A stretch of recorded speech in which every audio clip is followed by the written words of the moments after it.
All right. Had to grab some water real quick, but we should be good to go. Philip, how's it going this afternoon? Hope you're doing well. Let's see, it might be a little dark in here. Let's get some light.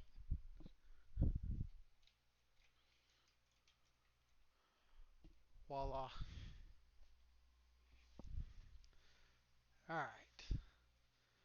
So today, we've been playing a lot of evening there.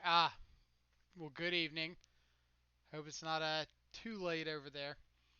We've been playing a lot of four color recently, and one of our suggestions in the suggestion box was to play a little bit of Grixis. So I couldn't think of anything better to do today than kind of get back to our roots with some shadow and drop the green momentarily to smooth out our mana base a little bit and play some of these fun, more red intensive cards, more K commands. We get to play Terminate, Abrade, Royal Scions, Lightning Bolt. Feels weird. But just kind of go back to where it all began with Death Shadow, which is this Grixis uh, kind of combination between a tempo deck and an aggressive strategy that's trying to close out the game really quickly with our big threats like Gurmag Angler, and Death Shadow.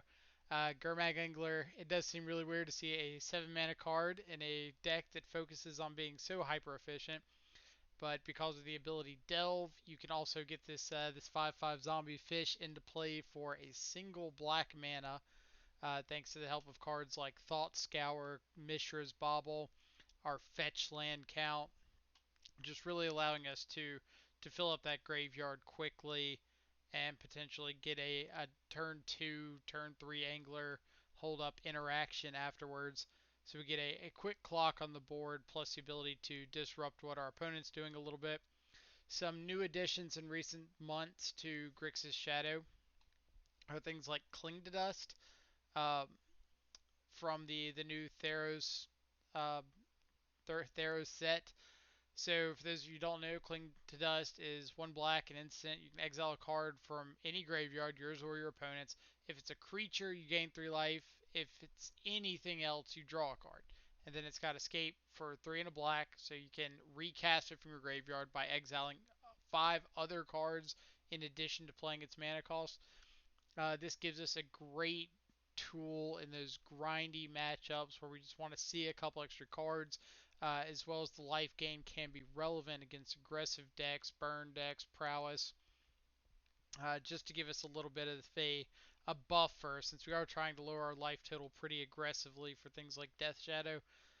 This just gives us the ability to stabilize our sideboard. We've got a whole slew of options that we're trying out today, so it should be pretty fun. Ceremonious Rejection for a lot of the big mana Tron decks. Mono Blues making a little bit of a surge at the moment. Green Tron, Eldrazi Tron. We've got Nihil Spellbomb and Ashiok as some of our graveyard interaction. Damping Sphere to come in against Tron, Storm, Amulet Titan, decks like that. Can come in against Prowess if you really want something else, but not as good in those matchups. Terminate and Abrade, extra pieces of removal, some artifact hate if we need it. Collective Brutality for these burn and prowess matchups to help make sure we can get them in empty-handed quickly. We told Bench, if he ends up showing up today, that we're going to try out Lazotep plating again today. Obviously, it's not 4 color this time, but now Grixis kind of gets access to a pseudo Veil of Summer, so we're going to see how that goes. Kolaghan's Command is a great late game value card against decks like Jund, the control decks. Royal Scions is another option to help filter out some of our dead cards later, plus provide an alternate win condition against some of these control decks. Plague Engineer for the go wide tribal decks like Goblins, and then Mystical Dispute, just as a pretty great counter against a lot of these Uro decks that are popping up that are really wanting to remand, growth spiral, Uro early into like Jace, something like that. Gives us another piece of cheap interaction. How did Lazotep plating perform yesterday? Uh, so I think we saw it in probably three sideboard games, and it was solid.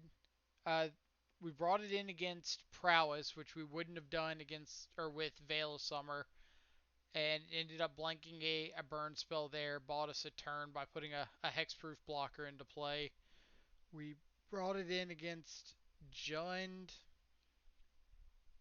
and I'm pretty sure we blanked a removal spell, and then we brought it in against Jund again, uh, but we already had an empty board at that point, so it was a little less good.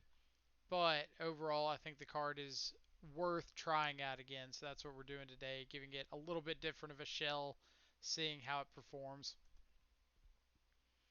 So let's go ahead and hop into a league. We should have like the stream decker updated. So if you hit exclamation point deck list, it should bring you back to the exact list. Go away, start menu. But we'll go ahead and bring the deck list up again for good measure.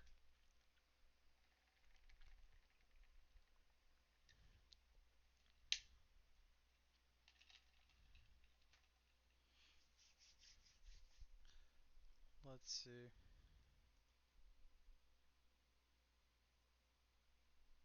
What do we got?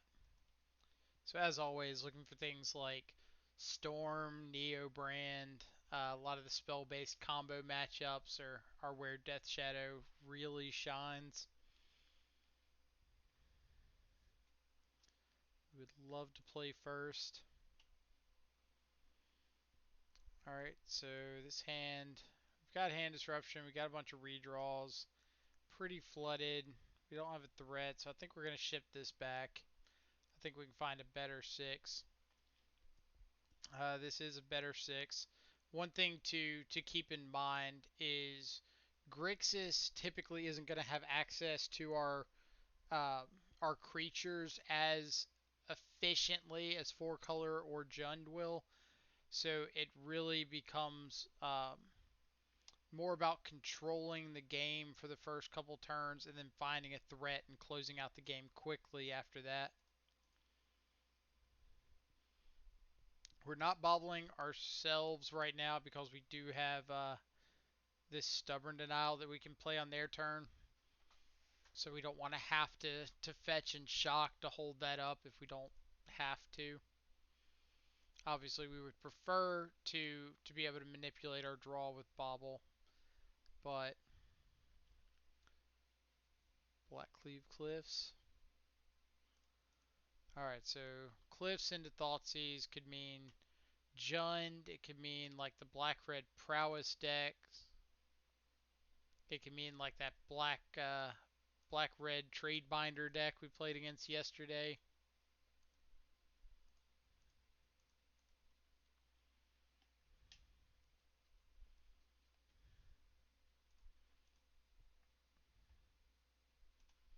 Alright, so our opponent's drawing into a Tarmogoyf.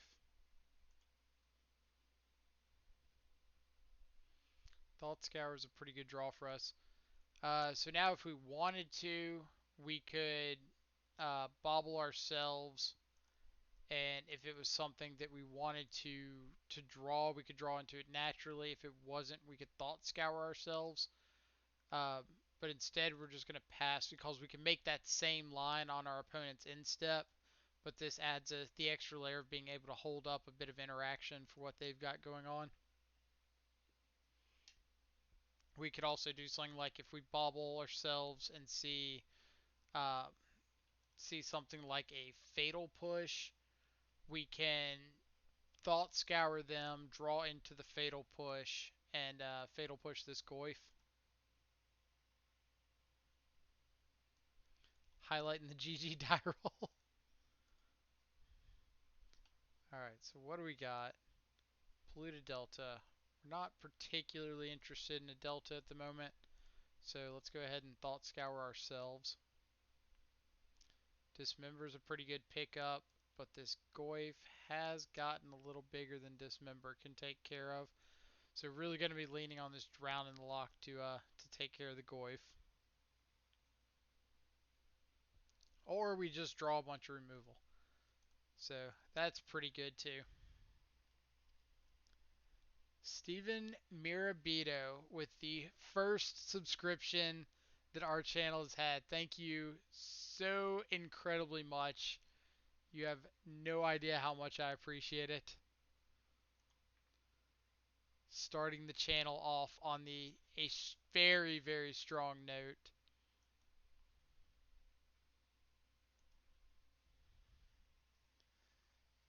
Hey, hey, how's it going over there? Hope you're having a fantastic day wherever you're at. And you're in, wait, I know this, Germany. Germany? Am I right? I want to say Germany. If I'm wrong, I'm going to feel bad.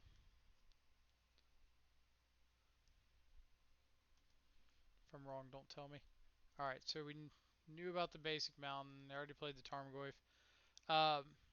Alright, so the reason that we didn't take like the Assassin's Trophy and took the Ren and 6 instead is the emotes are pending approval.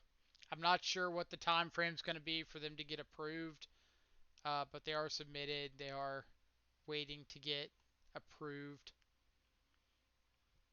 All right, so we could Snapcaster Thoughtseize and take like this Assassin's Trophy, but I think we're just gonna shock and hold up Snapcaster Fatal Push at the moment. So we know 3 of their 4 cards. Yeah, I'm kind of excited for these emotes. I'm not gonna lie. Um, I don't wanna. I don't know if I want to spoil them for everybody yet, or if we want to wait. But we got a couple in the works that are pretty fun. All right, so we cannot thoughts or Snapcaster Thought Scour on their end step. So we're just gonna go to our turn. Our best draws here are like Gurmag Angler. A second blue source wouldn't be bad, so we could Snap Scour. Yeah, we're playing Grixis. I already gave the shout out uh, to Mystical Pod if he ends up showing up eventually. He was the one that put in the suggestion box that he wanted to see Grixis, and I wanted to prove that I pay attention to the suggestion box.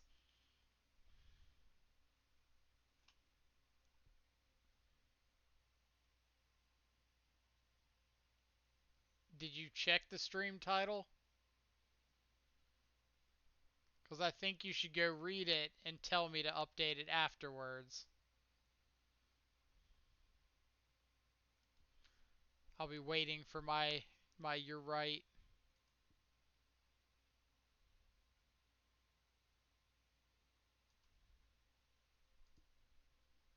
any day now. All right, Death Shadow is pretty good. But what does it say before that? There's 3 words before testing Lazotep plating. What do those 3 words say? All right, so we could play Shadow, have the ability to dismember our own Shadow to Stubborn Denial a trophy, but that seems pretty bad. I think we're just going to go ahead and get value out of the Snapcaster and Snap Thoughtseize. That way we'll have the ability to just go ahead and play out a 4/4 Shadow next turn.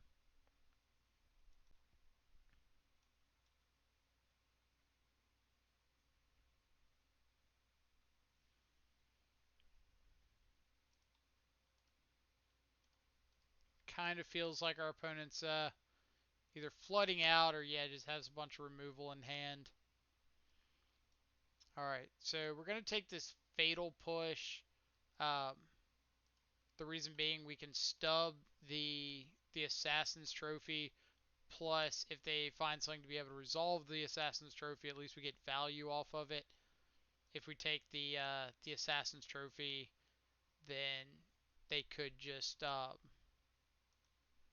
fatal push our shadow, and we never actually get value.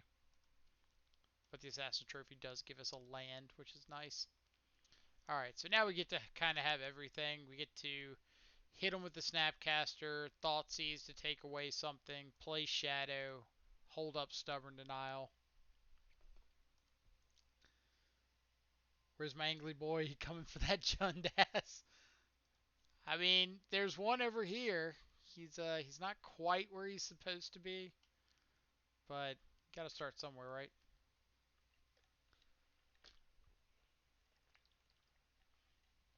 We'll see if he wants to trophy my Snapcaster. Trophy my blue source. Unfortunately, opponent, this is not 4-color shadow, and I do have a basic island. So, whoops. Bolt the Snapcaster. You got it. Thoughtseize resolves land shore. So now we get to play our shadow, hold up Stubborn Denial, pass the turn. Next turn we can hit him in the face. We can basically do whatever.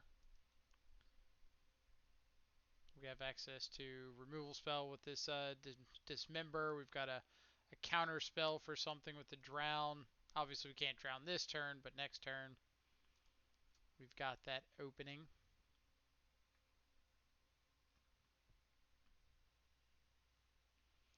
Didn't float black.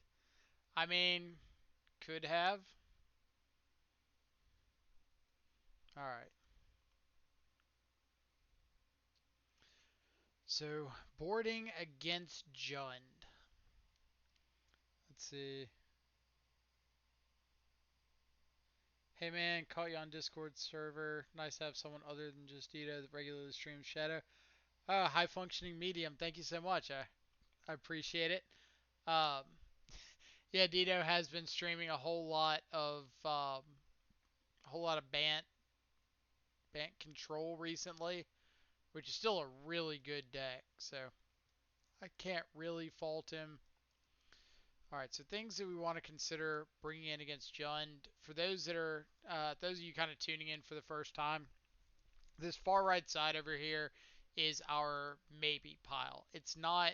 We're absolutely bringing these cards in. It's a good place for us to put things so that we can really take a deeper look and see how we want to adjust our ins and outs. So we're just kind of looking at things that are less exciting in the matchup and see if that's kind of a typical board plan we want to go with. So Battle Rage is pretty bad against like 1-for-1 removal. Inquisition in these top deck 1-for-1 resource wars becomes a bit of a liability late game. Lightning Bolt kills Planeswalkers, but after they've already gotten their value, which is not really where we want to be against Planeswalkers. It doesn't kill Tarmogoyf 99% of the time. It could kill like Dark Confidant, but we don't think they're on Confidant. Could kill Scavenging Ooze, but we still got Fatal Push, Drown and Lock. These Street Wraith, because it's not really a race matchup. Sometimes we can see hands where Street Wraith really shines. We can make an argument for like not bringing in the Spell Bomb since they're not on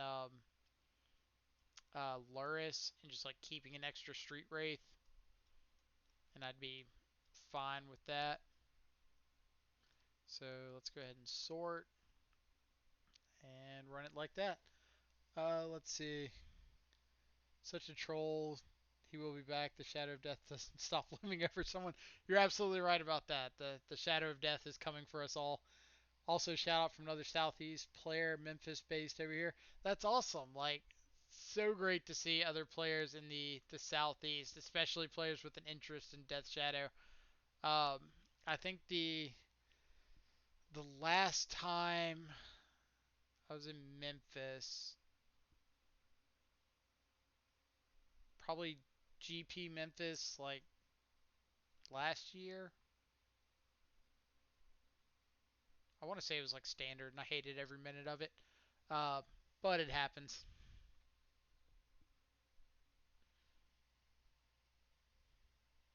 Let's see, love Grixis more than four color. All right, back to the hand. We are going to keep this. We've got our lands. We've got redraws. Our hand's pretty Thoughtseize proof. Um, Paulo Theodoro. Yes, he is omnipresent. He is here. He's in the Discord, kind of all over the place.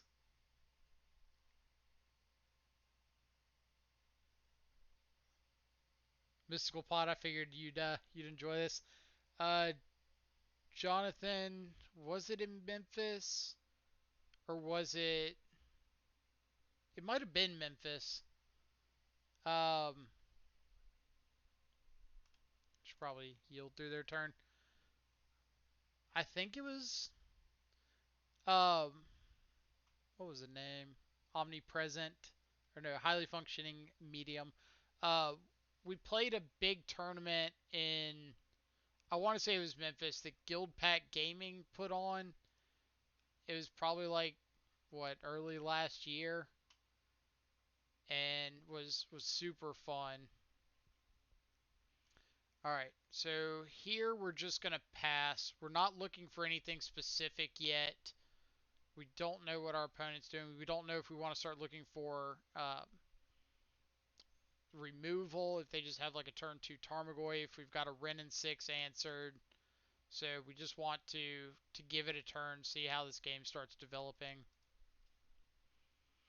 So because they are on a pretty aggressive mull, I do want to keep this Wrenn and 6 from hitting down, because if the rest of their hand is just blood braids and something else, then we want to give our opponent the chance to stumble.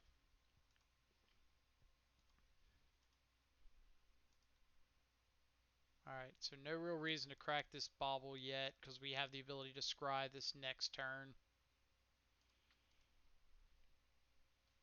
We'll see if we draw into anything that we want to be casting right away.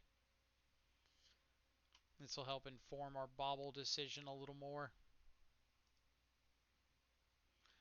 We could Thought Scour ourselves to see if we draw exactly Gurmag Angler.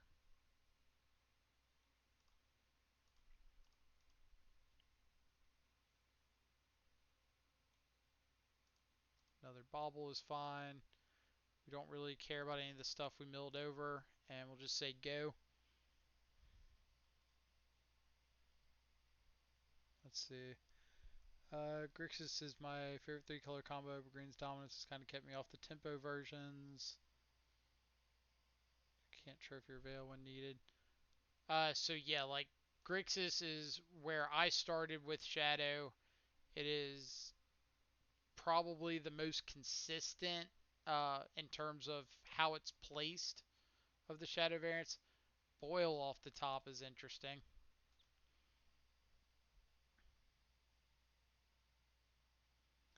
Let's see.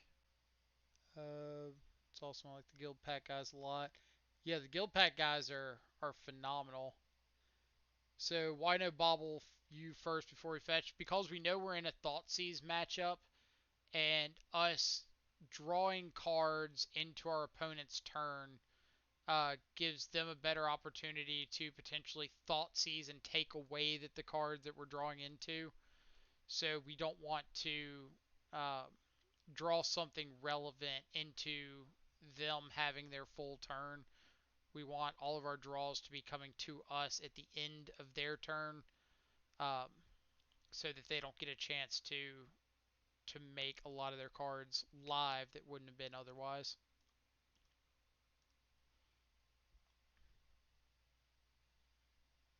Let's see.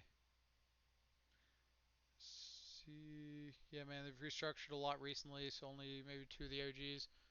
All right, so John opponent has scooped. Yeah, I know that like Steven Dial stopped being a part of the team, and that was kind of a big step back. And then I think oh, what's his name, Bryant, uh, Jason Bryant, stepping back was kind of rough. Um, Not even joking, I would have cycled everything in the first turn. So Jund is kind of a matchup where you don't have to do everything right away. You can wait. It's almost like the shadow mirrors. Like it's not going to end in the first turn or two of the game. So you don't have nearly as much of an incentive to just start throwing all of your spells around. Let's get that out of the way. Come back league page. All right. And Grixis plays a lot better to that be patient mindset. Let's see.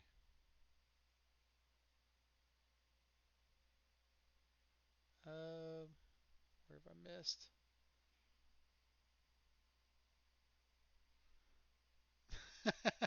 I love the Everos emote. That's pretty fantastic. Uh, Jenda's a buy. Yes, it is. Yeah, Steven is awesome.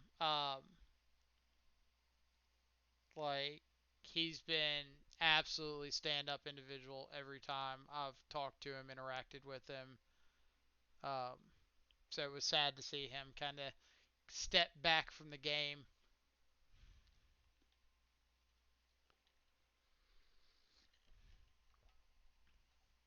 When am I going to show my paper deck on cam? So I've got bits and pieces of it right now.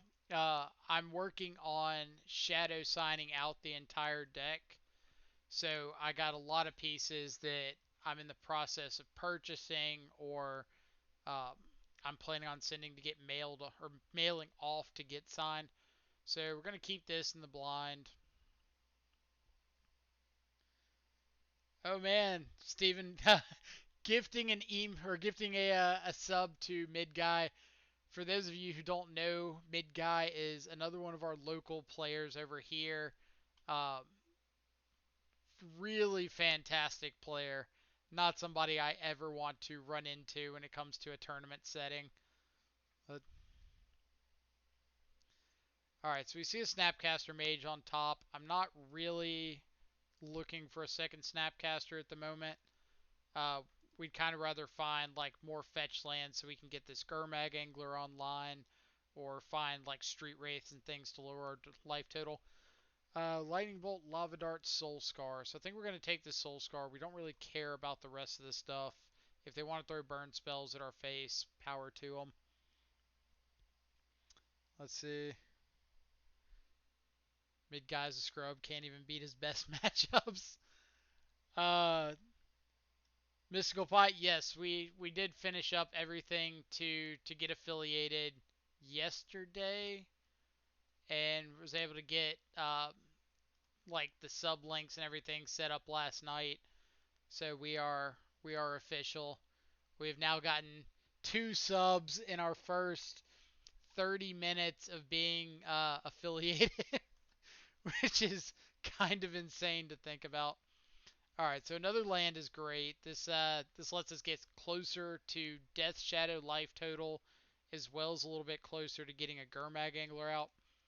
We're just gonna pass because if our opponent again decides to throw burn spells at our face, then we might not want to fetch and shock.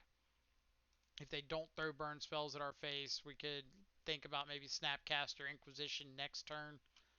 Uh, but it's kind of on them to start casting things.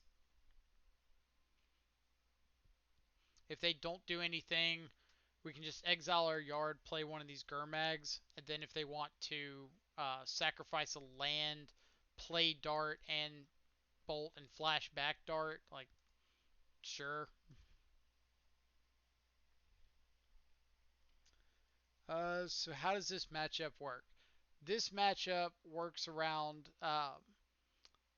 getting down a Gurmag Angler unless you have a very fast Shadow kill.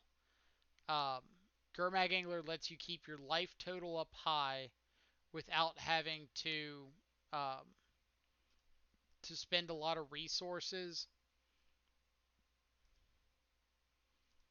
So even if they don't draw into this entity, the likelihood of them fetching is pretty high. Uh, if they do draw into the entity, it's going to be a little rough for us. But this kind of signals like, oh, I might have stubborn denial, so tread carefully should you choose to kill this Gurmag Angler. Do you play more competitive tournaments on MTGO? I do occasionally. That's something that we kind of discussed uh, a little bit before we started. If we get enough interest, then I would be okay with like putting uh, some work towards streaming larger events.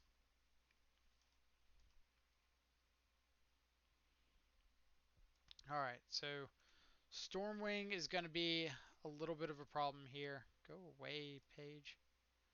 I need to see what they're doing. They scried one to the top, one to the bottom. So let's start by getting in with a Gurmag Angler.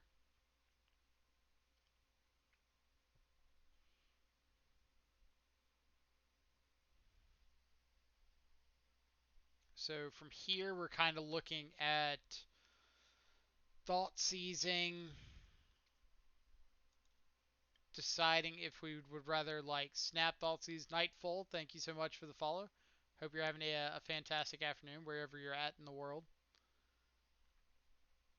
Oh, I don't know if anybody noticed. We added this multinational tracker down below, which I think is super sweet because it kind of gives us a breakdown of where people in the stream are from. All right, so Bedlam Reveler light up the stage. So their hand's not great. They did scry one to the top. So if we look at taking something like this Lightning Bolt, we might be able to shock the Blood Crypt, play the Shadow. We could take the Bedlam Reveler, but they're a bit off at casting that. We could take the light up the stage, but we really don't want to just open this Shadow up to being bolted. There's a chance again that they drew one off the top or that this light up the stage finds one. Uh, but we kind of need to just get on the board. This kind of incentivizes if their last or if their card off the top isn't a lightning bolt effect, then they might have to hit us with this Stormwing entity to turn on light up the stage. If it is a lightning bolt, they could hit the shadow and then hit us and have light up the stage, but kind of have to play one card at a time. All right, so they choose to Lava Dart to turn on light up the stage.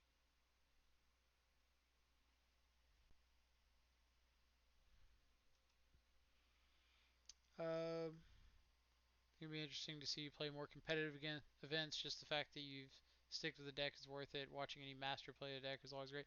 Well, I have no belief that I am a master by any means, but it is an archetype that I really love. Uh, Mechant.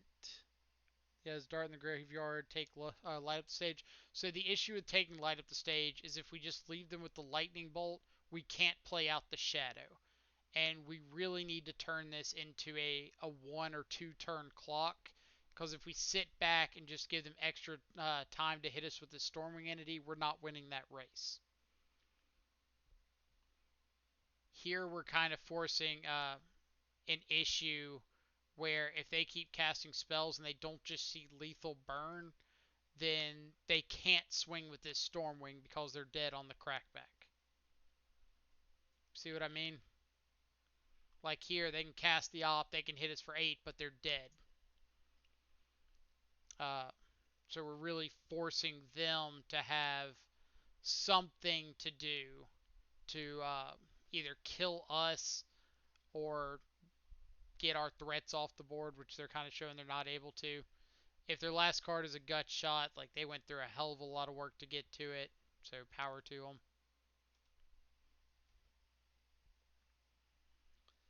Yeah, so Nikachu's actually uh, one of my favorite streamers when it comes to things like this. Really prioritizing like mastering a deck. So now we got to decide if we want to play out a blind snapcaster or if we want to snap Thought Seize on our turn. I think we want to snap Thought Seize because we want to be able to get this Bedlam Reveler out of hand. And if we just find like a fetch land or something like that, we can present lethal so they have to block with the Stormwing. So good at this. Alright, so let's go ahead and snap Thoughtseize.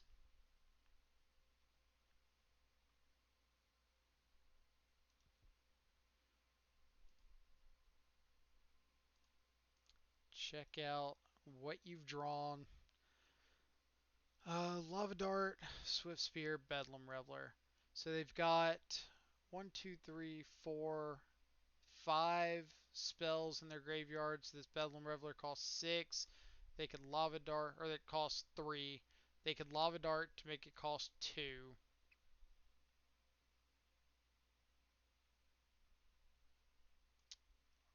I think we just want to take this Swift Spear. The reason being, if they Lava Dart us or Lava Dart the Snapcaster uh, on their turn, that's fine. We don't care. They can Bedlam Reveler, but the Bedlam Reveler is forced into chump block duty. We don't want to give them the option to like have Swift Spear, Dart the Snapcaster, Flashback Dart on us, uh, plus have Bedlam Reveler. We could take the Reveler if we were holding back 2 threats. So let's think. What's the best card or sequence of draws they could have on their turn to make Swift Spear lethal? They play Swift Spear. 1 mana gone. They Lava Dart Snapcaster. Swift Spear is up to a 2/3. They flashback Lava Dart on us. Uh, we go to 7. Swift Spear becomes a 3/4. They lightning bolt us. So if they draw a lightning bolt, we're just dead to that. If we take Bedlam Reveler, or if we take Swift Spear, we know they're blocking next turn. They get to deal 1 to us, or 1 to the Swift Spear off Lava Dart. So yeah, we're definitely just taking the Swift Spear.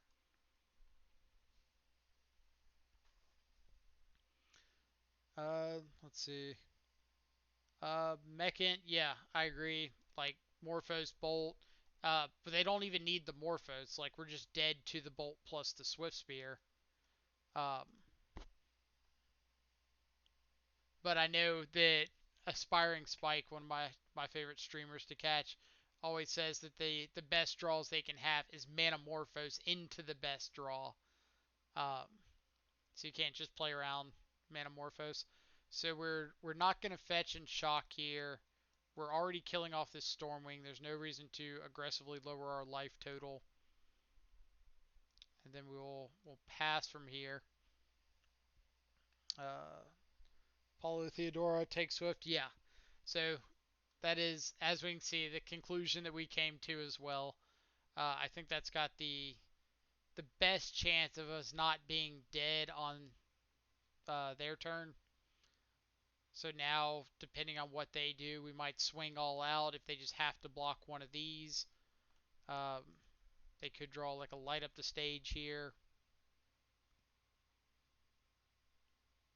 This looks like it's just going to be Bedlam Reveler. Sure. So their last unknown is land. So they have already played a land. If they flashback Lava Dart, kill Snapcaster, that would be fine. We're still attacking with everything because um, if they flashback Lava Dart on the Swift Spear, they're still staring down lethal, so they have to block. If we're thought scouring ourselves first, because if we draw into something like Dismember, we might want to go ahead and cast it.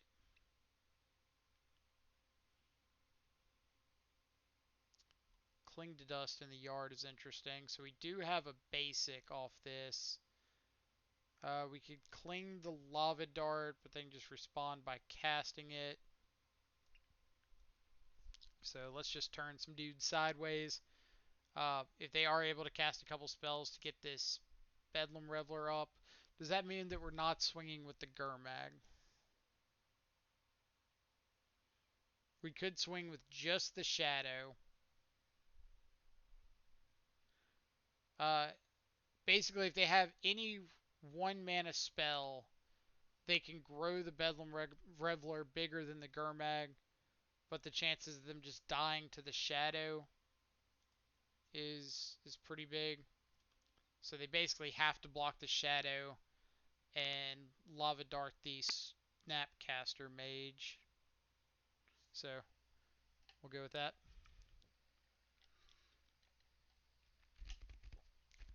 Let's see. Bench.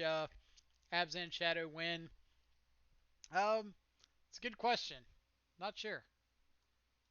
Can always find time for some Shadow. Like I'm up for basically any Shadow variant we can work in for sure. We'll have to check the schedule to see what kind of Magic Online events are coming up in the near future. Mechan swing with everything, force them to use Dart. Agreed. Agreed completely. Force them to make some actions. TJ Golick, thank you so much for the subscription. I hope you're having a fantastic afternoon wherever you're at. Love to have you come in and chat and tell us a little bit about yourself, where you're from, what got you into Magic. Do you enjoy casting Death Shadows? All right. So is there any reason to not play the Gurmag Angler post or second main? Because we can just hold up this Cling to Dust. And is that going to be better? So if we cling, we're not going to have the 5 cards in the graveyard for cling. So yeah, we need to just play the Gurmag Angler. Unfortunately, we are going to have to exile the cling. We don't want to go down to 6 life against the Lightning Bolt deck. And we'll say go. Let's see. Stub bluff is nothing. Cling can't escape. Yeah, you're right. Like, this is why I love having players like Bench in the chat. He's another player who's so proficient with these shadow decks. We get to the same mindset eventually most of the time. Bench just gets there like 5 steps faster than I do. Alright, so if they just got like bolt uh, growths or what is it? Mutagenic growth, we could just be dead. But we're gonna make them have it. If they have land bolt, we're not dead. Alright. So we get to improve to 2-0. Or was that game 1? Oh my god, I thought that was game 2. Oh well. We get to bring in a bunch of fun stuff for game 2, so it's fine. Uh, what did we just bring in? Brutalities. For those of you who are joining us for the first time, this over here is our maybe pile. It's not things that we're 100% bringing in, but it's a good place for us to look at options, and then we can kind of decide from there. Uh, Can't pay life. You're right. You're right. Good call. So, if we want to think about bringing these in, we can definitely board out Street Wraiths. They're far less exciting here. Is there anything else we want to consider? Hand Disruption is deceptively good against a lot of these prowess decks. Being able to get out ahead of like a Stormwing Entity, a Bedlam Reveler, catch them on a 1 creature opener is really nice. We could say Dismember, but I really want to keep up my ability to interact with Stormwing Entity. We could take out a Snapcaster, but that's not really ideal. Is there anything we might not want to bring in? If you said like don't board out the second or don't board in the second brutality, I would actually not consider you crazy for that. Uh, the reason being, it's fantastic against burn. It's significantly less exciting when your opponent has so many instant speed spells that they can flash back or cast for 0 or 1 mana to get around brutality.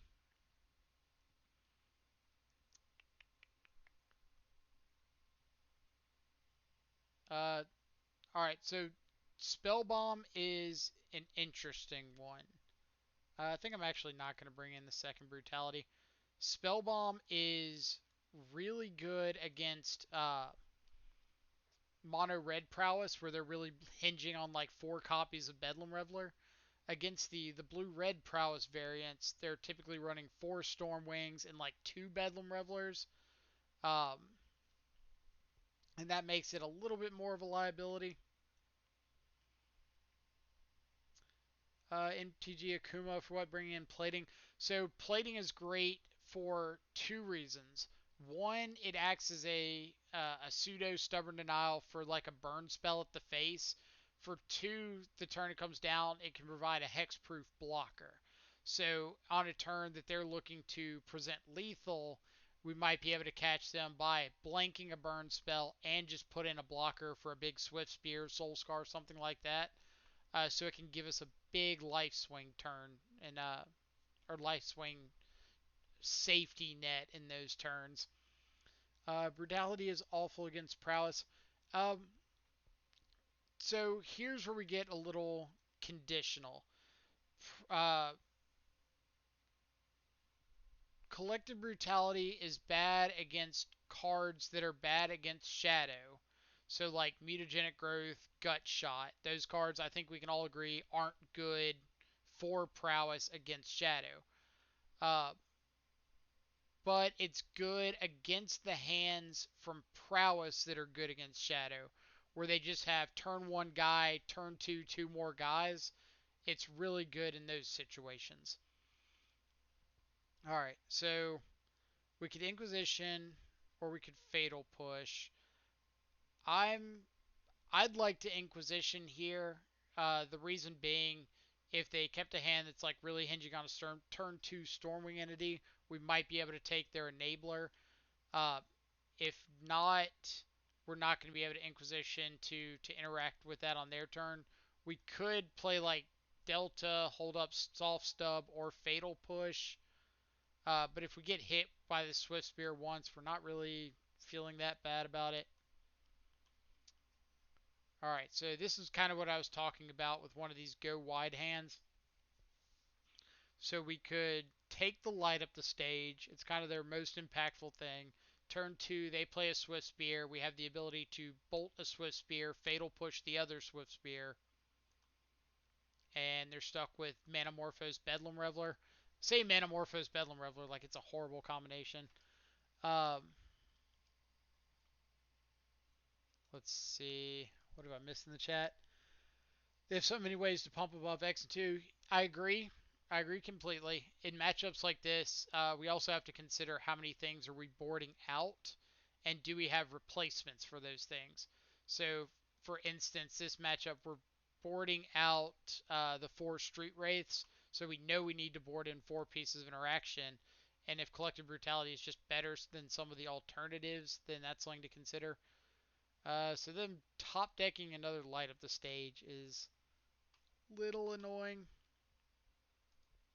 They've got 1 spell, 2 spell, 3, 4, 5 potentially. So if we go ahead and bolt push here, um, then we can fetch Thoughtseize next turn to take this Gurmag Angler. We're going to bolt. We're not going to push yet. Well, they do play like Spell Pierce post board, so we do want to go ahead and push. I was gonna say if this was something like mono red prowess, I wouldn't push yet. I would give them the option to go all in on burning our face, run their hand out of resources, and then push. Rude prowess is rude. That's what we need on an emote. Rude prowess is rude. How dare you top deck the card that I just took out of your hand? So now we've got perfect information. They can get to Bedlam Reveler this turn, which is also annoying. So they can Morphos, Bolt us, Gut Shot us. Our hope is that they drew something off of that Morphos that costs mana and they want to cast right now.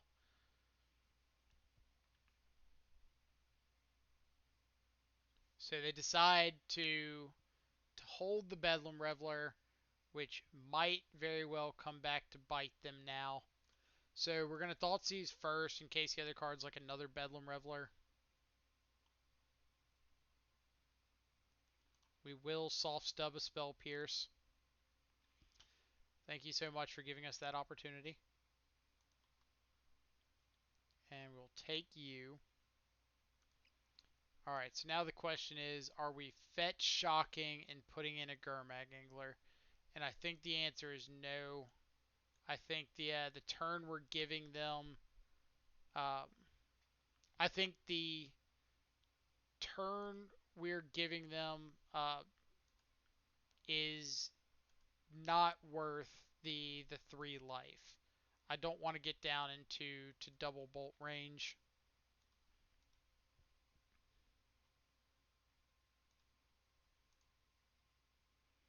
Because they do have just a lot of dead draws they could draw into. Death Shadow is pretty good for us. So with Death Shadow, I think the plan is just to double threat this turn. We could keep Stubborn Denial in the graveyard. We've kind of got a big advantage against creatures with this presence, so we want to make sure we're insulated against just lethal burn at the face.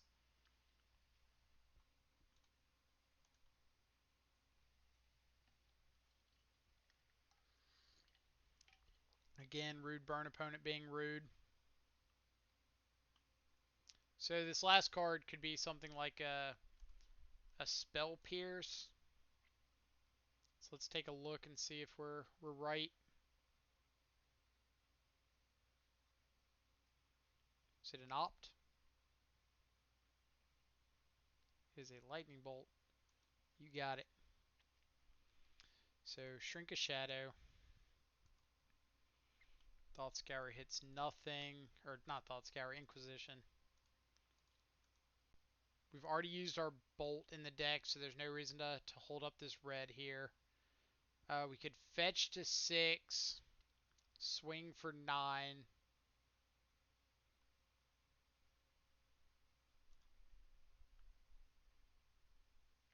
think I'm down for that. I think I want to be pushing for lethal next turn. If we swing with just the Gurmag Angler, then Gurmag plus Shadow is still not lethal next turn. So their best draws here would be like uh, another, like light up, or not, yeah, light up the stage, another Bedlam Reveler.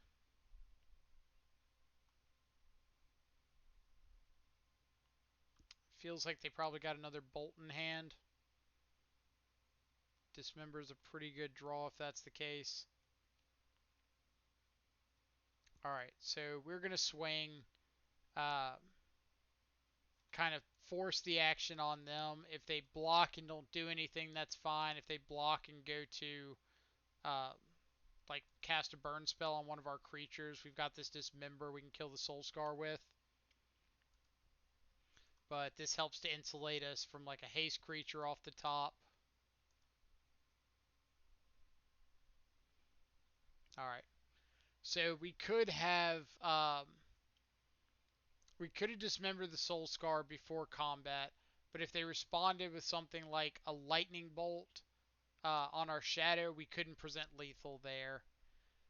So making them have exactly double Bolt when they've already seen a number of bolts uh, is a little better odds than just saying, like, all right, we're going to give you extra draw steps to find something that we could just kill with this dismember anyway.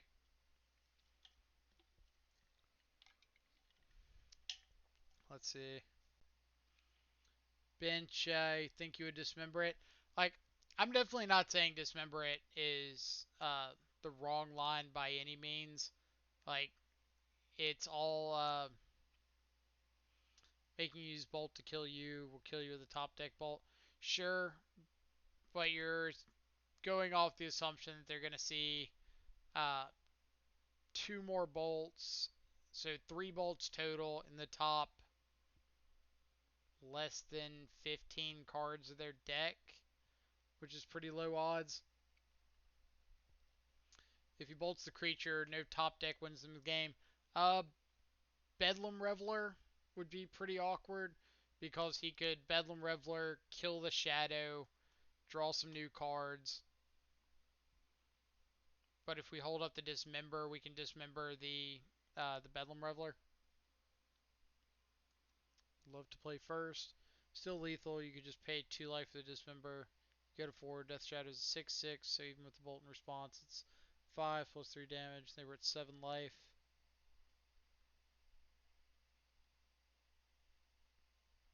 Go to 4. Death Shadow is a 6/6. Alright, so that's a good line, Wraith. Yep, that would have done it. We'll keep this. If this Dismember is live, we're going to have a pretty quick Shadow. We're just going to pass with Stubborn Denial and Dismember up.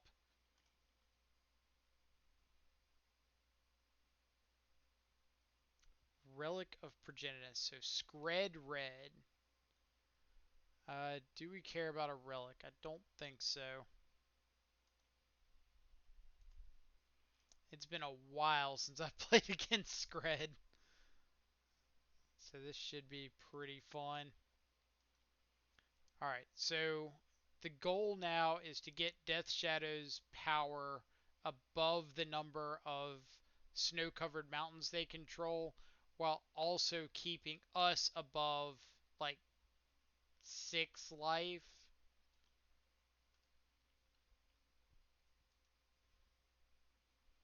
Ah, so late. So we kind of want to get in the range where we can play Shadow. It doesn't die to their removal, and we don't die to bolts to the face. All right. So if we take the lightning bolt, then we're banking on this Shadow not dying because we can untap bolt ourselves and have just a hard stubborn denial up from there. And that really puts some pressure on them. So if we take lightning bolt, any Scred or another second bolt off the top exactly next turn. Or I guess they could pop relic. So any bolt or Scred in the next 2 draws kills the Shadow.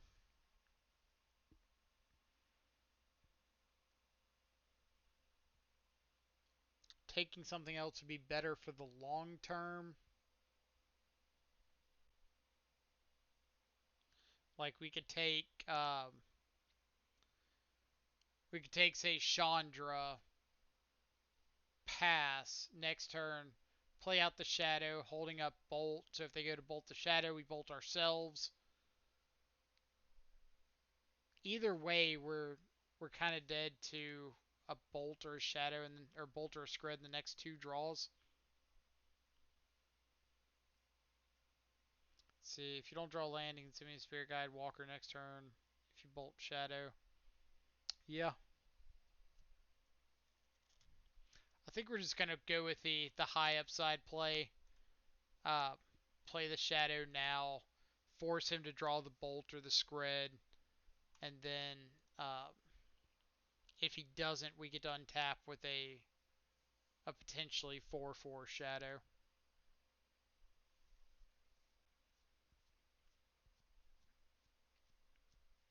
Did you draw it? That doesn't look like it. Alright, so let's go ahead and bolt ourselves. Make the shadow a bit bigger. Uh, so now it doesn't die to either Scred or Bolt. And we'll play out the other shadow. And the plan now is to hit for 8 for next turn, stub whatever they play on turn 4, untap, hit for another 8. And if they play their fourth land and go to like Scred one of the shadows, we could think about dismembering the other shadow and growing the one they target. Let's see. Or they just scoop. Deal. If you don't draw land, Scred Red doesn't usually play Simian Spirit Guide, I don't think. Some have historically. Um, just pray for not bridge. Yeah. So I don't usually expect bridge out of the main deck. They could, um, but that doesn't really interact well with like Koth of the Hammer. All right. So boarding against Scred. For those of you just checking us out for the first time, this is our maybe pile. It's not the things we're 100% bringing in. It's just a place for us to think about options, think about what we want to consider. So the priority list here, probably a braid, because Scred typically does play a lot of artifacts between Chalice, Bridge, um, Relic, Mind Stone. So the odds of a braid having a legal target are pretty high. Um, Paulo Theodoro, the Royal Silence could be a good option. Yeah, they do typically play more like a mid-range control deck, so being able to filter through some of those draws is nice. K Command to be able to cast some stuff under a Blood Moon potentially and get back a threat that they've dealt with. Terminate is an option if we're expecting something like Glorybringer. It's a little less good against like Pia and Kieran, but it's an option to consider. Fatal Push is pretty bad here. Lightning Bolt is pretty bad. Drown in the Lock's bad because of Relic. We could shave on a Gurmag because of Relic, which I think is fine. Alright, so last spot. Could be Snapcaster, could be Lightning Bolt, could be Cling. I think we're gonna. Yeah, I don't really want to board on. Want to keep the Bolt in. It can tag Planeswalkers. Let's board out our Cling. Uh, let's see. Plague Engineer for Gobos and Pyro tokens. Yeah, that's definitely a possibility. I would expect like um, what are they? The the new Goblin from one of the Ravnica sets, Legion War Boss, and Goblin Rabble Master are often sideboard choices out of decks like this. But we do have a decent bit of cheap interaction, and we've left in a few pieces of spot removal. So we should be okay against some of those things.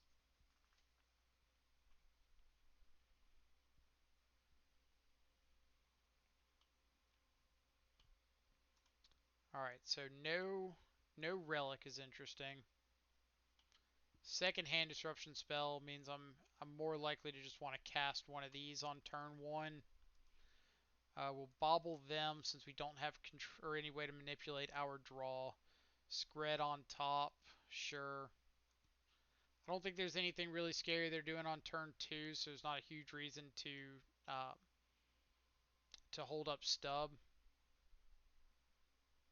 All right, so we know they're drawing into Scred. This thing deals. Oh no, this one becomes a dude. The other one deals 4. Mouth of mouth of something. All right, so pillage could potentially take us off land. Bone Crusher is probably just the scariest card in hand. Not that it's really far. Metal Yes Kekaris. If I'm saying that right, please congratulate me. If I'm not saying it right, please correct me. Thank you so much for the follow. Hope you're having a fantastic afternoon wherever you're at in the world. I think we're just going to take this Bone Crusher. Again, it's kind of the scariest card that they have access to. And here we'll have the ability to Thoughtseize away something like the Pillage and hold up Sweltering Suns, or hold up Stubborn Denial for uh, another piece. Another stub isn't bad. Alright, so Frostwalk Bastion is gone. So if we think they're just going to, or they can't pillage next turn, they don't have another red source. So we could take the Karn is just the scariest card that they still have. We could take the pillage as kind of the only thing that they can play at the moment. I think we're just going to take the Karn. They can't pillage next turn because we have access to Force Spike. So, let's see. When this deck is good, it seems like we can win all. Yeah, like Grixis Shadow is a deck with a very, very high ceiling when things are running well.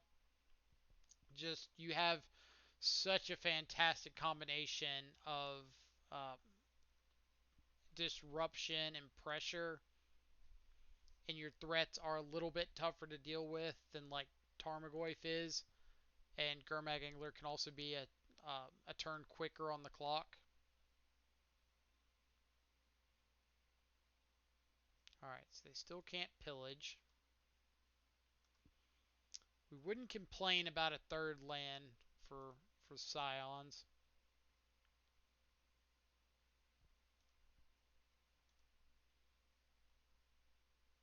What are they drawing? Seasoned Pyromancer. So now it kind of becomes who's going to be able to hit relevant lands first.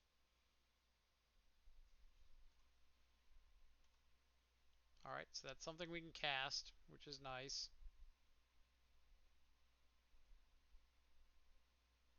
Blood Moon. Don't think we are in the market to get Blood Mooned.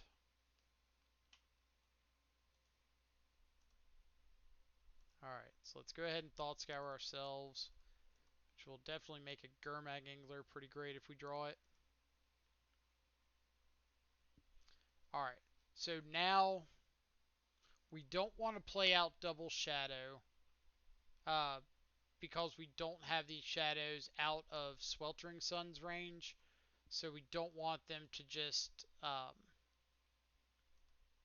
play Sweltering Suns and be able to wipe our board. So let's play this Royal Scions down. This will also help us trample through some Seasoned Pyromancer tokens. We'll draw and discard. Alright, so we're at 11 life. We really want to fetch and shock with this Polluted Delta next turn. So I think we're just going to pitch the Kolaghan's Command. Doesn't look like it's going to be all too relevant in the upcoming turns.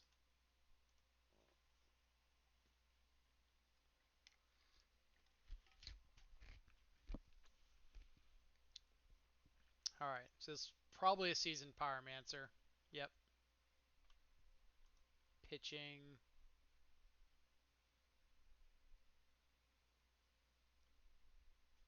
Ricochet Trap. Oh man, that's a blast from the past.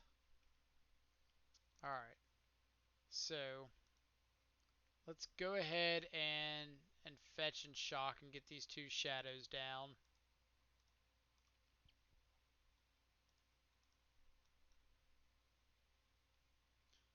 Now they can try to we're not going to draw on discard because I'm fine having both of these cards in my hand at the moment.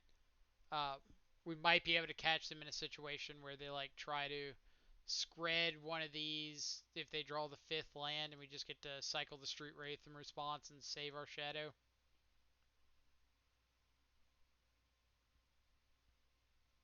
So they did draw the 5th land, as predicted.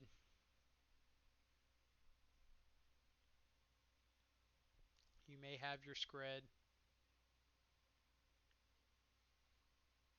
Another Seasoned Pyromancer.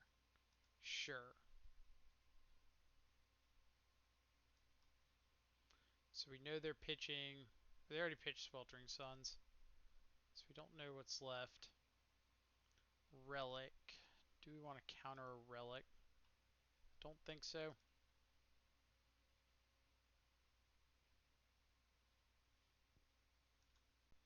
Exile something out of ours. You can have this Bloodstained Mire. It has run its course on usefulness.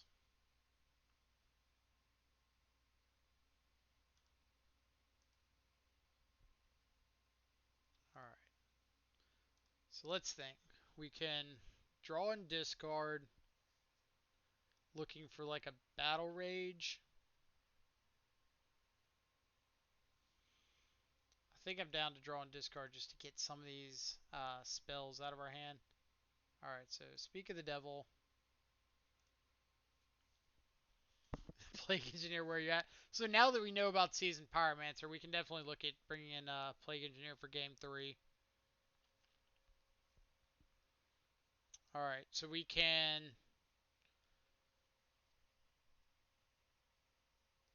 What would it take to donate to see a Legacy Shadow with 4 Bobs and a Draco? Oh, $12. That's down there on the donation list. $12 will get you any deck that doesn't or no, it's Legacy Shadow, so $10. So let's think about the attack for with both line first. If we attack with both and they block like an elemental on both, then we know they're not dead. We don't have to fetch and shock if we do that.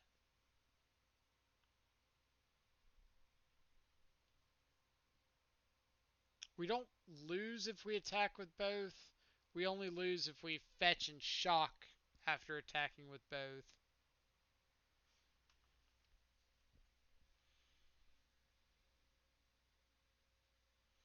Like, the attack with both has to involve them not blocking one of these.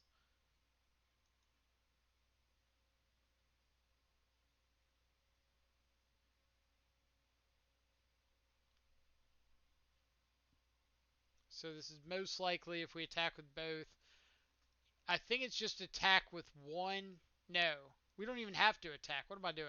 Because next turn we can Royal Scions one of these, Battle Rage the other, and just have plenty. So yeah, there's no reason for us to attack here.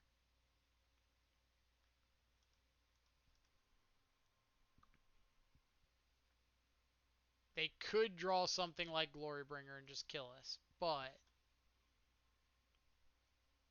the odds of being dead to that anyway, pretty high. Alright. Let's make sure we didn't mill over our second Blood Crypt. Like, I'm pretty positive I didn't see it, but never hurts to check.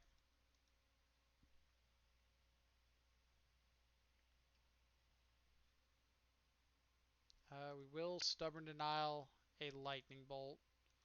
If this is a bait, it's a pretty good bait.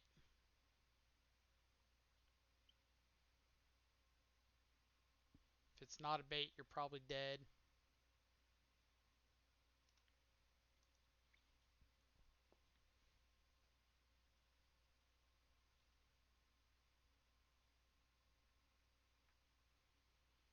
Alright, so this should just be lethal here.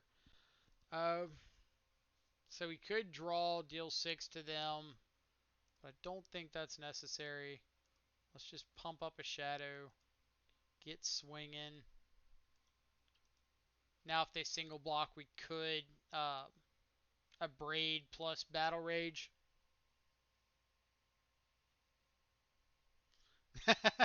Yeah, like the top deck Abrade. We can't really play around that. But yeah, if that bolt was a bait for something else, that was a pretty fantastic bait.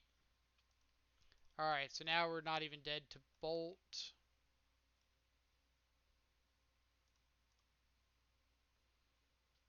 I would like to get whatever, doesn't matter.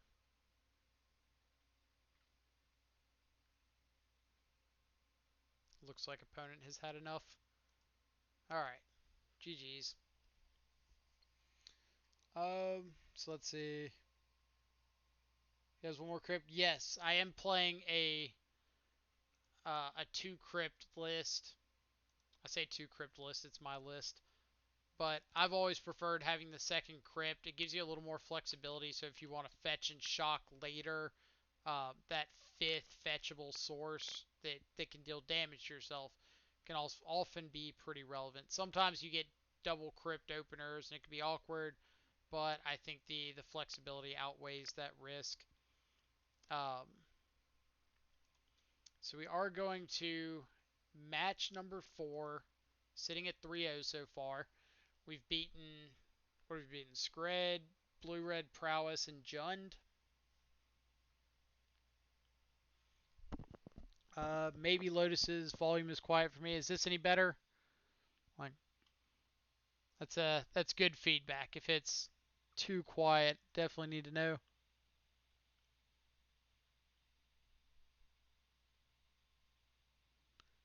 Wait, why put trample on? They already have trample. What if they have dismember? Well, then they're paying 4 life to dismember. All right, so we're just yielding through their turn. Definitely need more red. Thought Scour's got a nasty habit of flipping your red lands. They do. That is also true. Like having that one extra source can be a real game changer in longer matchups.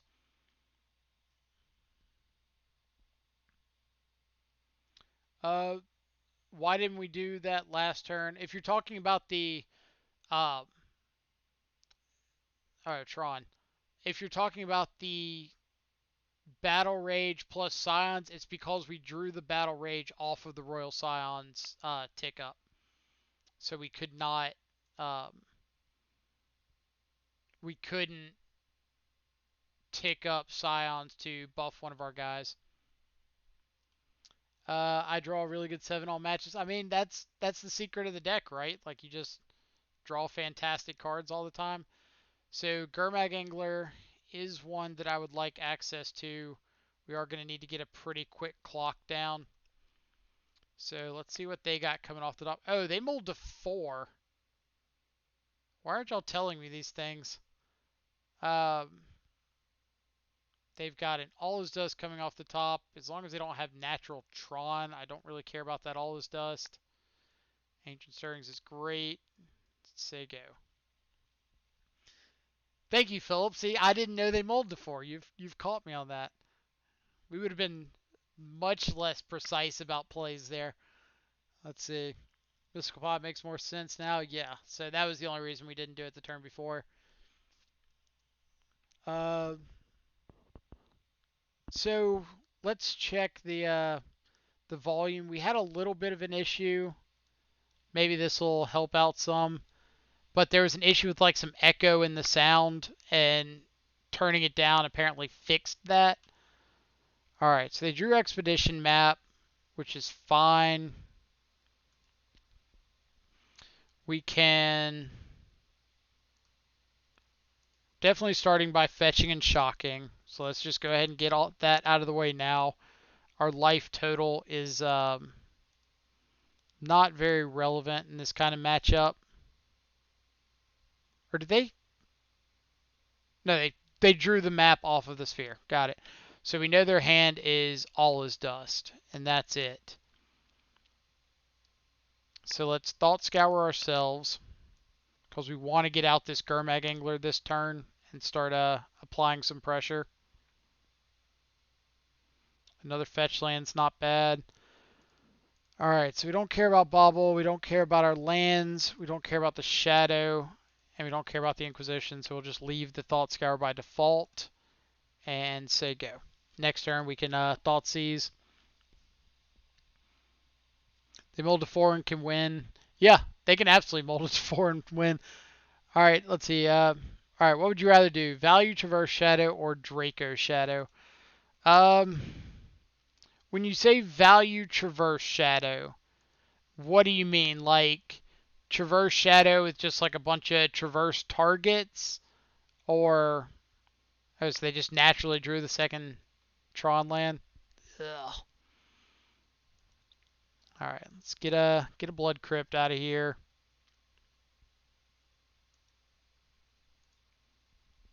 Thoughtseize away this all is dust. Alright, so we have two options here. Option number one is play out the shadow and do. Well, we know we're hitting with the Gurmak, so let's go ahead and do that while we talk it out. Um, Option number one is play out the shadow, hold up the Thought Scour. Option number two is Thought Scour ourselves in case we see a Stubborn Denial. But if we see a Stubborn Denial, we might not be playing out the shadow, but it doesn't actually change the clock. So that's the key there. If it changed the clock, it would make more sense to just 100% play out the shadow. But now we need a battle rage. Or battle rage changes the clock, but since we don't have battle rage in hand, that's a maybe off the top. All right, did you find something to kill us?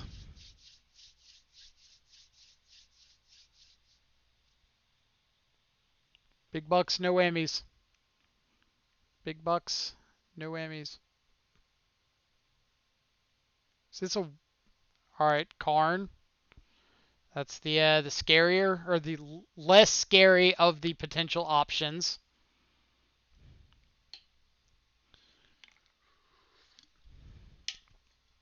You got a shadow.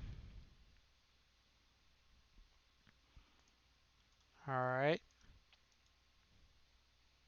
So we're just looking for like Stubborn Denial, Battle Rage. We got a Battle Rage in the yard, so now Snapcaster is a live draw. Unfortunately, we got to kill this Karn, which feels bad, but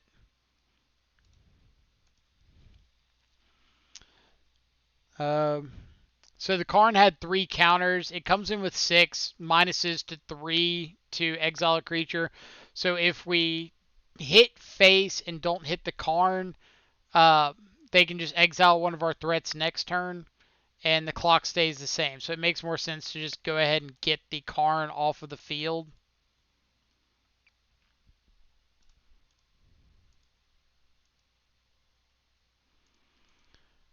Cool. So let's think. They could, if they draw Walking Ballista, they can make a 4/4 Ballista currently. If they have another Tron land Walking Ballista, they can make it a 5/5. So we do not want to shock off of this. The shock doesn't change the clock, and we just don't want to give them the out of drawing into a Ballista.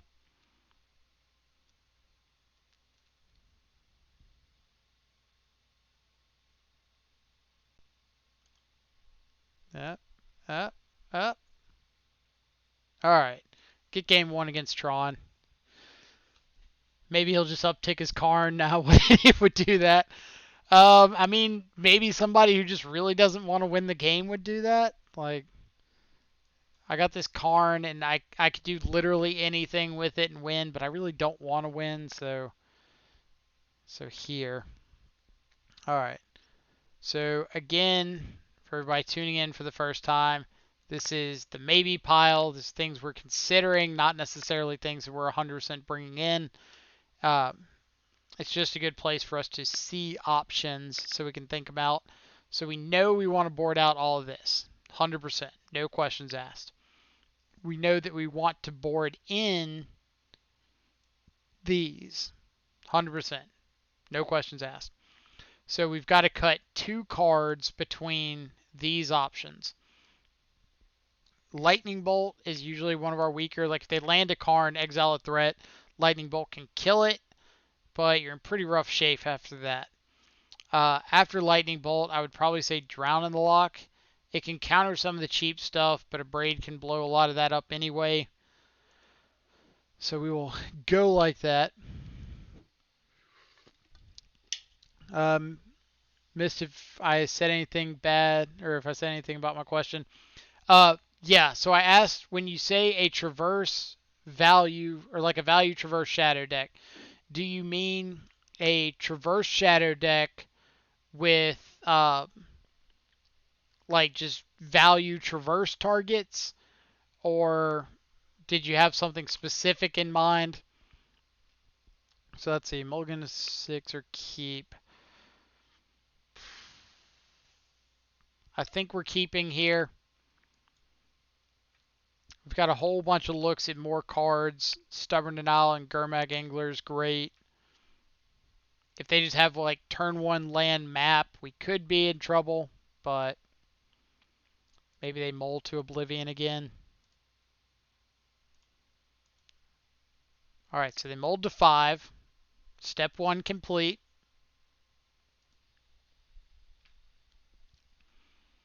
So I wouldn't say snap keep. Definitely a keep, but the problem is like we do need to find some other pieces to get this Gurmag Angler online. Um, so we can't just say like automatic yes, 100%. We're bobbling ourselves so that we can decide if we want to uh, fetch or not. We're drawing the Street Wraith so we can Thought Scour plus hold up, or Thought Scour into turn to play Gurmag Angler plus hold up stub on their next turn. Our life total doesn't really matter here. And we'll pass with our Delta just to get another card in our graveyard. Maybe make it easier to cast this second Gurmag Angler down the road.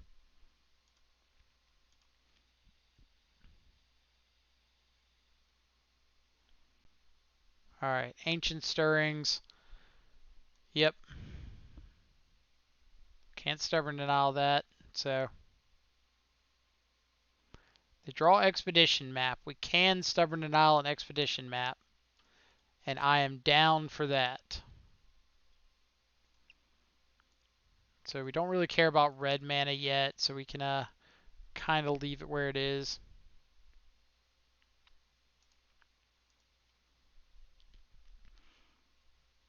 Alright, so now that we've drawn the Delta, let's go ahead and get one of our like Blood Crypts out of the deck, just so we do have K command mana if we decide we want to use it later. We'll Thought Scour ourselves, play out one of these Anglers. Let's see, do we have... Yeah, we got some stuff we're wanting to keep, so let's go ahead and bobble now. They're drawing a tower off the top, so they are closer to Tron. Bobble we don't care about. Wraith we don't. Lands we don't. Here you go. Alright, so they're about to be 2/3 of the way towards Tron. We're pretty close to another Gurmag Angler. Don't find... Found the power plant. Oh, baby. So we know they've got Tron. That's a really good draw for us. That's about the best draw we could have right there. Alright, so we know we're hitting for 5 here. We could Thought Scour ourselves, play the second Angler, hold up Ceremonious Rejection, or we can hold up Snap, Stub, or Rejection. Is there anything that Stub hits that Rejection does not? Dismember.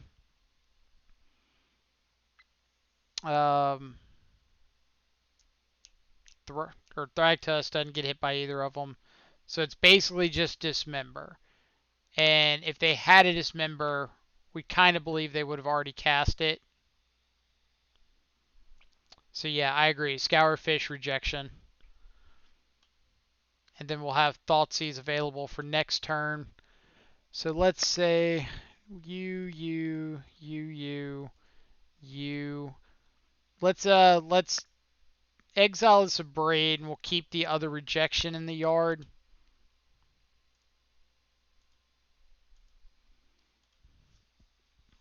So the plan is rejection, basically anything they play this turn, and then have access to like snap rejection or snap stub next turn. Now if they just go like Karn plus Veil of Summer, life kind of sucks. But they might just not have a payoff. They might have kept like a one Tron land forest hand with triple Ancient Stirrings, which is kind of what it looks like. Braid's much worse after the first 2 or 3 turns. Agreed.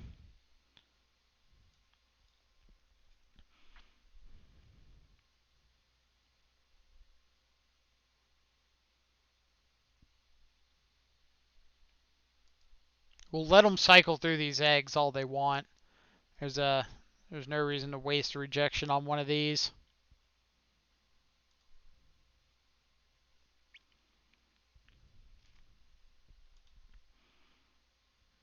All right.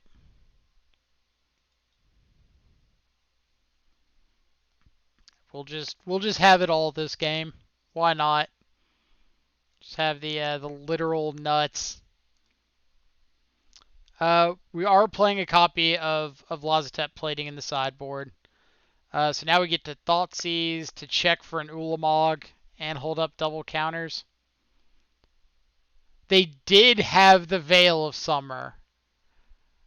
Oh my god.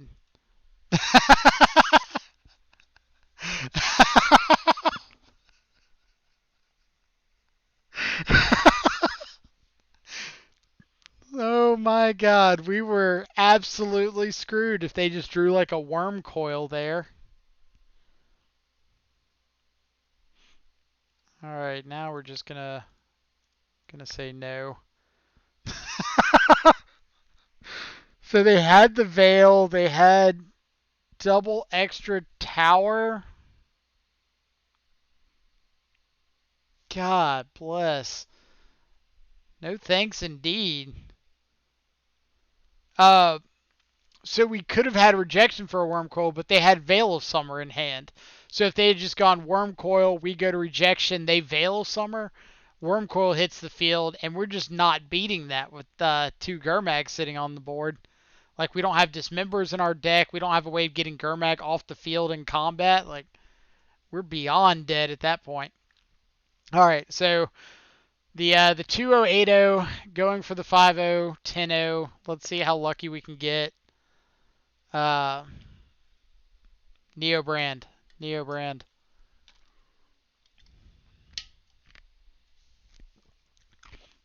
If we do get the 50 10, I would greatly appreciate if anybody who is in chat or hanging out watching the stream that has not followed yet, consider it. I'm not saying like absolutely do it. I'm just saying if we do it and you have enjoyed this league and you're enjoying the content, feel free to hit it. So it's not only that we're going in for the potential trophy, we're going for the 50 10. High functioning medium, thank you so much. Like,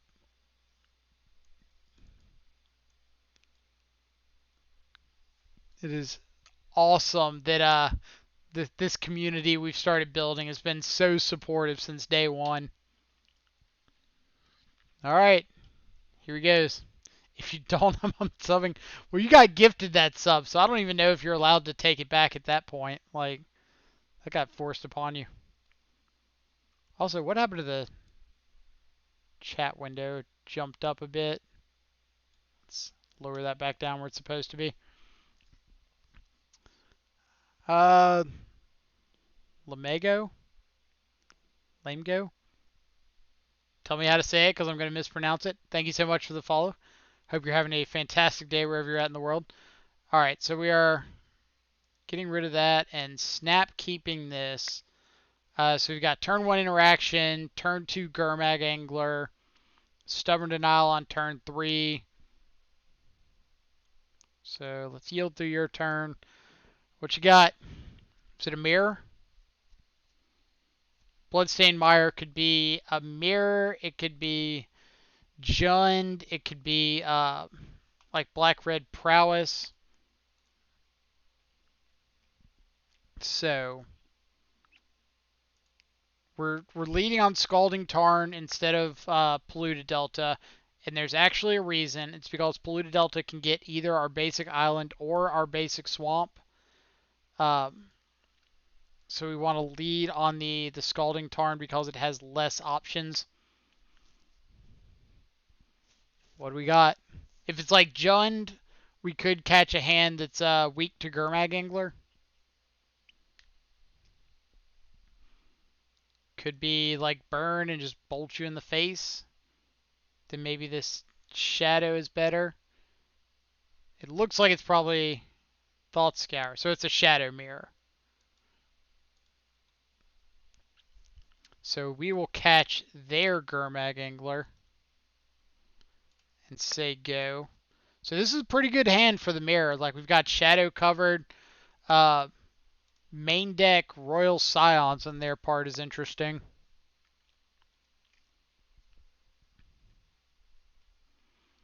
Alright, so what do we know on their side? Royal Scions, Fatal Push, Swamp, Blood Crypt.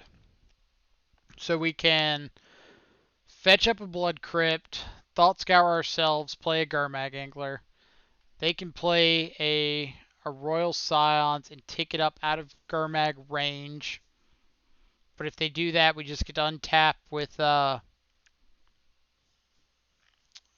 Shadow plus Stub. Alright, so let's get... I think I said Blood Crypt. I meant to say Watery Grave. We don't need the red anytime soon. Potentially ever. Alright, so let's scour ourselves. We'll plan on just playing out this Gurmag here. Gurmag is really tough to deal with in the mirror. It's typically like one or two copies of Dismember, and that's about it. So since we know they don't currently have one in hand,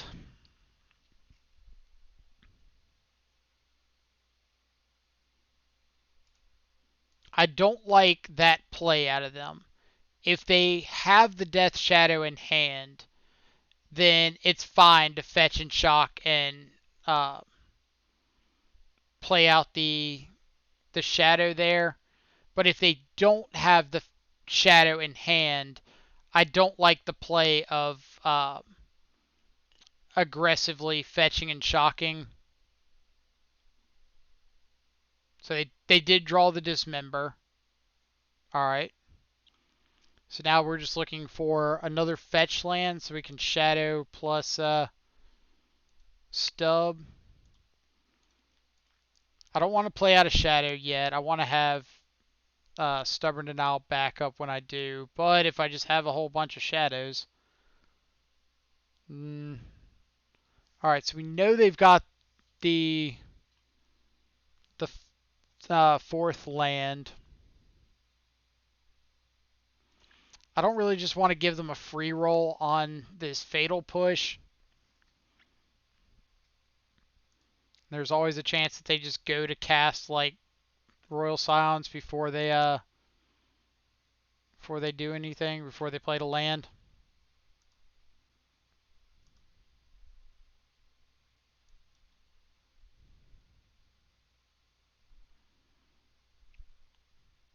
Alright, so they're pitching extra lands, sure. Well, we already knew they had the fourth land for the Royal Scions, so we knew they could play around Stubborn Denial if they wanted to.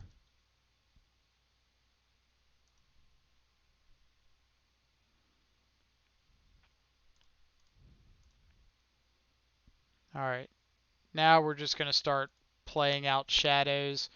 We really want to see the third land, but can't do too much. I'm surprised they didn't just go to Fatal Push one of those into turn.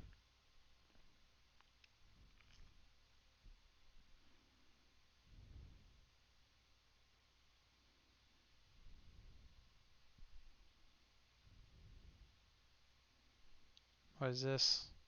Croxa. Sure. Alright, so we could pitch a Battle Rage, which is probably the best thing.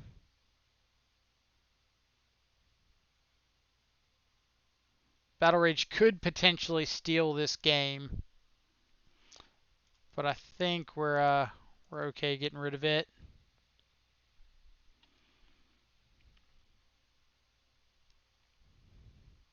Is this just like push push?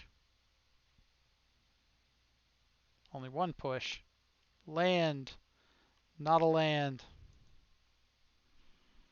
Alright, well we do need to at least respect Royal Scions enough to give it a little tap.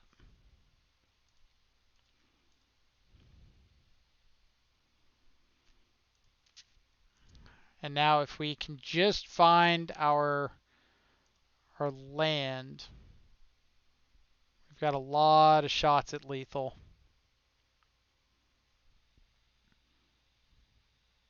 First one to hardcast Wraith. First one to hardcast Wraith does have a pretty big advantage.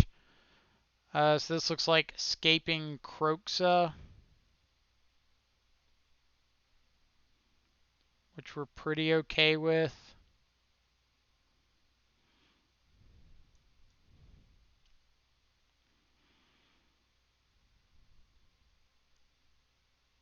So let's pitch another one of these stubs.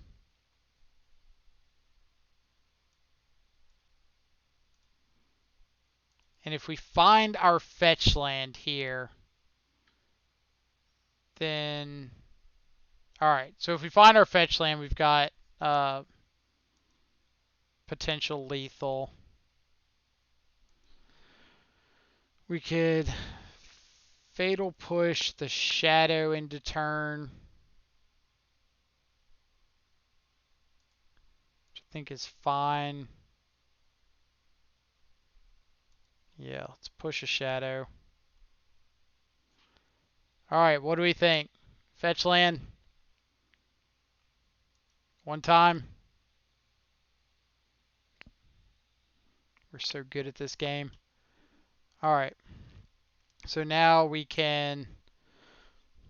Let's think about our swings first.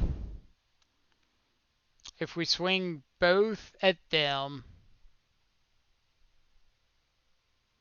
if they don't block, or they have to block, because we have the fetch land available. So we're just going to plan on that.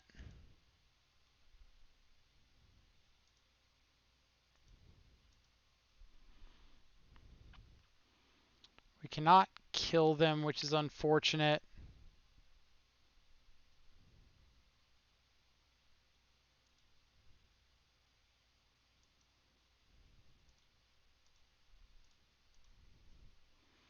Alright, ours is bigger.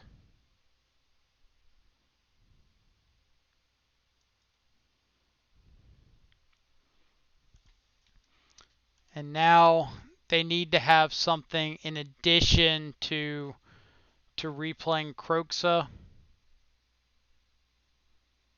But replaying Croxa does get the last card out of our hand. So if they just have like Croxa plus Fatal Push, then we could just be dead to the Royal Scions. But if it's not Croxa plus something else,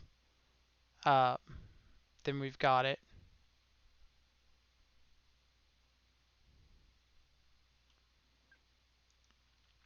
Alright. Snap Dismember.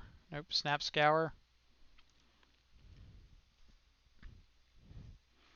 So we can just let this resolve.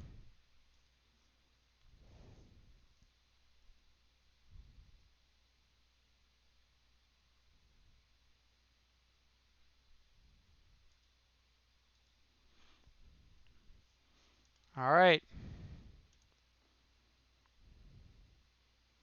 Is your last card a guess if it's another Snapcaster.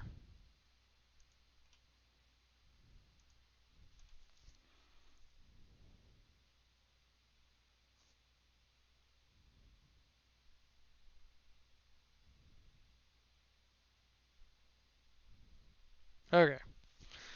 Get game one, proving the adage that mana screw beats mana flood. They draw a whole bunch of lands. We drew not as many lands. So let's plan on the mirror. Some things that are pretty great here.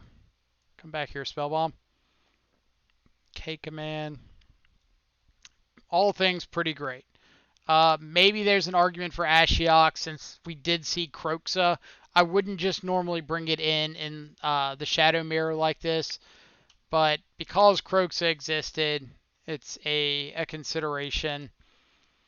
Stub, way less exciting here. It just gets to like this mid-range, grindy, beat down.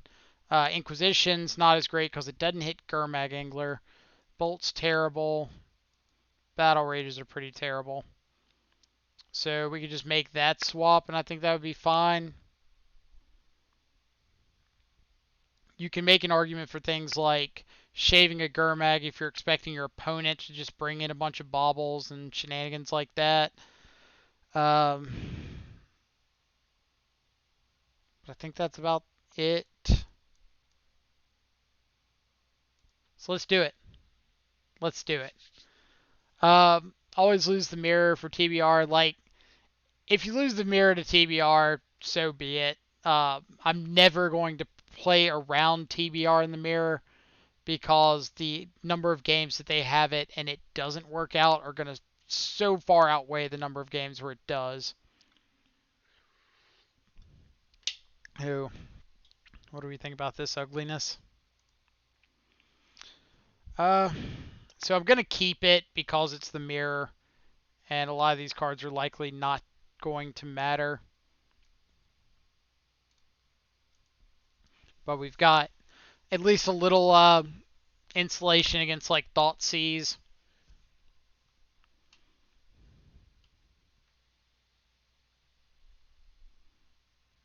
Bobble's a really good draw. That'll allow us to filter out our next draw a little bit. And we'll say go. We don't want to bobble now and draw into their potential discard. Why would they bring in shenanigans? I mean, maybe they want to hit our Nihil spell bombs. Are you telling me it's dead?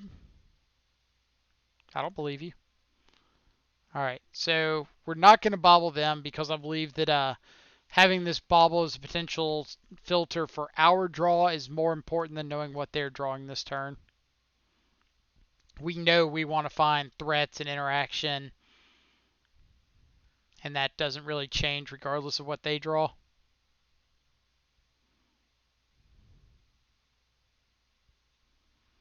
Is this a big old fish? Sure. Alright. So now we're looking for terminate, dismember, not a steam vents, shadow. Any of those would be pretty solid. You want to stub this? Nope. Alright. Are we gonna flip rolls this game? We're gonna have the real land heavy hand. No. Alright.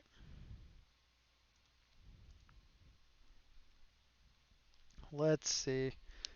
We are 100% flipping rolls this game. Ugh, that could be rough. Portugal's on the top of the demographic. That's awesome. There's a whole bunch of shadow players in Portugal.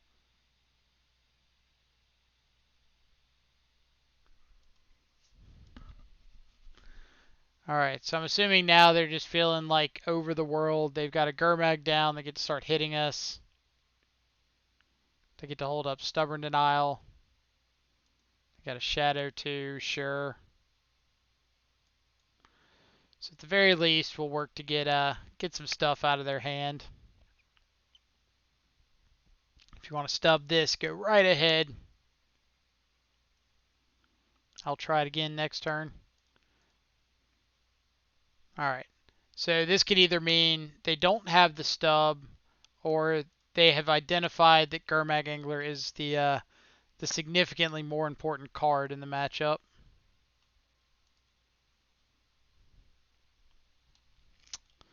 Few too many of these at this point. Let's see. Portugal stole our gold.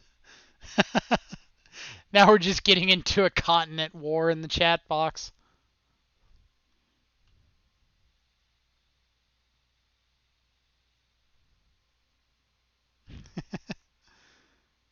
So, what is this in a turn? If they have Stubborn Denial and they're tapping down, I don't agree with it. If they're Murderous cutting their own Gurmag Angler, I do agree with it. Surgical Extraction, my Fatal Push. They have brought Surgical in the mirror. Sad times we live in. Joke's on you, opponent. I don't have anything relevant.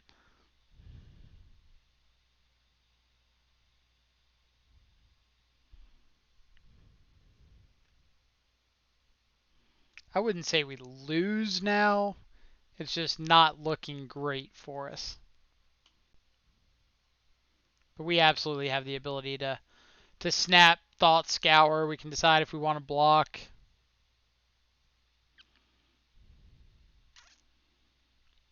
Pedro move is also to keep Bolt to cheese out the win.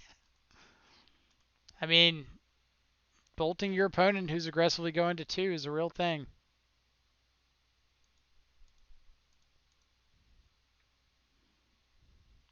They kept in both Battle Rage and brought in Surgical. All right. All right. So you get that one. Let's go to game 3.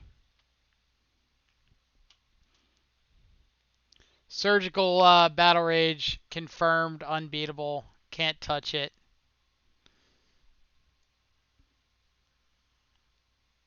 Is there any changes that we want to make? I don't think so. I think we're pretty good with our configuration. Pedro, yes, they had TBR. They also had Surgical Extraction. So who knows what kind of shenanigans we'll see game 3. I'm actually going to choose to take the draw here.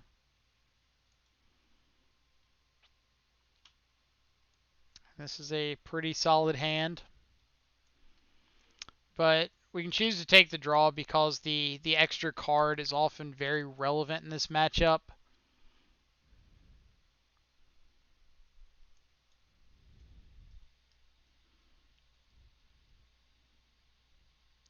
If Surgical plus Rage wins this matchup, I'm going to fly into a rage that may land me in surgery. So that also works. Opponents skipped their first turn because they thought that they were on the play. So now we get the card plus we get to Thoughtseize first. For the record, and I'm going on camera saying this, I did not take the draw for the intention of cheesing my opponent out of their first turn. We could hold up Stub, but I really want to get something like a Gurmag Angler out of hand. Oh, how the turntables. Oh, how the turntables turn. But yeah, did not intend for my opponent to skip their first turn by any means. So we know Shadow, Snapcaster, bunch of unknowns. So we're just going to play out double Shadow here. Um, we'll probably be pretty conservative about deciding if we want to hit them or not. But if we get an opportunity where we can just present lethal, we want to have access to it.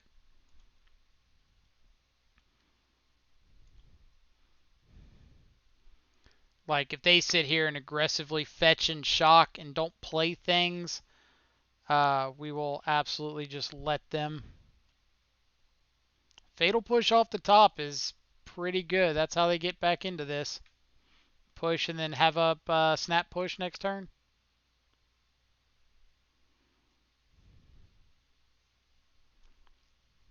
So all right, we got ourselves a game.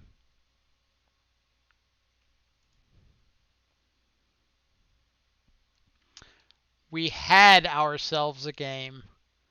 We no longer have ourselves a game. All right, so let's Thoughtseize, potentially clear out a Shadow.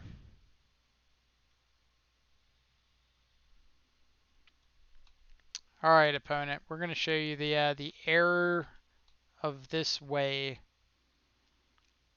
So we could take the Snapcaster if we just want to prevent them from snap pushing, but we're going to take the Shadow. We're going to put the pressure on them. If they want to try to snap push, we can stubborn denial. Like this is kind of what we were talking about is TBR in their deck post board can have turns like this where it's just dead in hand, and you really can't afford to have cards that aren't doing anything in the mirror. Psycho Wraith, sure.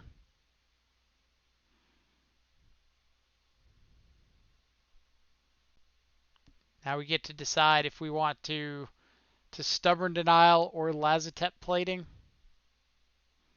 If they tap down for Snapcaster Fatal Push, I'm probably just plating. It's more mana efficient.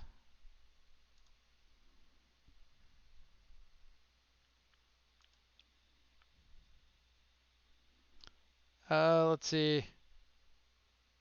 So yeah, we will teach them the meaning of spicy sideboard tech. Uh, sounds like Spike. So it is something that Spike says all the time that a player can concede at any time. A player who concedes leaves the game immediately. That player loses the game. Like your opponent is free to quit playing Magic whenever they would like. All right, so what we can do is Thought Scour ourselves. If we run into a removal spell, we just win. And I like the option of drawing into just win. We drew a Cling to Dust, which isn't bad. Terminate in the yard. Let's give her another shot just in case.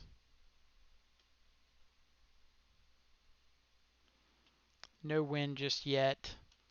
So let's play our Tarn. We'll attack with our two gentlemen here.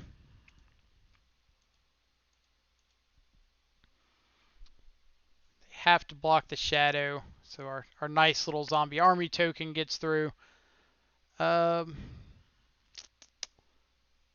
Let's go ahead and fetch now. The reason being we don't want to get into a weird priority situation on their turn.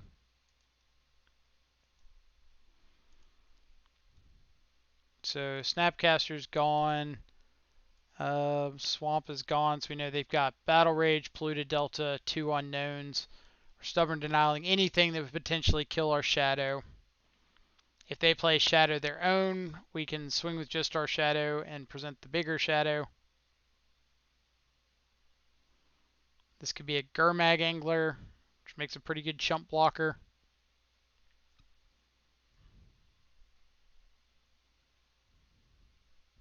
You got a Gurmag.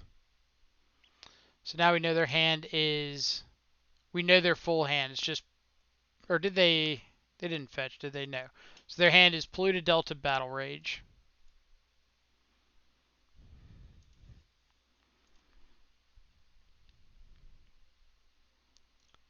Alright, so what do we lose to?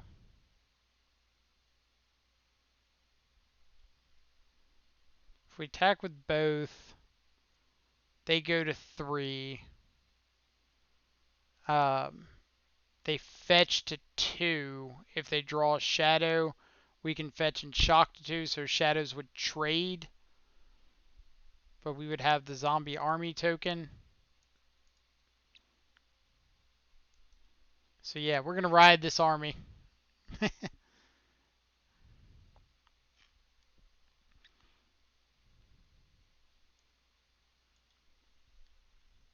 They could Battle Rage here, and we can just fetch and shock. Because we don't care if they draw a lightning bolt.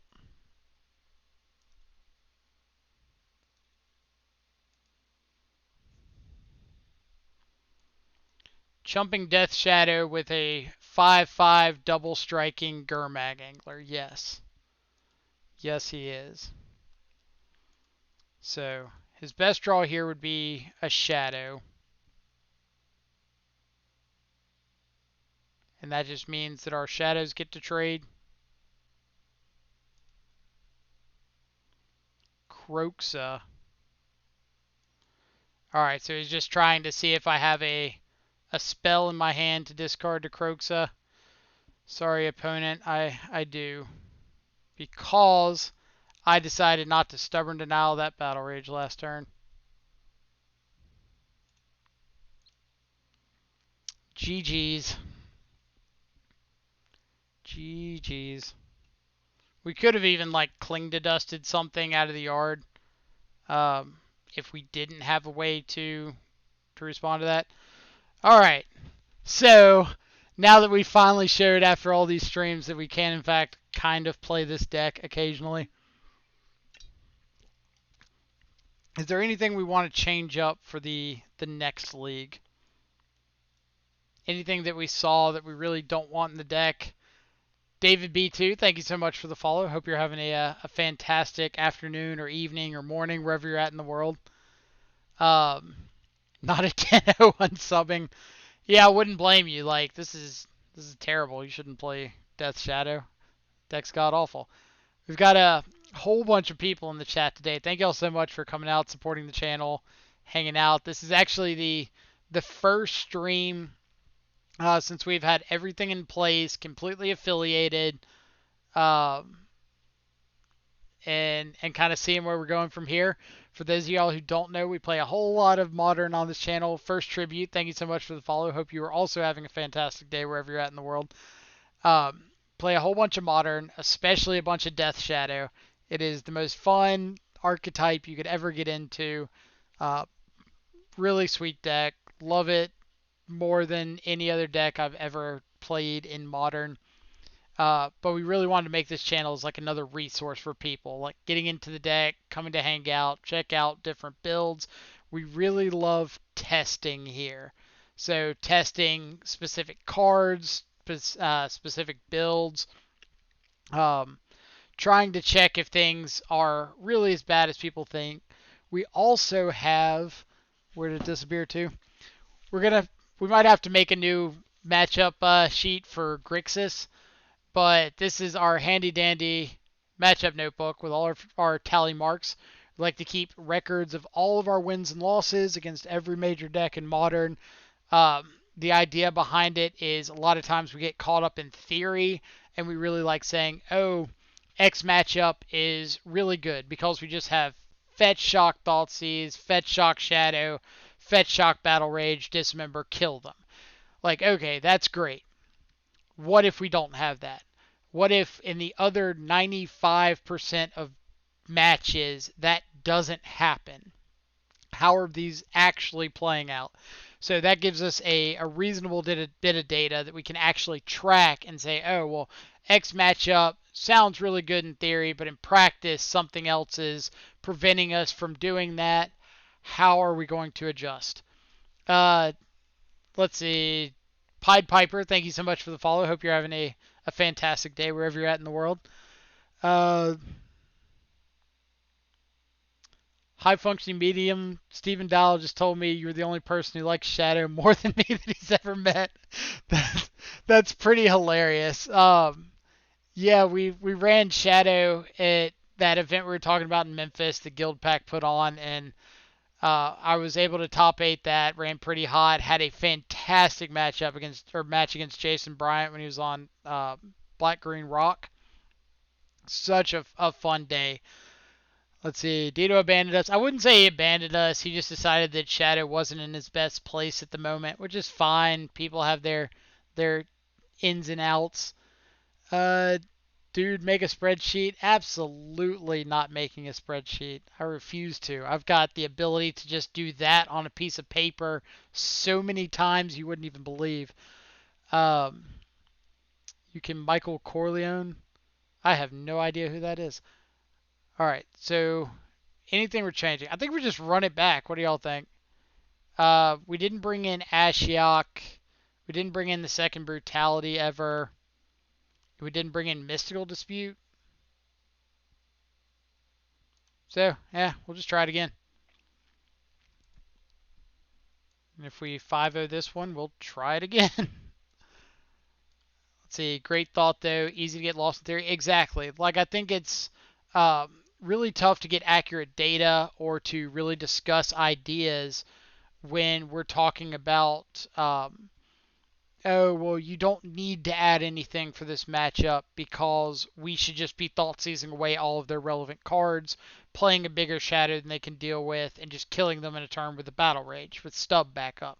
Like, yeah, that sounds absolutely fantastic. The 2% of games that you see all that. But but that's not realistic over the course of a big event. So let's see. Hopefully they take out all Bone Crushers. Maybe not as good as they thought. Were you talking about the Scred matchup? We won the die roll. We would love to play first. Mistaken Beetle 0. I don't think this is somebody I've ever played against before. Alright, so the double Gurmag Angler basically means we're on a mold of 6 before we even start. Them revealing Luris could mean something like Devoted Devastation, Black Red Prowess, um, Hardened Scales. His hand isn't particularly great against any of those. This hand is significantly better. So let's keep, and I think we're just going to bottom this Thought Scour. We've already got a Street Wraith to help us redraw, plus it synergizes better with our Shadow. Alright, so since Prowess is an option, we don't really want to fetch Shock Thoughtseize, or fetch Shock Wraith and Thoughtseize on turn 1. We can fetch Shock Thoughtseize because we can play out a Shadow next turn with the ability to like cycle Street Wraith or work around a Lightning Bolt or something like that. What do we got? Nope, just red, white, mid-range sling. Oh, Hammer Time. Okay, sweet. So, based on Hammer Time, we can take Stoneforge, we can Lightning Bolt the Giver, play out our Shadow next turn. Alternatively, we could take the Giver and plan on Lightning Bolting the Stoneforge, but we really don't want to let it resolve, so we'll just take the Stoneforge and pass. Can be fishes too. Yeah, I was watching a Nikachu stream earlier, and he was talking about another Merfolk player named Bob the Fish that we've played against a couple times, who is really high on playing Luris and his fish builds. All right, so we're uh, not manipulating our draw in any way, so we're fine. Just go ahead and checking them out. Let's get Giver runes off the field before it becomes an issue. We'll cycle first just in case we draw into something that might mean we don't want to play this shadow this turn.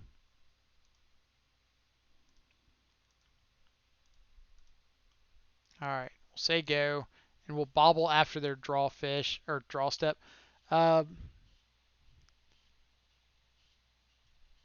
Maybe Lotus is right. I think I, like, for whatever reason, combined, what's his name? Gabriel Nassif and the Dogfish. But the Dogfish is really awesome to play against. He's got some super sweet ideas for fish. Alright, so we know about Magnetic Theft. They're playing the Spellskite. I'm pretty sure we know about a Sunbaked Canyon too that I just accidentally clicked away. Yeah, I'm just like mixing up everybody's name. It's fine, right? Alright. So we really want to find like another fetch or shock to be able to swing through the Spellskite.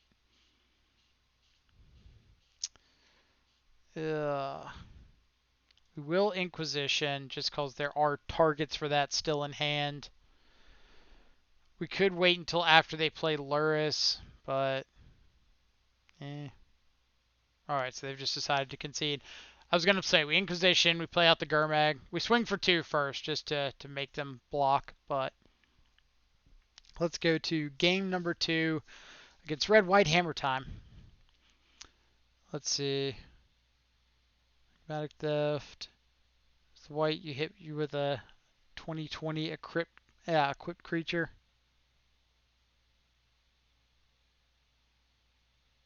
Yes, that is the deck we are playing against. Just utilizes ways to get like Colossal Hammer into play, the 1 mana +12/+12, equip 8 equipment, so you just like strap it onto something for 1 or 2 mana. So Abrade's great, Terminate's great, K Command is great. Things we're less excited about. Cling to Dust isn't the greatest here. Our main deck is pretty solid against their game plan. We could board out an Angler if we're expecting to bring in, or expecting them to bring in a bunch of like Path to Exiles. You can have awkward turns where you get Path and you don't want to. So we'll kind of play around expecting them to have Path to Exile in post board.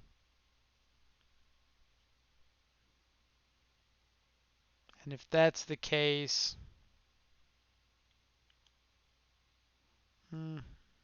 probably just want to shave a stub. Go like that.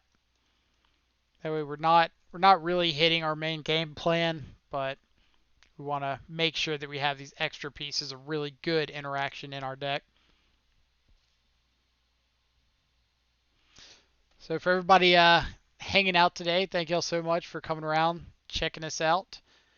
If you're enjoying the content, there's a follow button below. It'll let you know whenever we go live, so you can come check us out. We do play a lot of Modern Death Shadow on the channel, but there are donation incentives to play other decks. But Death Shadow is kind of where the community is kind of driven us, for lack of a better way of putting it. Turn 1, Steel Shaper's Gift. Sure. So they go and get their Colossus Hammer from the very start. Double Snapcaster is a little awkward. So we're just going to pass. We can hold up Dismember or stuff, or Thought Scour here.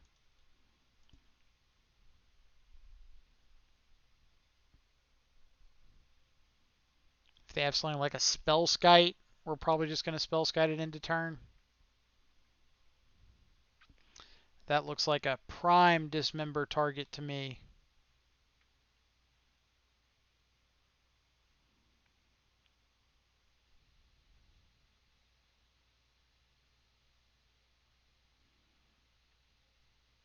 Let's see. Paulo Theodoro, trim a snap. Yeah, trim a snap could be fine, especially if we're assuming that they're just moving a little bit too fast. All right, what do we got? Another Colossus Hammer. Sure. So we are going to bobble ourselves into turn. See if we draw like a shadow or a braid's not bad. So we'll keep an abrade on top.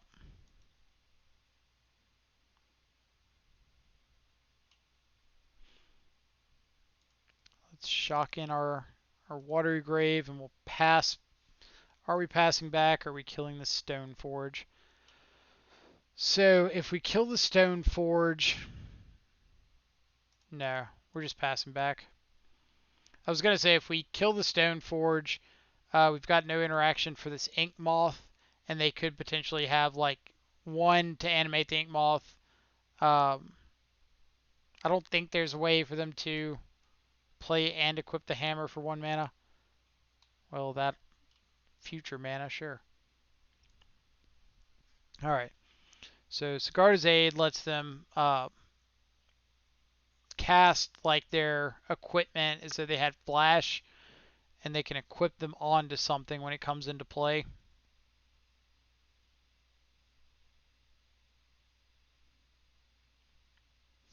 So we could have responded to that by um,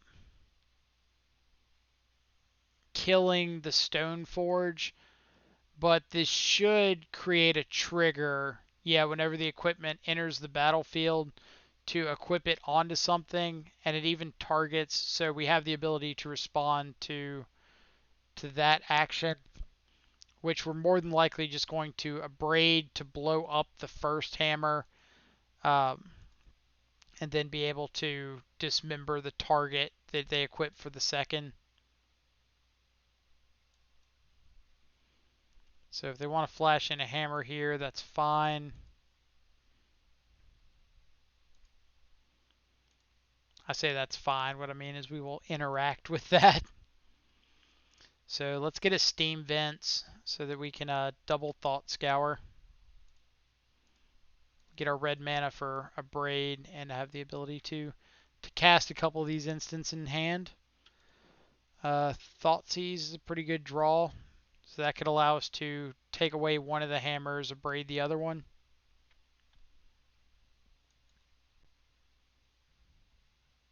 Whole bunch of stubborn denials, eh? Alright, so let's get our basic swamp. Since we don't have a threat yet, we don't really want to get too aggressive with our life total.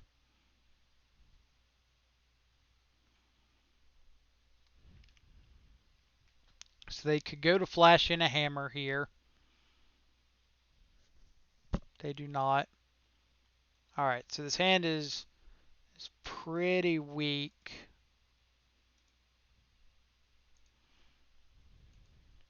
So we know that we can abrade this second hammer. Um, they have a Path to Exile in hand, but we can just wait on that. We're not in any rush.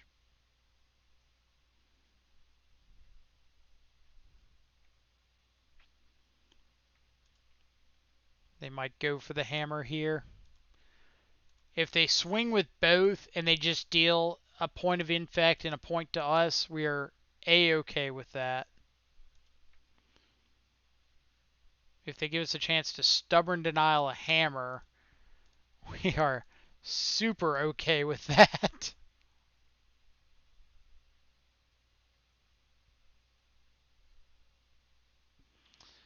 Now, we can just dismember this stone forge, which makes their top deck equipment going forward a little worse.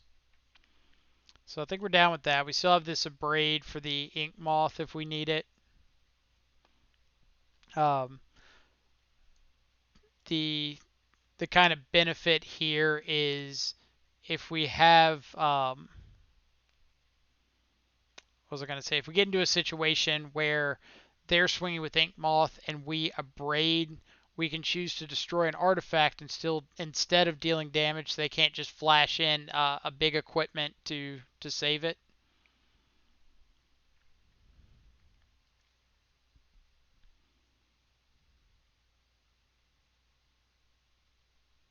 What is this? Oh, put Lurrus in their hand? Sure. Um, so now we can play something into turn and then Snapcaster Thoughtseize on their turn. So let's Snapcaster Thought Scour ourselves at the end of their turn.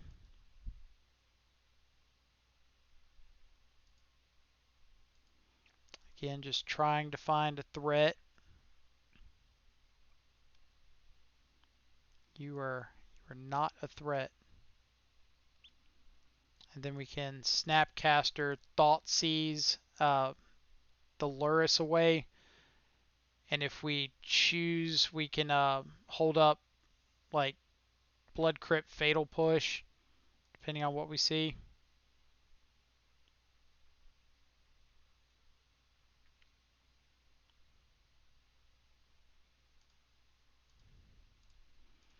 Because if we just see like Lurrus plus Hammer, we probably want to deal with the Hammer.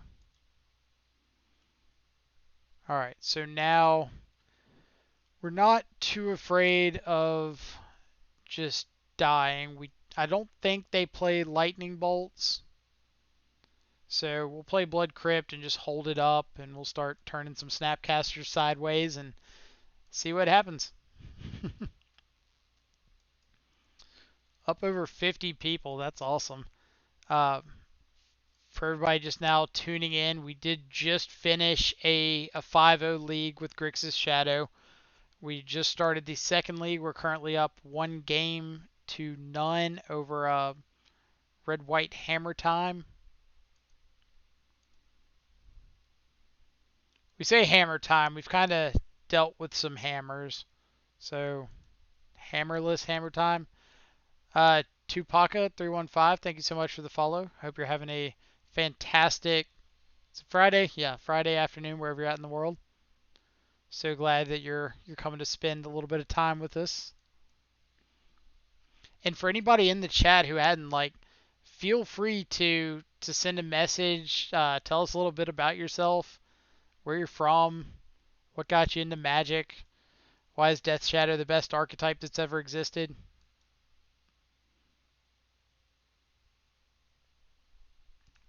Alright, so we're not really scared of any haste threats. We know their hand is a Path to Exile, a Core Outfitter, and Unknowns. We've got this Abrade to potentially deal with like a Clingy or another Colossus Hammer that comes down. And we're just kind of chilling until we find a Shadow or a Gurmag Angler.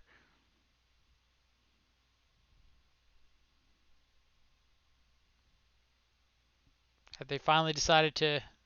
Nope. You mean why Grixis Death Shadow is the best archetype? Yeah. Leave that too. Like, if you think Grixis Shadow is the best archetype that has ever been invented, like, just say that. That's all you got to say. Like, oh, why do you love Grixis Death Shadow so much? Because it's Grixis and it's Death Shadow, and things just kind of play out that way. Alright, so we don't really care about a core outfitter. Do we want to just go ahead and fatal push this? Yeah, we're kind of planning on turning the corner with these Snapcasters. So getting in some extra points of damage just means that if we do draw a threat, it's likely just a one-turn clock. Right on time here on turn 7. So, hiya. And we'll play you down. Say go. Alright, so if they got double Path to Exile, we at least get those out of the hand, and we're presenting a 2-turn clock with Snapcaster. We can hit them for 4 next turn, and then Snapcaster or Battle Rage one of our Snapcasters the turn after that.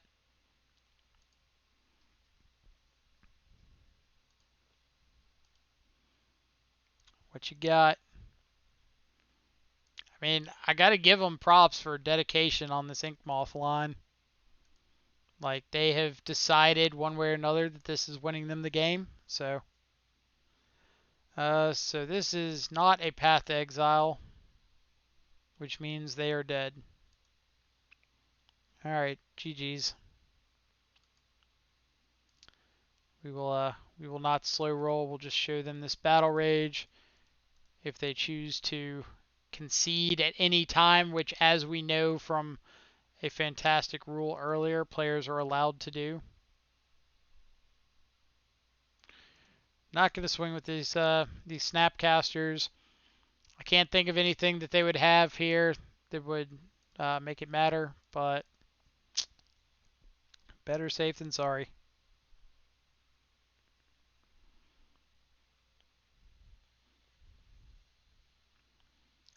Leave a blocker in case they have Angel's Grace. If they got Angel's Grace, like, power to them. But yeah, you're right. We were not swinging with those Snapcasters. All right, so 6-0 on the day so far with Grixis Shadow. I start going around trying to champion 4-color so much, come back to the homeland, and we just kind of run rampant. Rule something. I have no idea which the rule number is. I just know the Aspiring Spike says it all the time. What do we got? What do we got? What do we got? What do we got? Come on, Neobrand. Come on, Neobrand. Alright, so we got lands, we got shadows, we got interaction. Yep. Obviously, the hand would be better if we just had like a turn 1 discard spell, but we still got things that we can do, so we're pretty happy with it.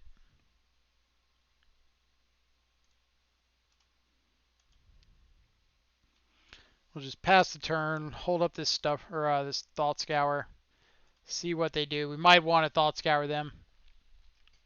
Was the 5-0 with Lazotep plating. So we did have a copy of Lazotep plating in the sideboard.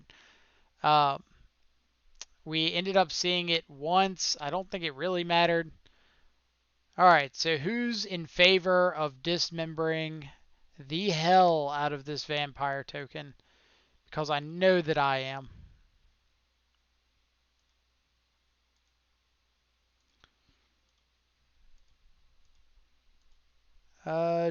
Dragon KM88, thank you so much for the follow. Hope you're having a fantastic day wherever you're at in the world. Let's see. So we are playing a shadow. We have access to snap dismember next turn if we want it. Or just hold up drown in the lock. So let's just play a shadow, hold up Thought Scour. Maybe they choose not to play anything around something, or not to play something to play around Stubborn Denial. Thank you for single-handedly saving us from the vampire invasion. I mean, I do what I can. Like, I really want to make sure the world knows that they're safe. Main deck Path Exile. Sure.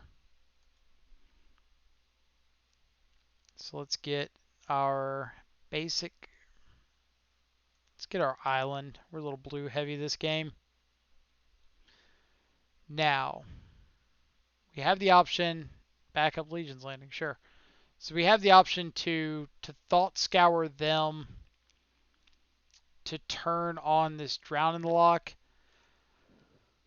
And I think that's probably correct. Punished. Omega punished. Alright. So we could just play out the Gurmag Angler now, which might not be a bad idea. Like, if they got the second Path to Exile, so be it. But we need to have dudes on the field. Say go. Let's see. Opponent saved us from Avatar invasion. You hit a path. Good job. Yeah, like, they got it, they got it. But this isn't a primarily Path to Exile deck. Like, they're not looking for opening hands because they have Path to Exile. And they had the chop down. All right. All right, opponent turning into a game. So let's cling to dust one of these paths. Give ourselves a potential draw to find like another fetch land. We can snap cling if we absolutely need to. Now we can't snap cling, but we can Inquisition, which is basically just as good. Alright, so a bunch of ways to make tokens. Let's take one of these. Does it matter which? Colorless Servo, White Humans. We'll take the Gather the Townsfolk just because it has extra text on it. We don't really care how big these tokens get if they're all on the ground. Now we have the option to drown in the lock something. We can snap drown next turn. Let's see. Oh no, I just played this terrible deck. Went 1 and 4. Oh no. Oh no. Ikashi. I'll be honest, I had to look up Death Shadow's creature type. It is an avatar. It is not a avatar. It is the avatar.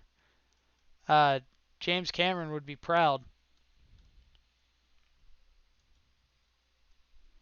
Alright, so we're really looking at countering like this servo expedition.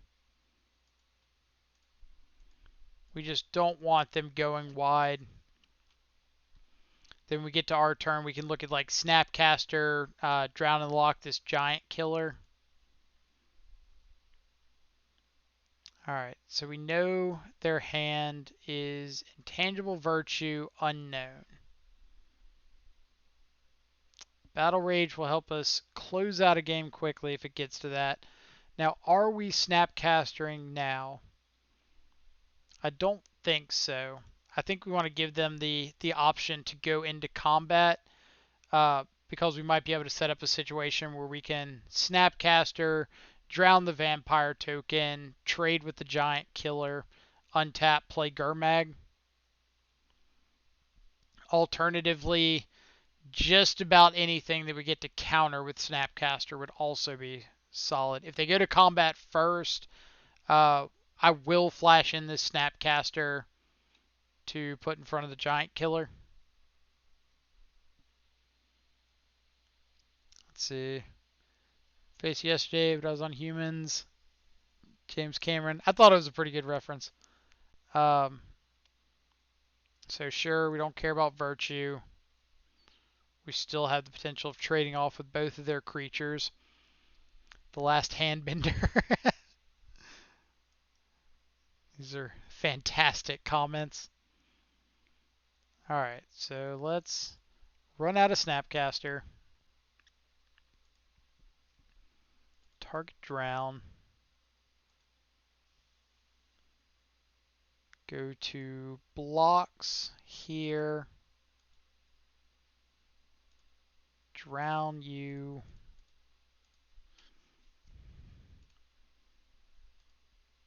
And trade off the board. So here we're really looking for like Stubborn Denial. It's probably our best draw. Backup Expedition, sure. Or Death Shadow. Death Shadow would be pretty spicy. Alright, so let's leave the Cling to Dust in the yard.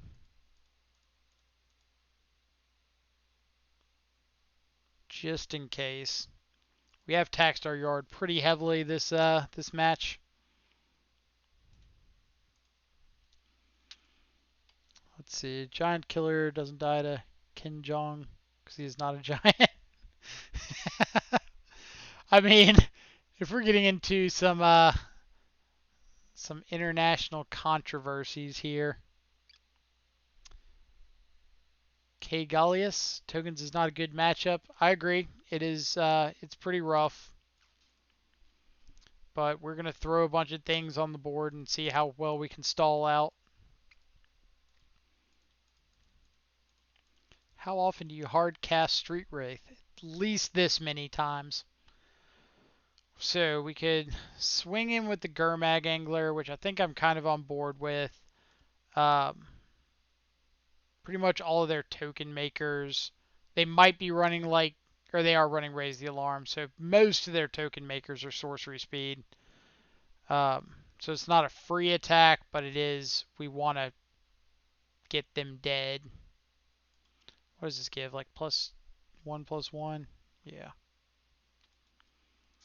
Alright, so if they block the Gurmag this turn, they could. Let's thought scour ourselves before we even consider any other options. So now we have access to Cling to Dust if we want it. If they decide to block the Gurmag and try to trade it off with their tokens and a Dunes, we can Battle Rage.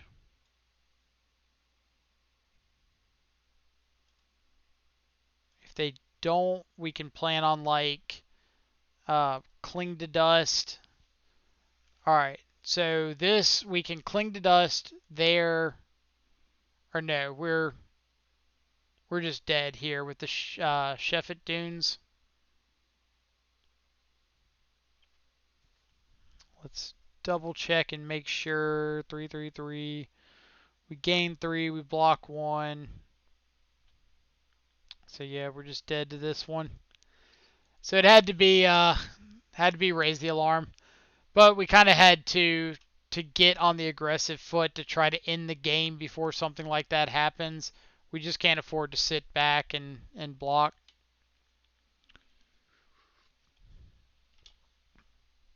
He didn't activate because we hadn't gone to damage yet. Oh, Sheffet Dunes is sorcery speed? Oh my god. Are we sure? Let's see. Sheffet Dunes. Y'all might be sure. I'm not sure. It is sorcery speed. So we absolutely had lethal there. All right. Take it from somebody that played Sheffet Dunes and too many standard decks. Fair enough. Fair enough. All right. Things we want to board in. Where'd my other one go? Where did you? There you go. So for those of you checking out the channel for the first time, over here, this is our thinking area. It's not we're 100% bringing these cards in. It's a place for us to bring in things we might want to bring in uh, so we can take a look at how they line up versus what we're wanting to take out.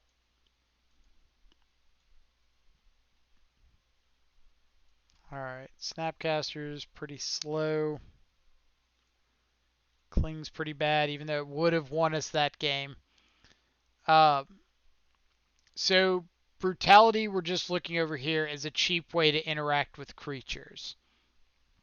We're not saying that we're necessarily bringing it in. It's just, like I said, we want to take a look at all of our options in one area before we start making any definitive decisions.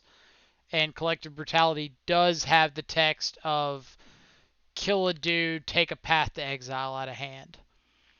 Uh, Removal, I wouldn't say removal is bad because you can not only buy yourselves turns, you can make attacks easier, but most importantly, keep yourself from dying. But we're not boarding in sweepers because we just don't run any.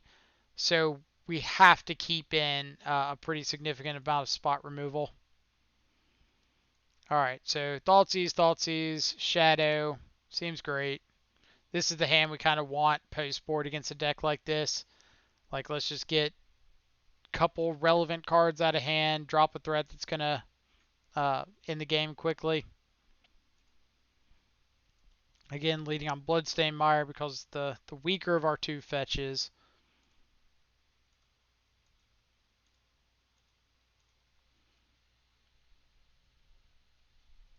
Let's see. Give me 1 second. We'll get to chat. All right, so we could take the Legion's Landing and just take their turn 1 play, We could take the intangible virtue. Is there a way to just go bigger? Spectral Procession does give them flyers. Alright, so we're going to 15 off this Thoughtseize, 10 off the next Thoughtseize. We're going to have to take Dismember with one of these, or we're not going to be able to get our threat down. So if we're taking Dismember and Spectral Procession, that's probably our best bet. Dismember so that we can play out the turn 2 Shadow, Spectral Procession, so we don't just die to a bunch of flyers. Yeah, if we just draw the Stubborn Denial, that could very easily change. Unbanned Faithless Looting. Is Grixis Shadow playable again? This is my pet deck after Phoenix was banned, but it's fallen hard. Well, chat, what do y'all think? Do you think Grixis Shadow is playable again? I asked them because you are jumping in the second league, and we just had a 5-0 the first league with Grixis Shadow. So, at the very least, it's not bad. We're currently 1-0 here, so technically we're 6-0. They drew the path. Alright. So we got to take the path now. Or we could take the Spectral Procession still and just say they have to cast the path next turn. No, we can snap Thoughtseize away the Spectral Procession next turn. So we're taking the path. We're playing out the Shadow. Right. So it's funny that you say that because one of my favorite comments ever on YouTube revolves around a specialist. I say specialist player, like he's a really good player, plays all sorts of archetypes, but he's known for a specific archetype. And we'll see if y'all can guess. He's known as being a master of Grixis control. Ton of Grixis control in Modern especially, but he is known as being a master of Grixis control. Not God's Shadow, Corey Burkhart. Mystical Pot gets that one correct. So one of my favorite comments I've ever seen on Twitch, not on Twitch, on Reddit, was Corey Burkhart could win with a vaguely Grixis-shaped ham sandwich. And I think that is just like the most fantastic comment I've ever heard. Alright, so they play the Servo Expedition. So let's think.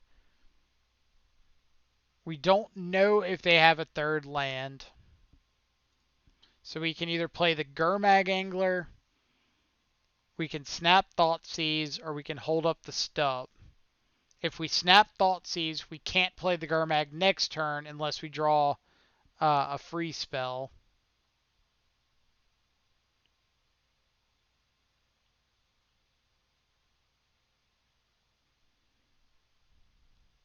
So their last card has to be land or land on top to cast Spectral Procession.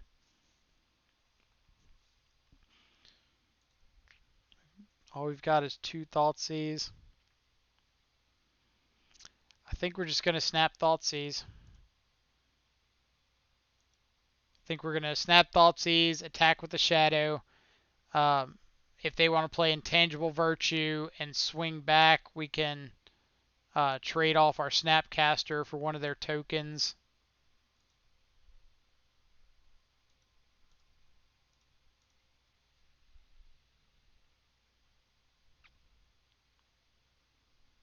Alright, so Tangible, Raise the Alarm, Spectral. Yeah, you're right. He will have the third land because of Legion's Landing. So what we can do is just not attack, and he can trade off 2 tokens to flip the Legion's Landing.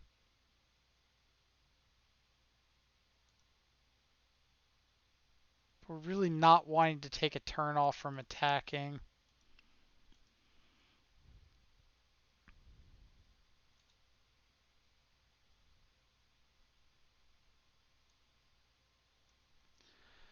Oh, yeah, I agree. I think we just attack. Like, we kind of need to find stuff like Battle Rage at this point anyway.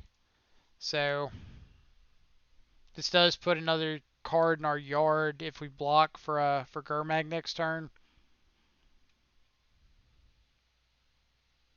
Imagine if Corey played good decks. I mean, he beat a friend of ours for top 8 at GP Memphis last year because he was playing Sultai. So,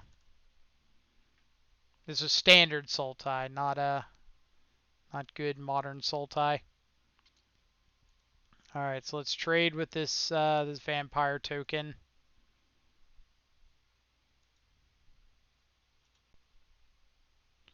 They have given us a bit of a window here. Window gone. Window gone. Auriok champion. Ugh. Opponent who hurt you. Alright, let's play Gurmag. Hold up a stubborn denial.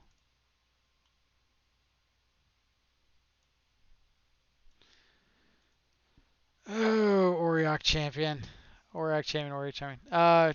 Confused, thank you so much for the follow. Hope you're having a fantastic day wherever you're at in the world. Alright, Battle Rage or bust.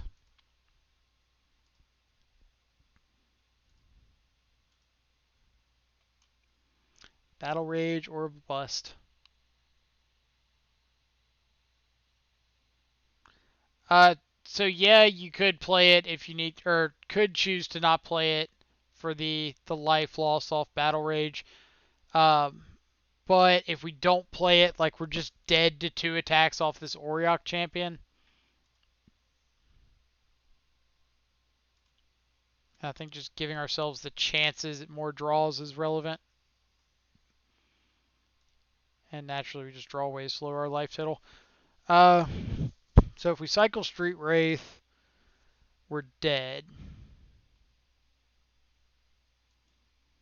Because if we cycle the Wraith and don't see... Alright, so let's think. We know they have Raise the Alarm and Tangible Virtue. If we counter the Raise the Alarm,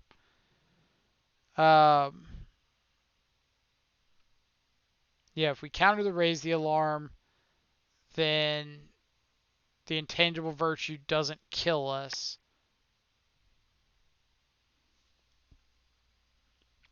So we're just passing. The Royal Scions is in.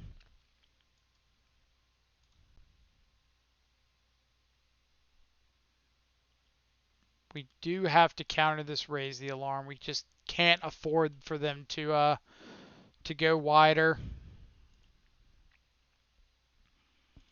And then next turn, if we draw dead, we're probably just forced to cycle the Street Wraith and say we have to have Battle Rage.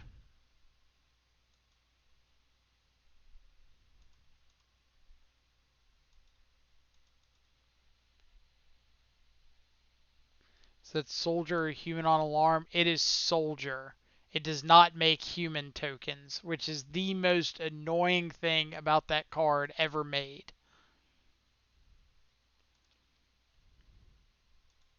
Alright, what do we got? Well, technically that's alive for another turn.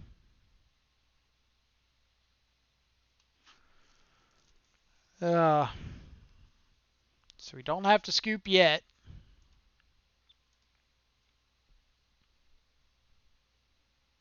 Unless this is another Raise the Alarm.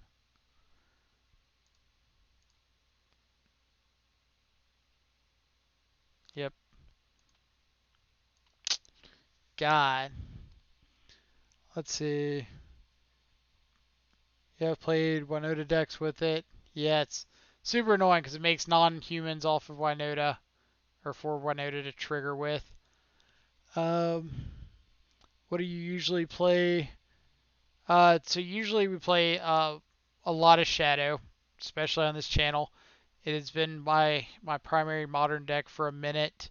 We've been playing a lot of 4-color recently. This is kind of the first day we've gone and played Grixis. It's probably the first day I played Grixis in, God, a couple, maybe like 3 or 4 months. I've been pretty focused on four color. K Galius, thank you so much for the follow. Hope you're having a fantastic day wherever you're at in the world. Um, but we had someone who was interested in seeing some more Grixis content, so I figured I would dust it off today and see how it went. So we're gonna ship this. We don't have black mana. This will keep. We'll bottom this basic swamp.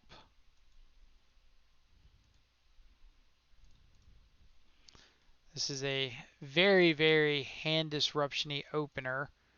Um, the mirror. Okay. Okay. So we could take this Thought Seize. Plan on Thought Seizing next turn with the ability to pay for stub.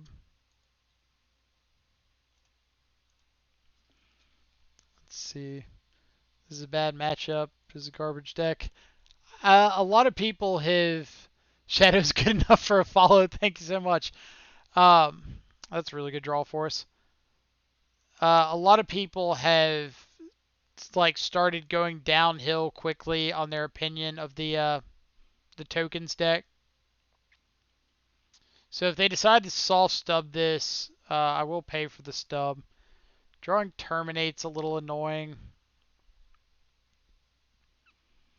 So because of that, we want to take one of these removal spells. Let's take the Terminate in case we draw into a Gurmag Angler. I was really hoping to just catch him with one removal spell so we could play out the Shadow, but doesn't look like that's going to be the case. Let's see. More Grixis Death Shadow from now on, please. Like, I mean, if that's what people are wanting to see, I will absolutely take that into consideration. Um, I know it sounds like super, what's a good word to say, or good way to say it, super douchey, but like, if I feel like playing four color on a day, like I'm probably just gonna play four color. But there is always like donation incentives down at the bottom. So if somebody just really wants to see Grixis, it's basically just like covering the cost of the league, and we'll play Grixis, and that's available anytime. So if people just want Grixis content, there is an option to make that available. All right, so stub that, sure. We'll go ahead and play out this Shadow. We know they have the Fatal Push, but we got to make it or make them get it out of hand eventually anyway. Let's see. Soul Sisters Death Shadow. I don't know about that one. Grixis Mirror, what year is it? It is the year of our Lord Shadow 20, where everybody wants to play Shadow because Shadow is Shadow, and yeah. Abzan Shadow. Abzan is a bench move. I mean, if somebody wants to see Abzan Shadow and they have got a list, they can drop. So there's a donation incentive, sure. There's also a suggestion box down below. So if you want to see a specific list or a specific deck, you're more than welcome to drop a list in that suggestion box, and we'll check it out. And if we find time for it or decide to play it one day, then it's completely free. But if you're like me and you're impatient, then you might just want to uh, look at the donation option, because you could just say pay $10 and have that list get played for sure. So double angler probably means GG's. Yep. It's the year of Merit Lage, which is also an avatar. It is. It is an avatar. It's often a little bit bigger than Shadow is, but Shadow still has the higher ceiling. Funny how that works out. All right, so things we want to consider bringing in. Things we want to consider cutting.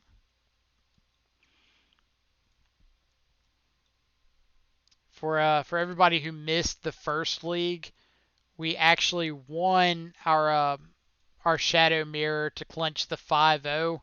We won against a like Croxa Shadow build running surgical extractions and keeping in Teamer Battle Rage post board. And I thought for sure we were going to lose that 5-0 because they just like surgicaled our fatal pushes game 2 and had a Battle Rage on a Gurmag for lethal.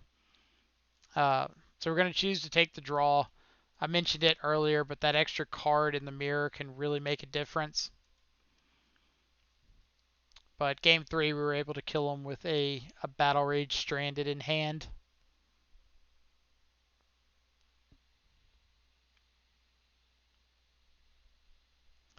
Pedro, thank you so much for stopping by. Hope you have a fantastic rest of your day. We're always glad to see you and have you hang out.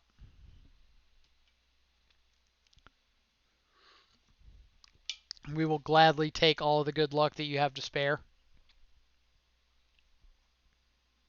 Oh, whoops. We are definitely keeping this.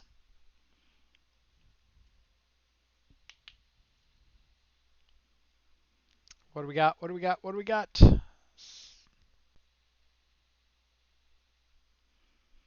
Thoughtseize, you got it. Take whatever you would like.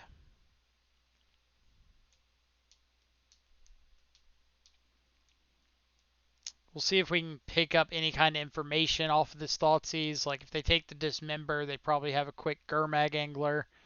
They take the Snapcaster, so they're probably just planning on a longer, grindier game.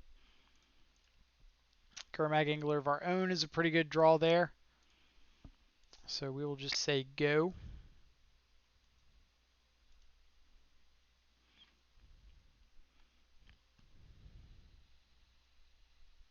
Love you some Turbo Depths in Legacy. It is a pretty sweet deck. Alright, so let's bobble ourselves, see if it's something that we want to draw. Street Wraith. Probably. It's just a free card. That we didn't want to draw. Yeah. Silly Blood Crypts. Alright, so we are going to shock in our second land first. If they want to try to soft stub this Thought Scour, like I'll probably just pay for it. Now it comes down to, do they have the Dismember?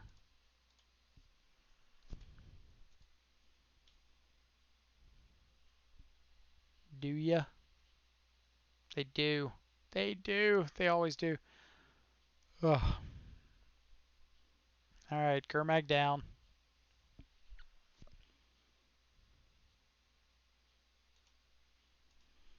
So there's always a theory in the Shadow Mirrors that the first person to hit their opponent with a creature probably is going to lose. And we'll see if that ends up being relevant. So they're just going to snap Thoughtseize, sure.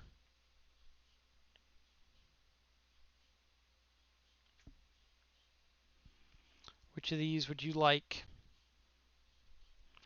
Like, having an opponent use a Snapcaster on a Thoughtseize instead of like a removal spell or something like that is pretty great.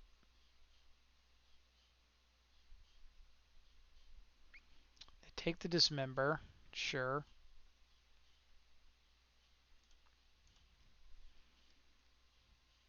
So many lands.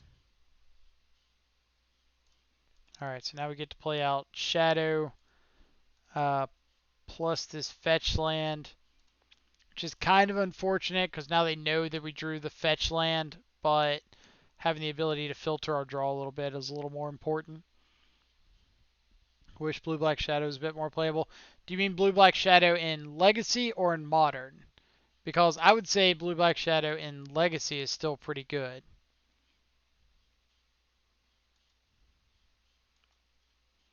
I think it's a really sweet deck.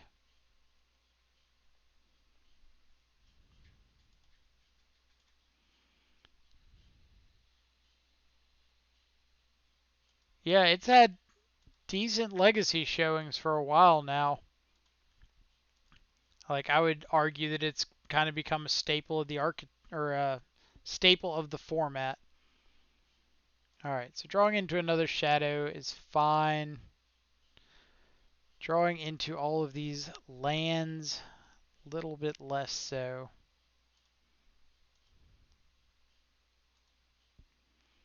We need about 7 fewer lands.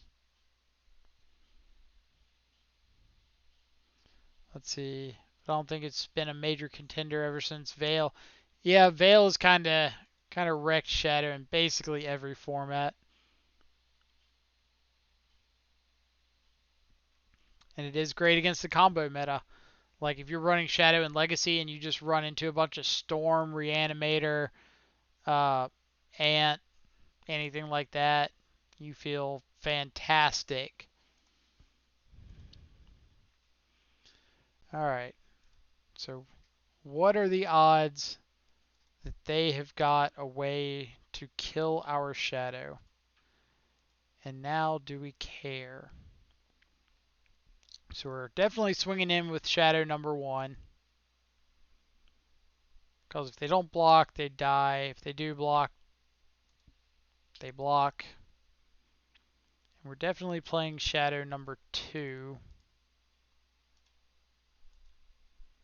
Saying go. We'll see if we have the luck of the Irish with us. Maybe they just haven't drawn anything relevant.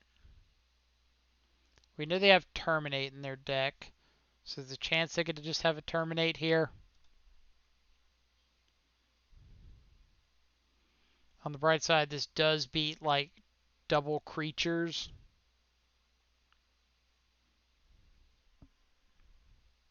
So they can't have like Gurmag Angler and Shadow and live. Alright. There's half of the equation. Where is the other half? K Command's a pretty good draw. So that means at worst we might get to K Command back a Shadow.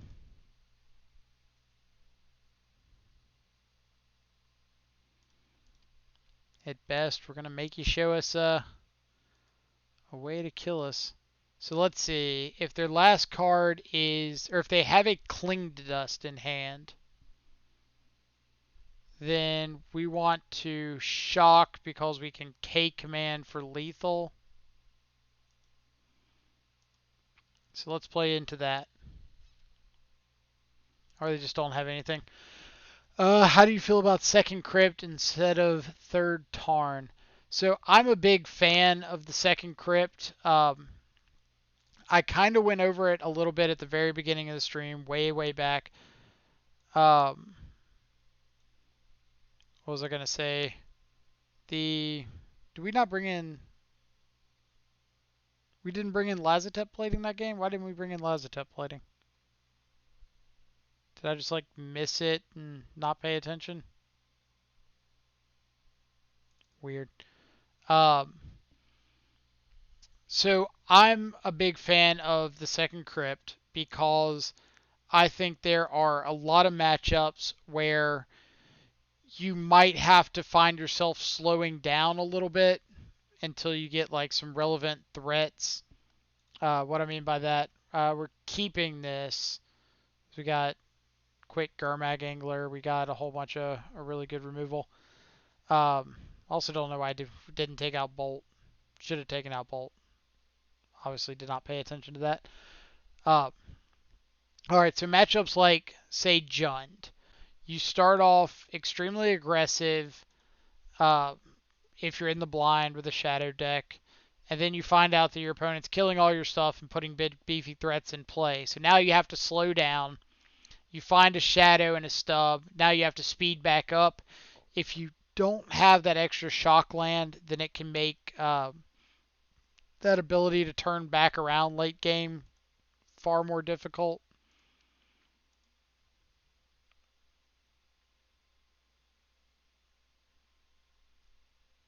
What you got, opponent?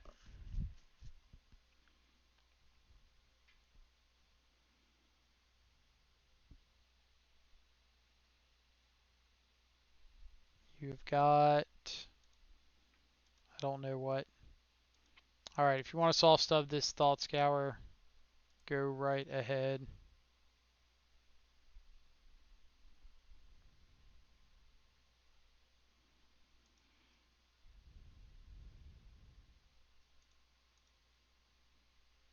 One less fetch slows down your Gurmag. It is a small percentage thing that can happen, but I don't think it's nearly to the point of relevance that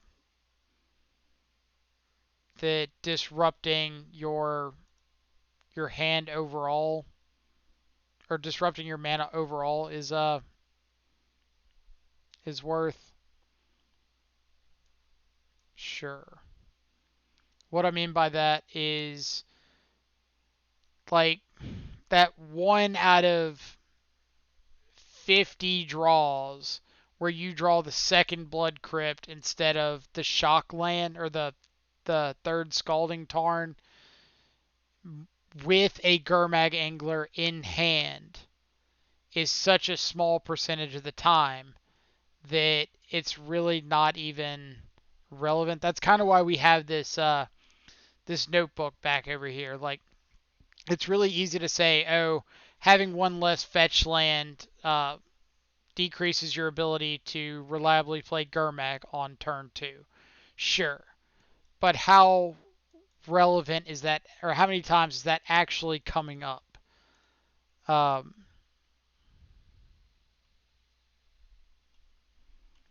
See, I would say that the fifth shock lands come up plenty of times.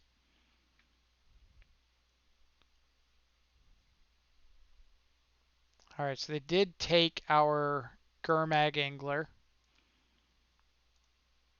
Um, no, we don't really have a need to Thought Scour here. We can just pass. We can hold up like Snap Scour on their instep if we need to. But we don't really have a need to make a priority move here. Let's see. Uh, Played Grixis for 3 years. Never see Swamp plus Island in hand. I mean, I feel like I've seen it a pretty good amount of times. I've had matchups against like Burn, Leighton, day twos of GPs and opens where I've just had like basic Island Swamp, 2 Thought Scours Gurmag, and like snap keep this. Not even close. Besides, what if your opponent's playing Blood Moon? Like, don't you want a way to deal with that? Alright, so this is Snapcaster Thoughtseize. That means we want to respond with our own Snapcaster, because I don't want our opponent to just take that. And then we can look at like Snap Scouring into turn. Let's see. But you can say that it matters more than the fetch, of course. It's all subjective. Like, we could argue that, yeah, having the extra fetch matters, having the extra fetch doesn't matter. But what it comes down to is personal preference. Like, I prefer knowing that I've got the 5th fetch land in my deck. There's like the one time I played a major tournament with 1 Blood Crypt. I was playing on a backup feature match against Edgar Magiesh from Team Lotus Box. and I had him dead on board if I had the second Blood Crypt in my deck, and I didn't because I decided to play one Blood Crypt that weekend. So it can absolutely come back to bite you. All right, so what is our plan here? We can bolt the Snapcaster and swing. Start by scouring ourselves again. I was going to say if we draw a fetch land, that might change up what we're wanting to do. And I think we're just passing here. We don't want to hit our opponent and make their shadows able to dodge these dismembers. Let's see.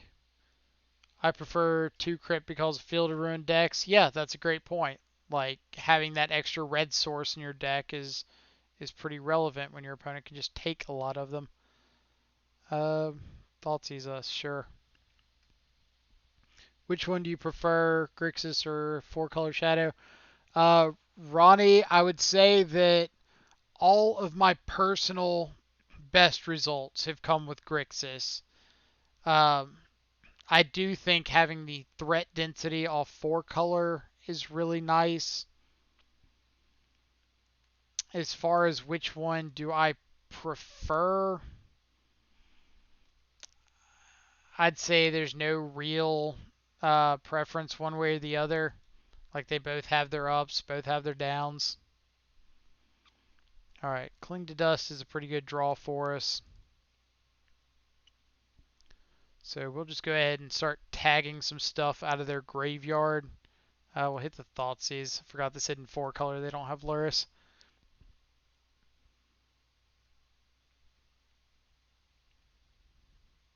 All right, so this makes me want to go ahead and consider killing this Snapcaster and getting some damage in. But I think I'm still fine just hanging back a little bit more. Again, there's not really any rush to do anything. Sure. That's a fatal push that wasn't going at a Death Shadow. Let's see.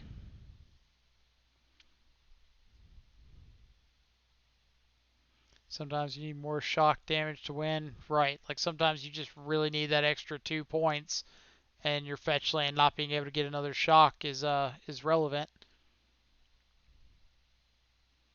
Second Dissension Crypt arrived. That's awesome. Dissension Crypts are the best crypts.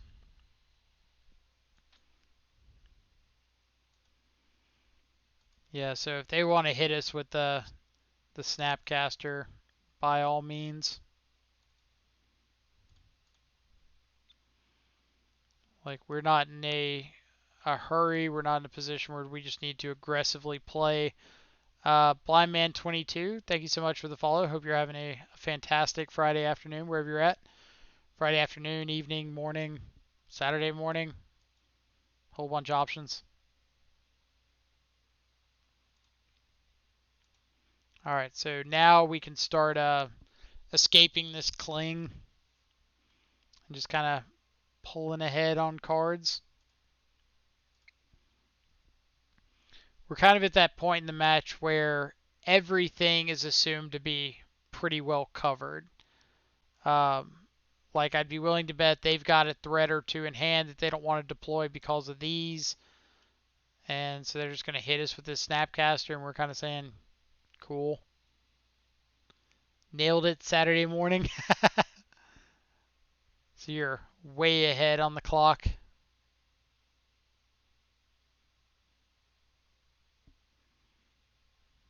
All right, what is this? Inquisition. Sure.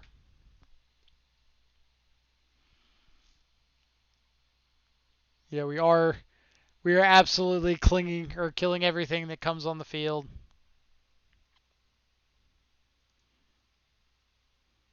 They're slowly working their way down to bolt snap bolt range.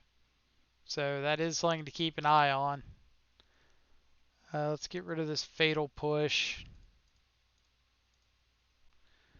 And we will exile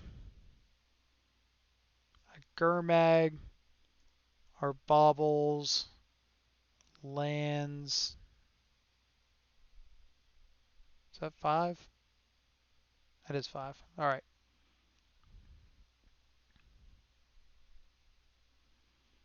That looks like a threat the last time I checked.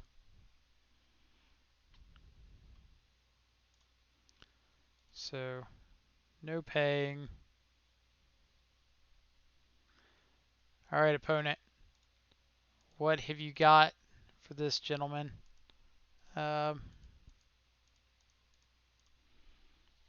True name Nemesis has arrived.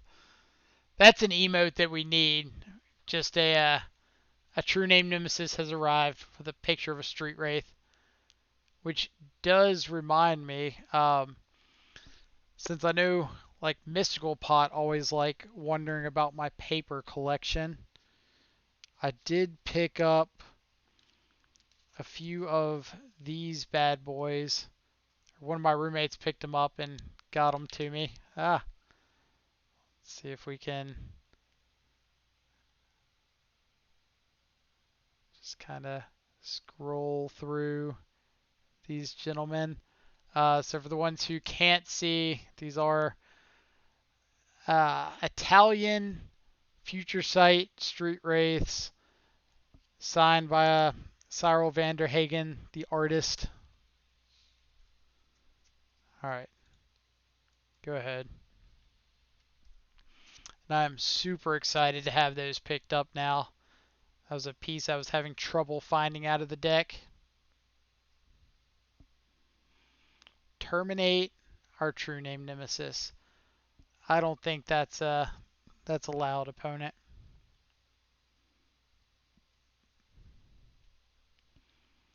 Ooh, Spell Bomb is interesting. I'm down to bomb. So we'll just go ahead and take Gurmag Angler out of the equation for you.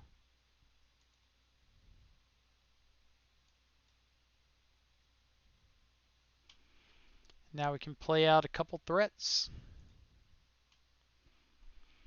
Alright, so what do we not want? Spell Bomb, Wraith, Delta, another Delta, Wraith, Gurmag. We'll play out a Gurmag.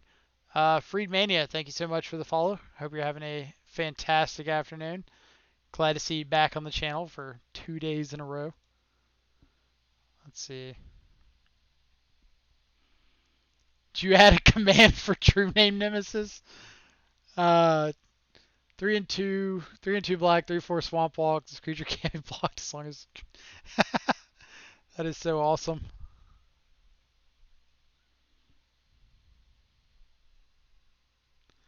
Let's see.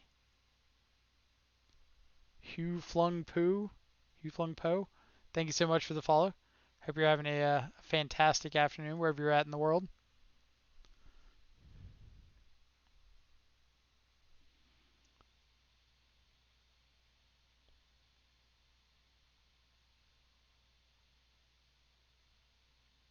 Let's see.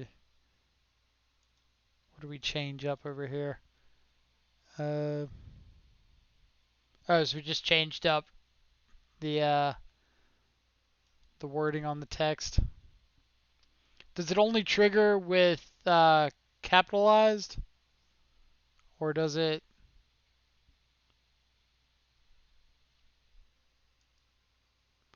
Opponent's probably wondering why we're playing so slow.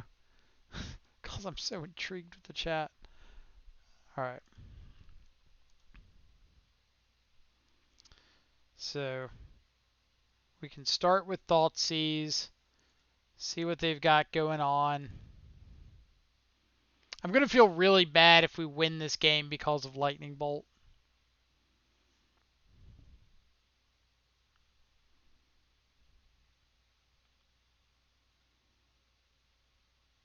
Like, we shouldn't even have it in our deck post-board. Not that their stuff was really living anyway, but, yeah. Might need to allow everyone to do command. Look into the settings. Yeah, if you can figure out what's going on with that, that is all your territory. I'm just here to cast shadows and look pretty. Uh, Is he conceding? I don't think he's conceding.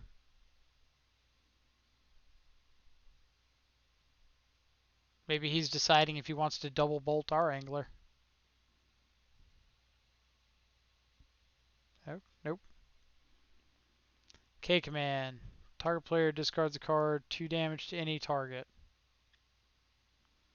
So 2 damage to us, we discard a card. Sure. We will discard a dismember.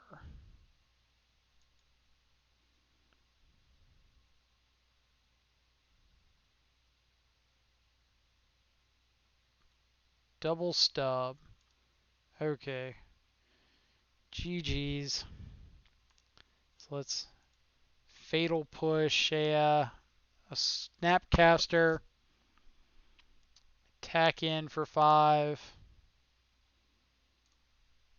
Then lightning bolt our opponent in the face.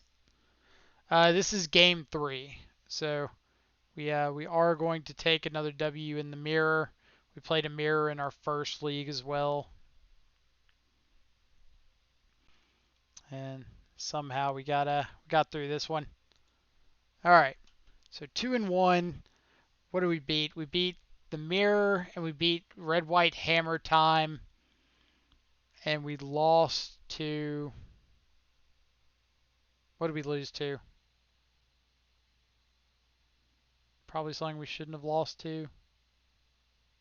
How do I not remember? We literally played this last match. Lost to mono white tokens. You're right. You are right. 9-1 incoming. Maybe. I wouldn't be too upset for that. Do I remember what the matchups were for the first league? We beat Jund. We beat the Grixis mirror. We beat Tron. We beat... Hold up, I got this. I didn't write them down, but this might help me remember. Blue-Red Prowess. So Jund, Blue-Red Prowess, Tron, the Grixis mirror, and um, I got this. I got this. I don't got this. I don't remember. I don't remember. Let's see. Uh, yeah, we got Blue Red Prowess. So Blue Red Prowess, Tron, the Mirror, Jund, Scred. You're right. It was Scred Red. All right. So on the play, game 1. I think we're gonna keep this. We've got multiple redraws to help find our second land. We've got plays to make on turn 1. So let's get a little more information on our opponent, Mystic Sanctuary. So it's very likely like an Uro, Teferi, Sanctuary, something like that kind of deck. All right. Now I have no clue. That's a whole bunch of force negations targets. All right. So, I think we just take a Scour as a redraw. Like we don't really care about force of negation. So let's just let them see one less card. Thoughtseize is a good draw. Really want to just see our second land. Why don't we care about... see. Why don't we care about force? Because if they want to pitch an extra card to use force of negation, we're getting a 2-for-1 off of that anyway. And since our deck revolves around 1-for-1 trading, if we want to get the free 2-for-1, deal all day.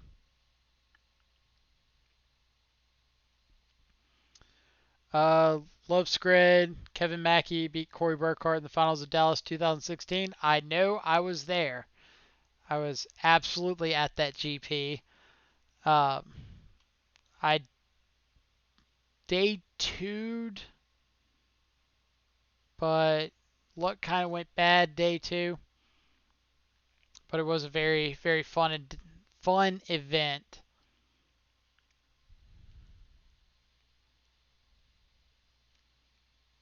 Let's see.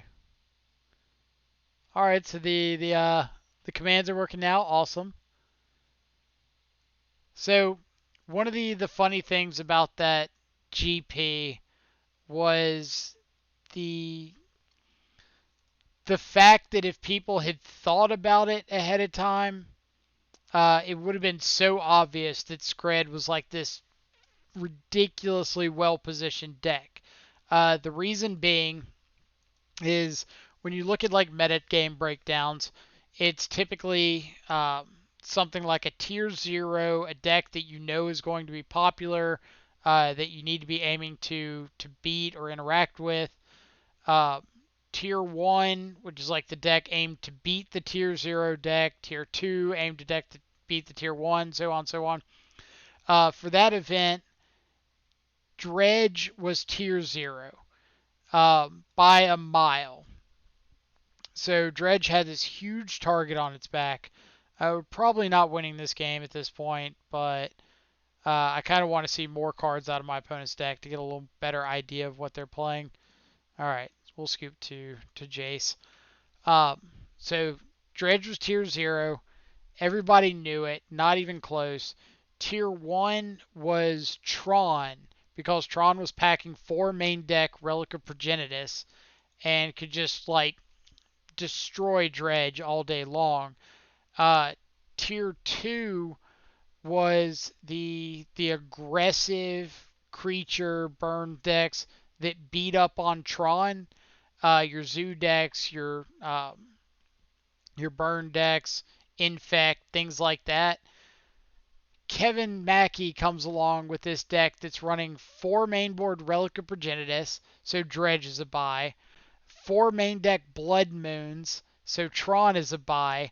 4 Screds, 4 Lightning Bolts, and multiple other cheap pieces of interaction. So now these infect aggressive creature decks, plus the fact that you're not hurting yourself on your mana, makes these aggro creature decks a buy and just destroys everybody over the course of the weekend. Alright, so Blue Eyed Control, Mystical Dispute, Lazotep Plating for sure coming in. Ashiok is pretty good against Mystic Sanctuary decks.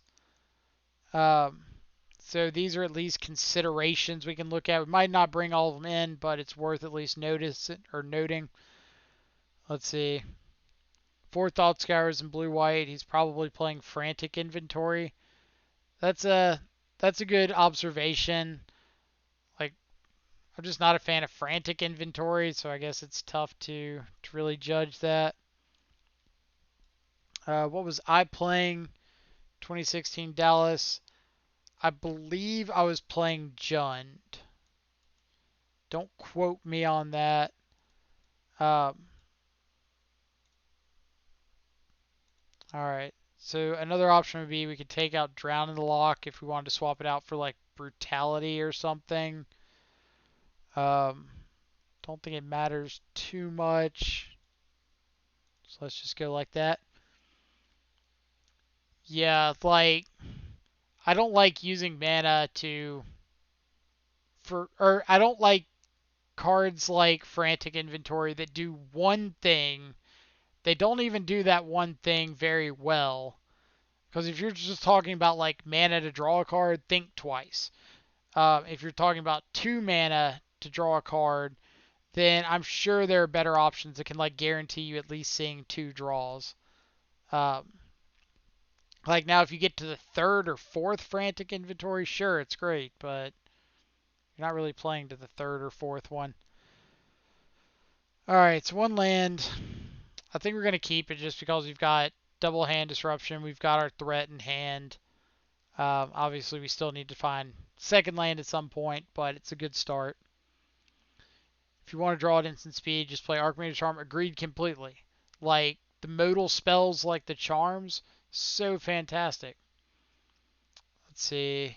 Alberto's put 4-color shadow together for an F&M tonight. Going to wreck some unexpected fools. Most people think I always play Tron or blue-white control. They'll never see me coming. That's awesome. I hope you're able to run some people out of the building for sure.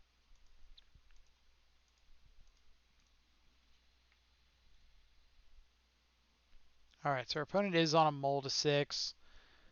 We are going to leave them with this frantic inventory for the moment. We'll see how well it does.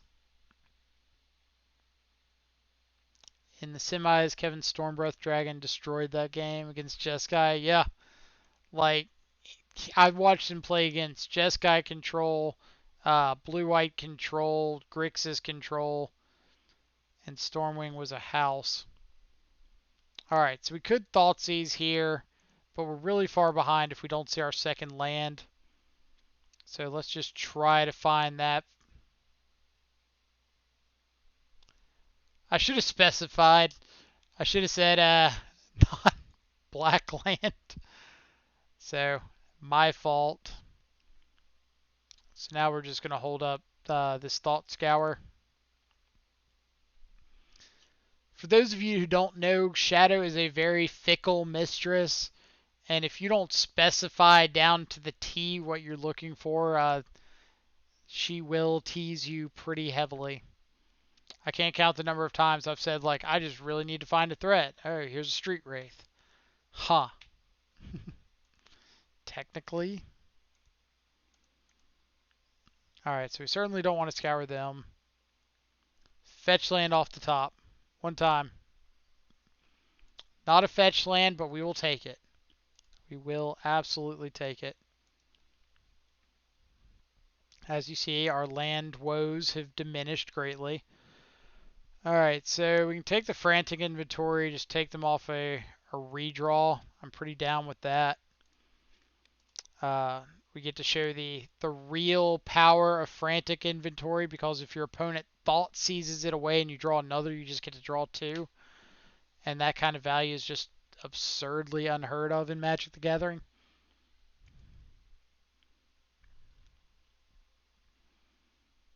But in the meantime, we're just going to try to hit our opponent with a couple shadows hits and see if we can kill them. Alright, so we did not know about that basic island. So they have given us a free bit of information on their draw there. Gurmag Angler's pretty good. Alright, so let's think about our clock. We know we're playing Spellbomb here, so that's a pretty easy first step. If we play Gurmag, then swing for 11 plus K command next turn is lethal. If they just draw Verdict off the top, then we lose, but them's the beats. So let's get rid of some of these things we got duplicates of. Play Gurmag Angler, say go. We don't even have to, like, crack this spell bomb if we don't want to. Obviously we want to, but... Alright, so they're wanting to target a purge. Let's think. If we crack the spell bomb for no value, we get to stop these Mystic Sanctuaries. If we draw a card off spell bomb, what are the odds that they want to Cryptic Command to just bounce the Gurmag Angler?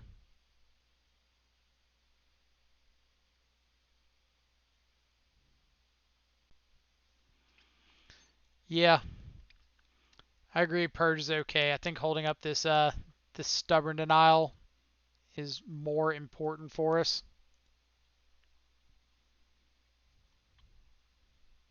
course, we draw the cling immediately after. Alright, so we can pop this spell bomb now if we just want another look at a land. I think we're just going to go for the cling on the inventory. Um, and if they want to try to like cryptic this, we have stubborn denial, and we could potentially just give ourselves like 2 looks at finding the land. All right, so we are going to hold back on this spell bomb. They're letting us go to combat, which is interesting.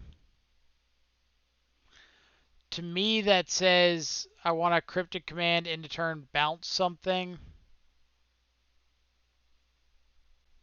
Like bounce a Gurmag, draw a card.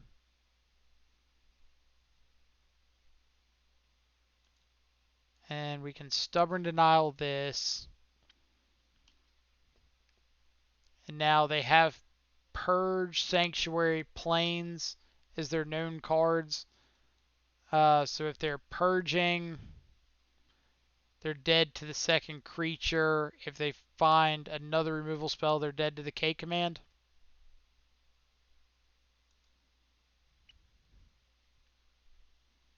Alright.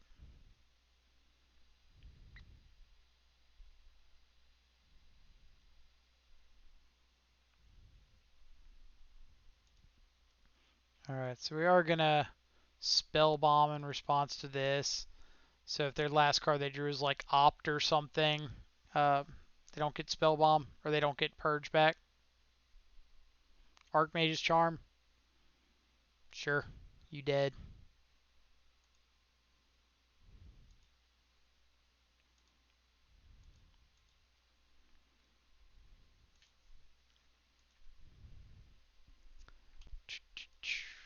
What are we gonna do? You discard 2 to you? Sure. Proceed to not be alive anymore. He's gonna Archmage that shadow, make a shadow 14/14. Them's the big brain plays. Those are the things they don't teach you about in school. Anything we're changing up. Again, Drown in the Loch could be a consideration if we are like going all in on the Ashiok Spellbomb plan. But I just don't think there's anything else we really want. So let's just go with it. Didn't play around days. Did not. I forgot this was a Legacy Shadow League and I needed to play around things like that. Sometimes you just got to make your opponent have it. And I don't know about you, but watching this stream, I have a pretty bad track record of my opponent having it. So it's been pretty sweet having like over 40 people regularly. Ugh, words are tough. Today. Vito Hugo, thank you so much for the follow. Hope you're having a fantastic day wherever you're at in the world. Let's see. Yeah, let's keep it. I'm feeling spicy. This hand doesn't have a threat, but we've got a couple redraws. We've got some interaction. We've got Lazotep plating. We've always wanted to play a Lazotep plating. Alright. So we'll take a look at what they're drawing. Might give us some more information on this Inquisition. Bench, where you at? If we get to Lazotep plating this Field of Ruin, I'm going to lose it. I'm going to absolutely lose it.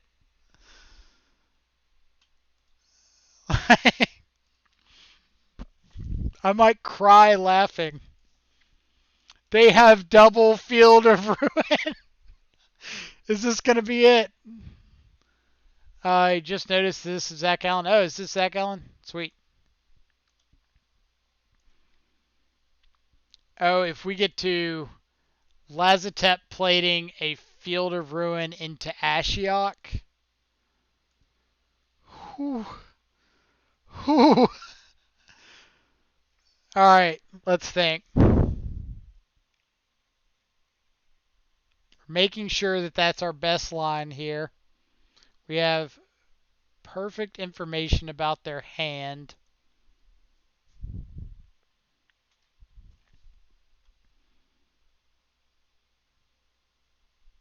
So we could play out the Blood Crypt.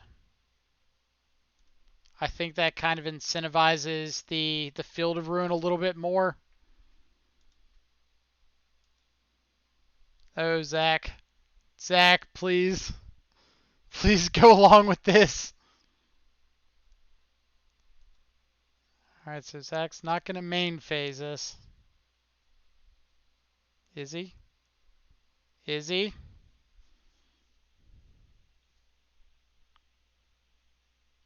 Come on, one time.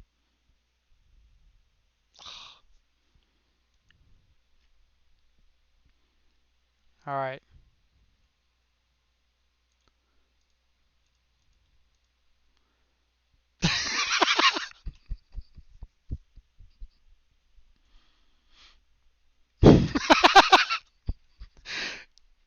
That's a win in my book. That's absolutely a win in my book. Uh, I think we're just Inquisitioning here. Or no, we're just waiting till next turn.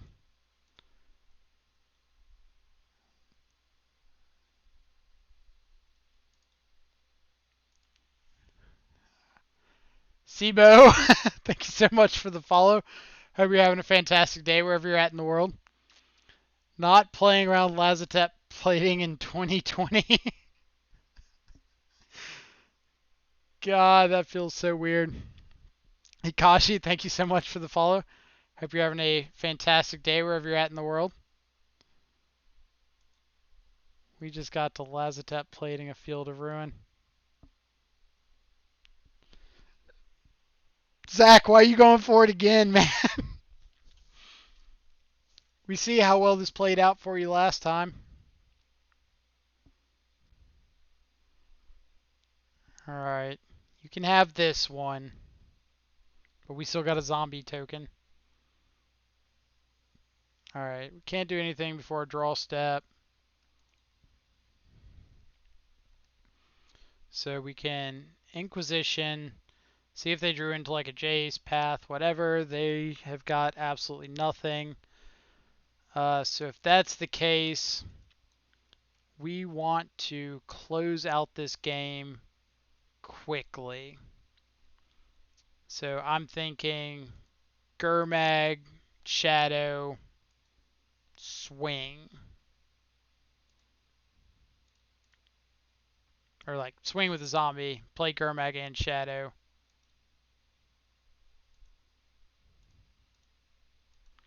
Also, I forgot to mention we 100% get the basic swamp there, so that if they have another copy of Field of Ruin, we can get a basic island off of this. Ikashi, can I post links in chat? Yeah, go ahead. Uh, Steven will do a good job of keeping up with it to make sure it's okay. Is it a clip of that one? That's fantastic. That is absolutely awesome.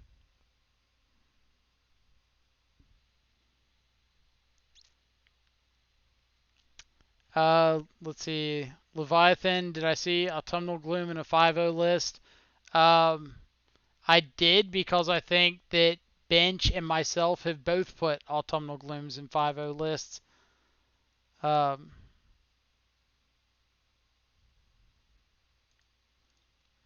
would like you to not have a Jace the Mind Sculptor.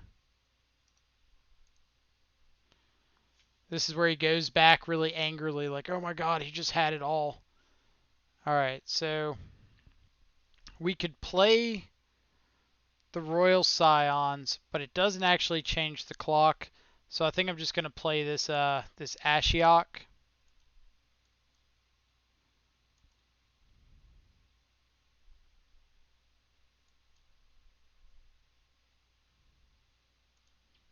So let's go you.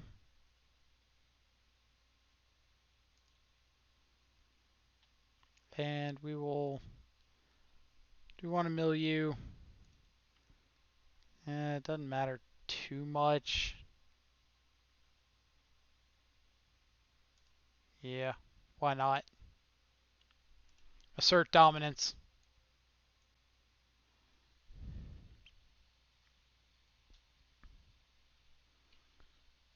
Let's see. So it was Bench's list. Nice, nice. This is the innovative shadow stream. I agree. Like this is the stream that I want to make. It's where we get to play all these sweet cards and try out things that other people aren't giving enough of an effort to. All right, so Path to Exile just means you're actually dead because we have this Royal Scions. Sure. The rest of your hand is a bunch of lands that we don't care about. Also, we're just going to Ashiok away that Path to Exile.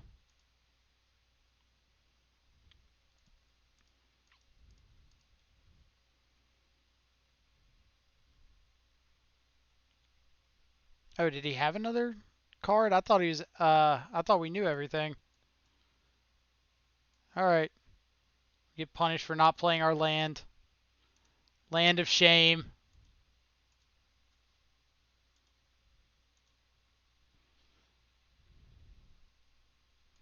I thought we knew everything in his hand.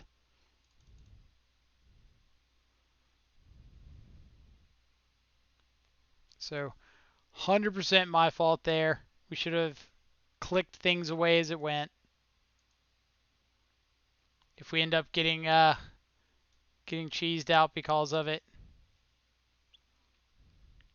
This is a good start to the cheesing.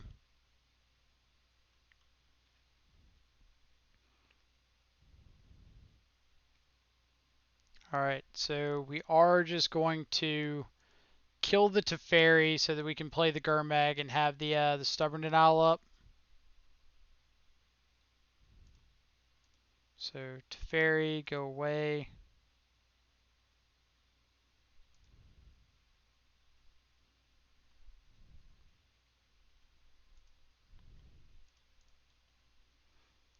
Let's get our last land here.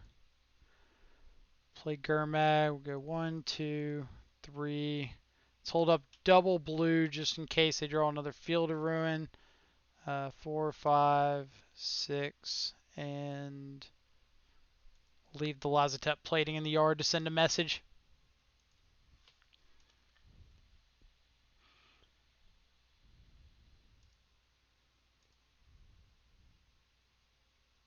So we know they've got a Flooded Strand and an Unknown. We actually do know about the Flooded Strand. So they've got one unknown card in hand.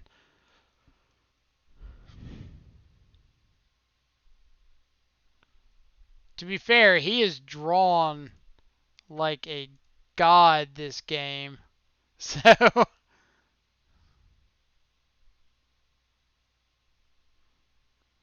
like the one turn we take off, he's got the Mystical Dispute into the Teferi, into the Cryptic Command. Like that's a solid series of draws.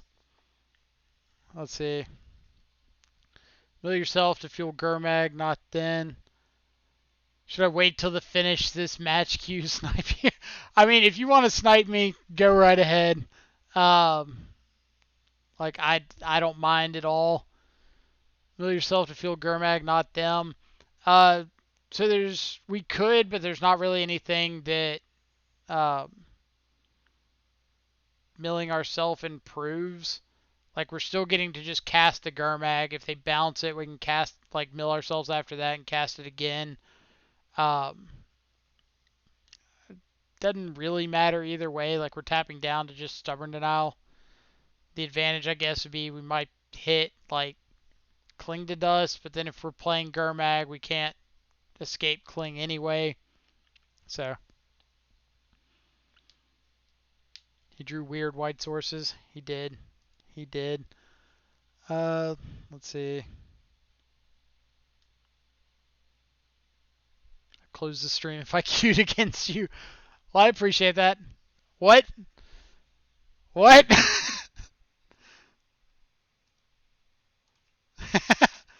Looks like sniping to me.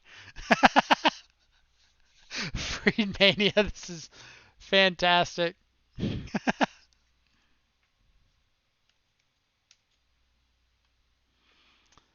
Alright, so we're going to ship this back. No lands on the draw. We'll keep this. No idea what he's playing. What do we want to ship? This hand's pretty great. I think he just said he was on Vile Titan a minute ago. So if we're expecting that, probably this. Yeah, we don't want to ditch the stub on the draw. Let's just ditch the island. All right, Freedmania, let's see what you got. Is it just going to be a shadow mirror? Okay. His hand's not bad in the mirror.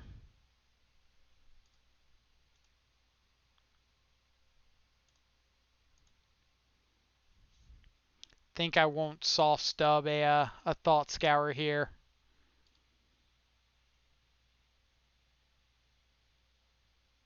Like, I'm sure that he just entered the queue up the second that we finished. Alright, so it is a Titan deck. That's fine.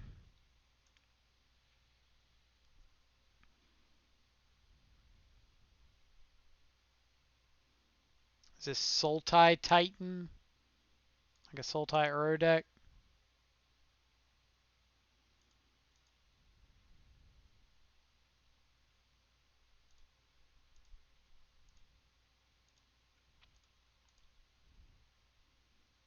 What you got?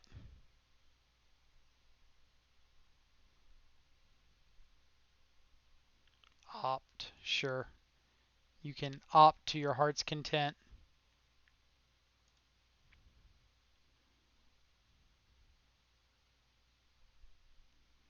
Force of negation. Sure.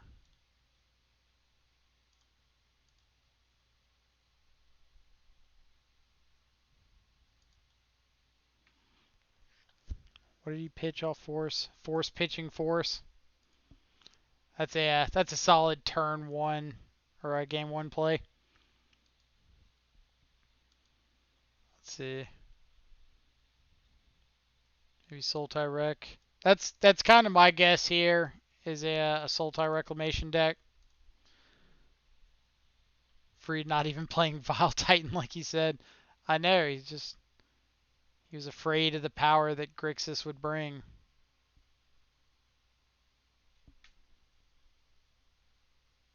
Cling, sure.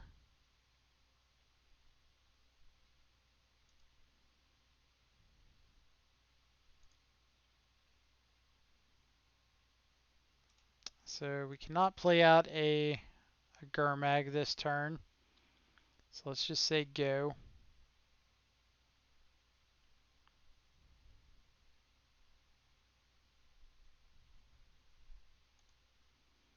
I will absolutely Stubborn Denial or wreck here.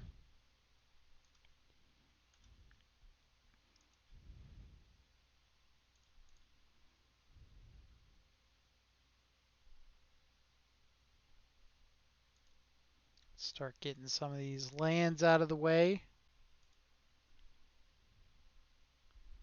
Thought Scour is a pretty good draw. So let's start on that one.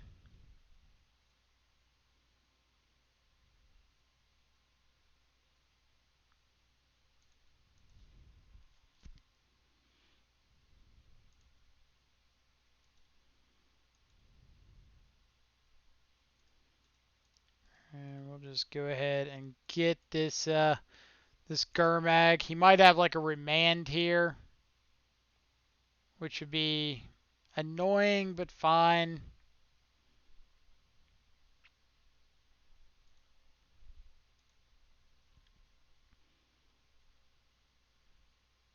Be like a cryptic command backed up with another force negation. Alright, so let's counter that. So we get to resolve a Gurmag. It's a good first start. We'll see what he's drawing into. Opt. Alright. We were bobbling on our turn there in case we drew into like another stubborn denial. We'd want the ability to hold it. Jace the Mind Sculptor. Rude. So rude of you.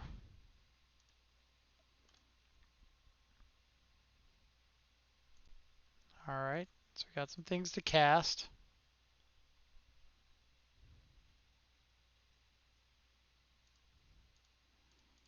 No. No.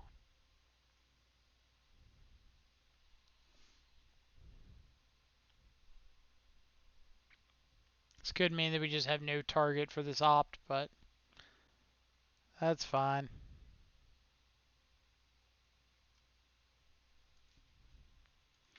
You're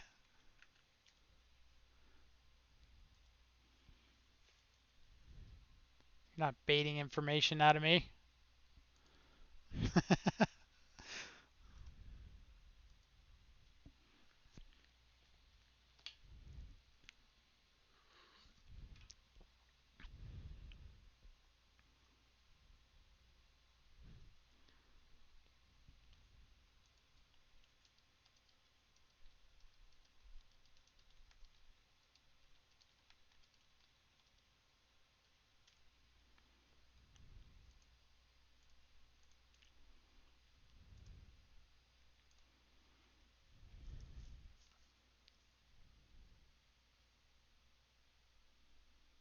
So unfortunately, we're kind of drawing to like our one of lightning bolt here, because we need to be able to bolt this Jace.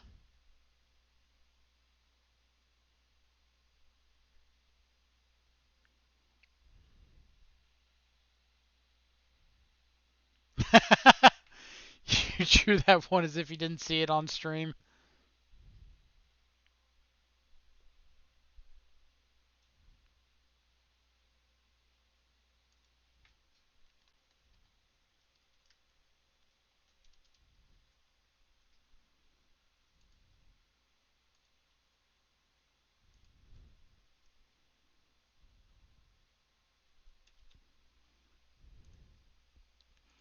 Alright, so let's exile as few things out of the yard as we can, so that if we need to cast a second Gurmag, we might be able to.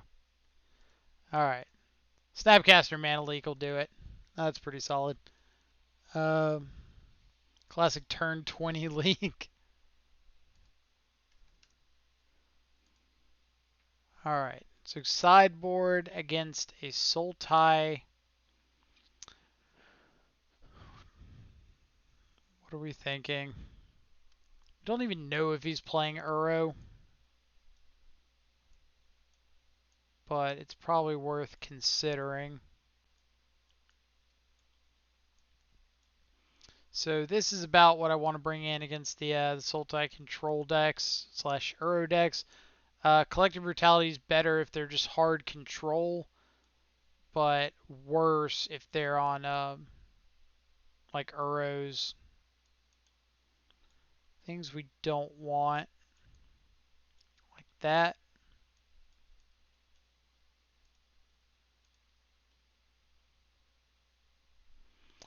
Lightning Bolt we could trade out for something. Um,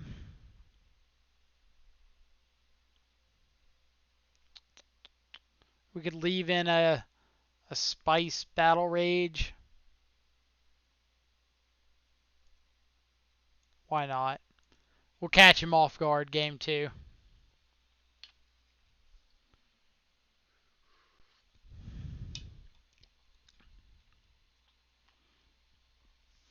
Let's see.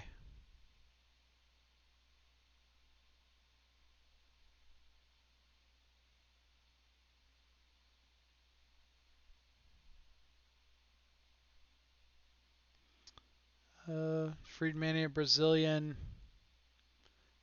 I do not know. I think he's Ben Friedman. I thought Ben Friedman was like 40 card Friedman, something like that.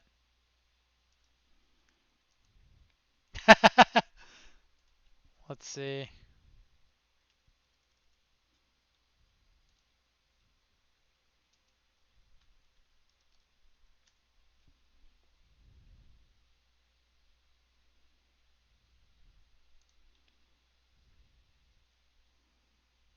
I would like to play first.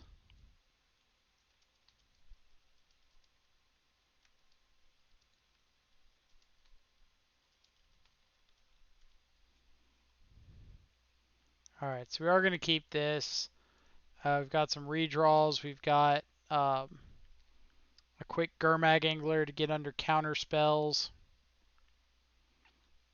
So let's bobble ourselves, see if it's something that we want to keep on top or if it's something we want to shuffle away. Inquisition, we can keep that.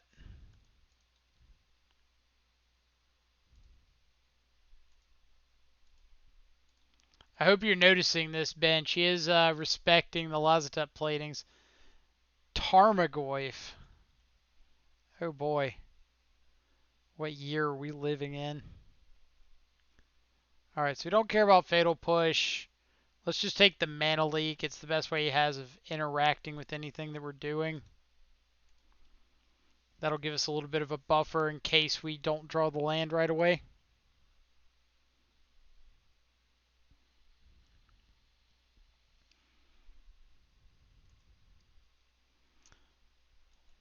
Alright, so now we can actually play out our Kermac Angler without ever seeing a second land, which is pretty funny.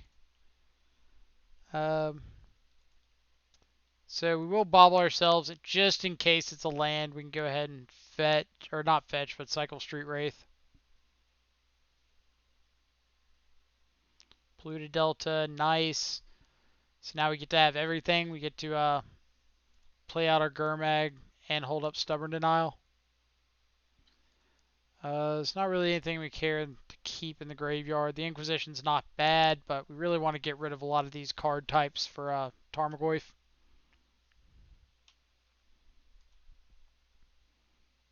This Thought Scour will help us start rebuilding the yard for the second one.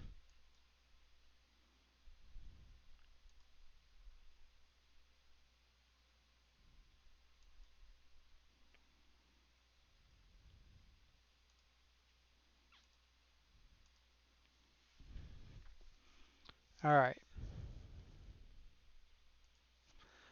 Big old Tarmogoyf. Let's get a Steam Vents here. We're not going to Thought Scour yet. Like, we've got them on a much quicker clock than this Tarmogoyf does.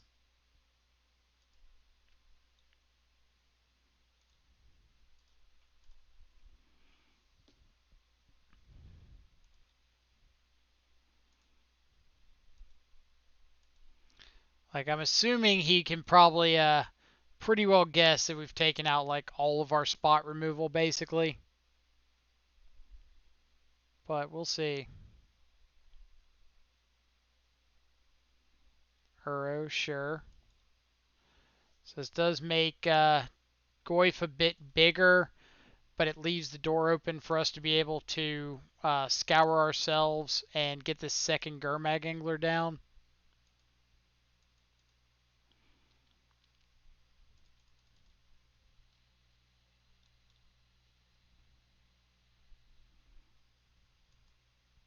Let's see. How's Death Shadow been for me?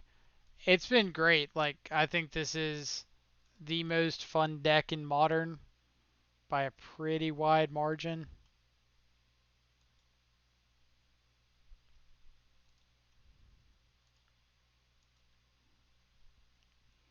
Alright, so let's hit you with another Gurmag Angler.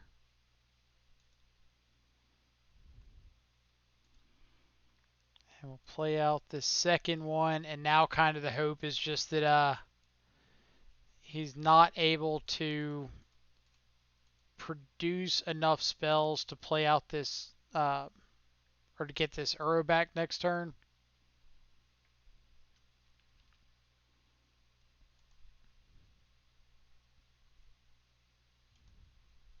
We know he's got a Cling to Dust and a Fatal Push in hand that aren't doing much.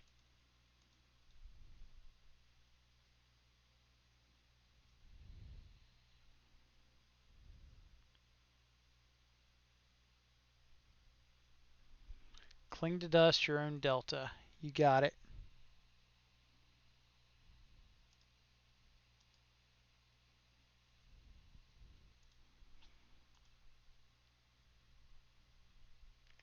The Royal Scions.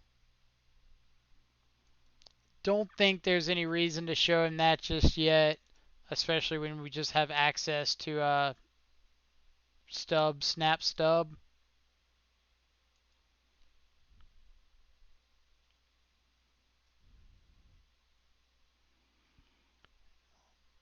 So if he just spends his turn getting back Uro, we can K command into turn.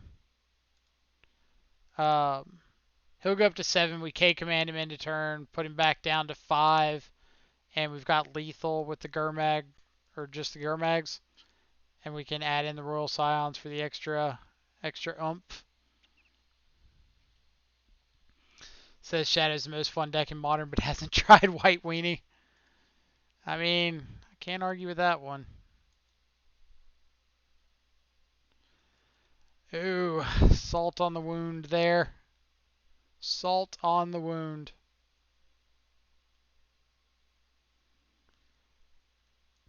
Do we want to just like hold priority stub?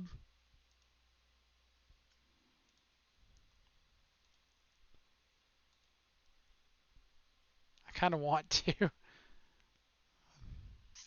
not going to, but it'd be pretty fantastic. Alright, so game 3.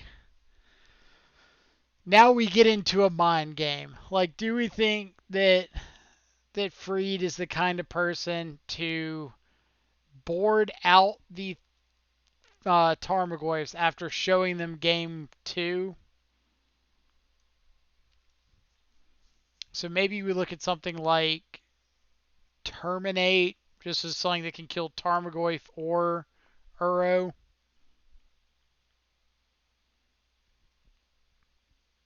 I'm feeling a little bit better about this Spice Battle Rage, actually. But we could just bring in like a Fatal Push. Just go like that. That's probably better, right? Yeah. Alright, so let's see if Freed is going to keep us from the 4-1. Let's see. How's Death? Yeah. Dying over here. Alright, so we're going to ship this back pretty easily. This does have Lazotep plating, but not much else going for it. Fortunately, I think we got to ship that too. We'll keep this. We'll bottom those two. Alright, go easy on me.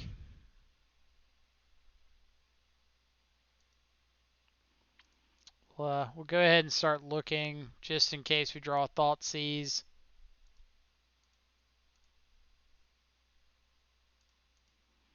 It's not terrible either.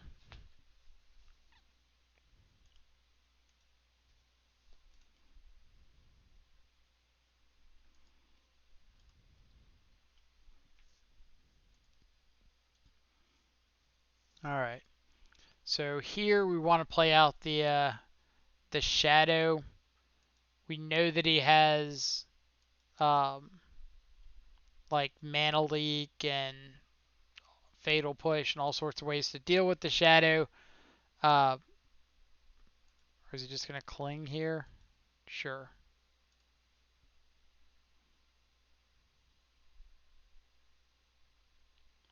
What I was going to say is we know he has all sorts of ways to deal with the Shadow, but getting the Shadow down God, what was I gonna say? Getting the shadow down would be less taxing on our resources. So even if he was able to kill it, we are like keeping our graveyard up, which could be relevant if we just draw like Snapcaster, um, and want to go like spell, snap back that spell instead of playing Gurmag Angler.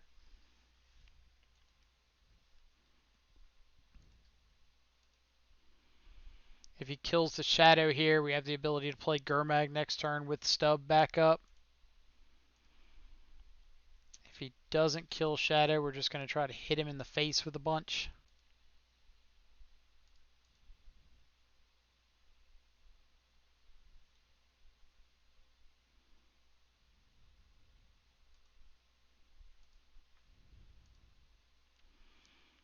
All right, Shadow coming in hot.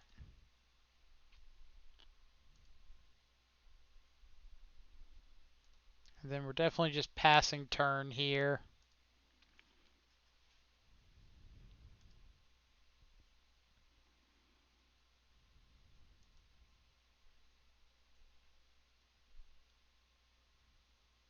Was this Snap Cling? Sure. We're okay with this. This is like a Cling to Dust that's not really doing anything. Just a redraw.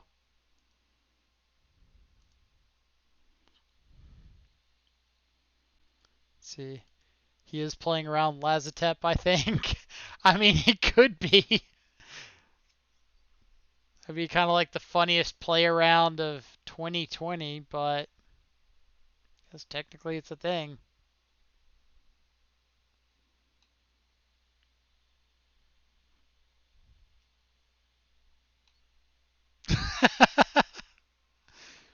what do we uh what do we think of that draw? Freed, I hope you're watching this. I hope you're sniping so bad right now.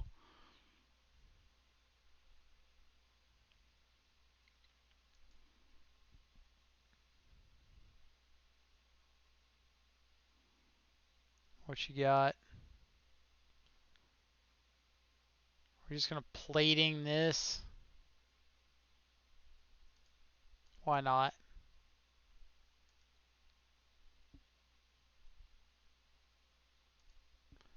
Fail, thank you so much for the follow. Hope you're having a fantastic day wherever you're at in the world.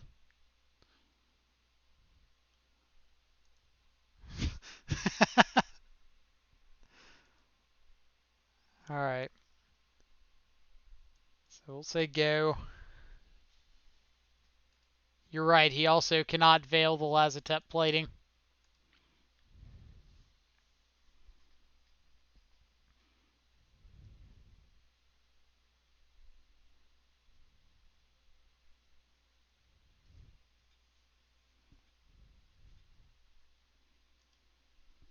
All right, what you got? Is it finally time to play some Uros? Or is this like a Jace with Veil backup? Are you trying to snap charm my shadow? What did the shadow ever do to you? Oh, and yes, I do also have the stubborn denial. Thank you very much. Now the real question is, do we think he's willing to trade this Snapcaster for this zombie army token?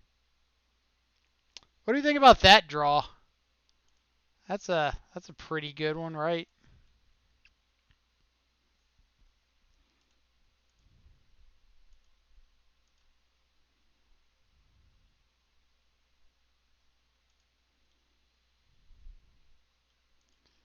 That's kind of what I'm thinking. It just feels like he doesn't have anything relevant.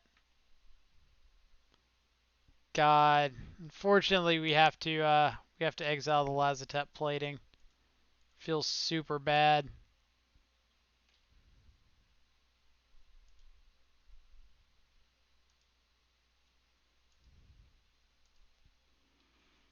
All right, what you got?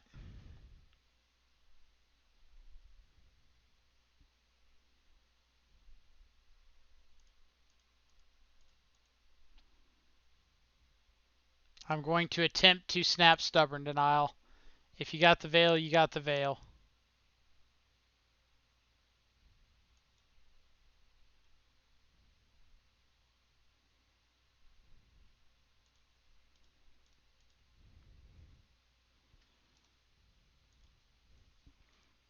Show me the Veil.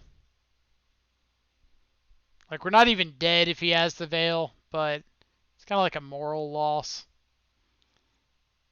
Alright. Come back here, Freed. Come back here.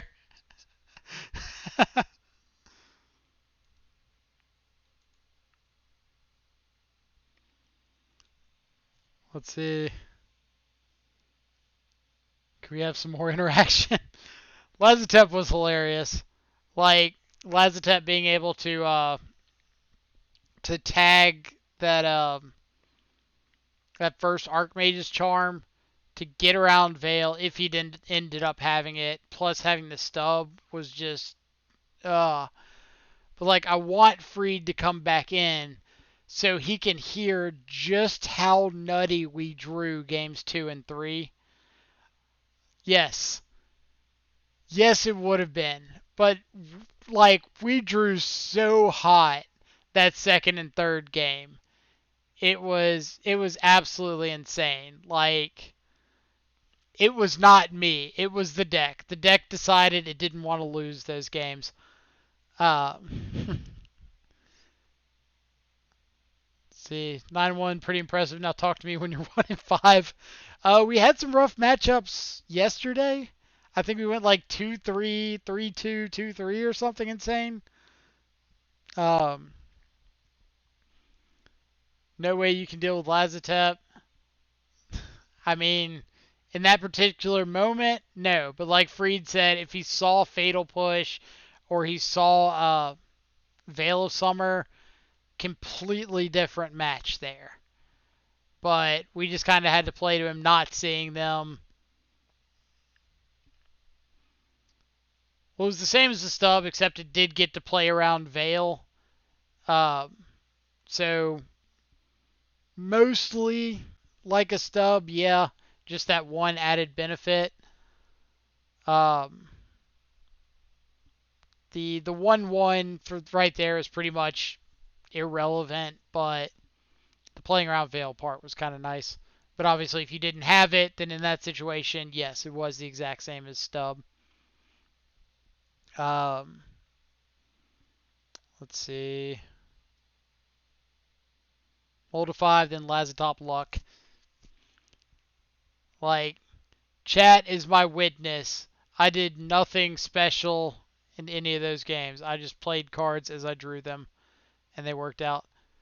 So we're changing up anything before we go to the third league. Do we want to play the second plating? Just for the real memeage? Or do we want to just run it back again? The lightning bolt has been a little awkward. I could very well see the bolt just being like the fourth push and being fine. Bench, take it easy. Thank you so much for coming around and hanging out with us. Loved having you. Loved that we got to show off one of you and Pedro's sweet techs and Lazotep plating.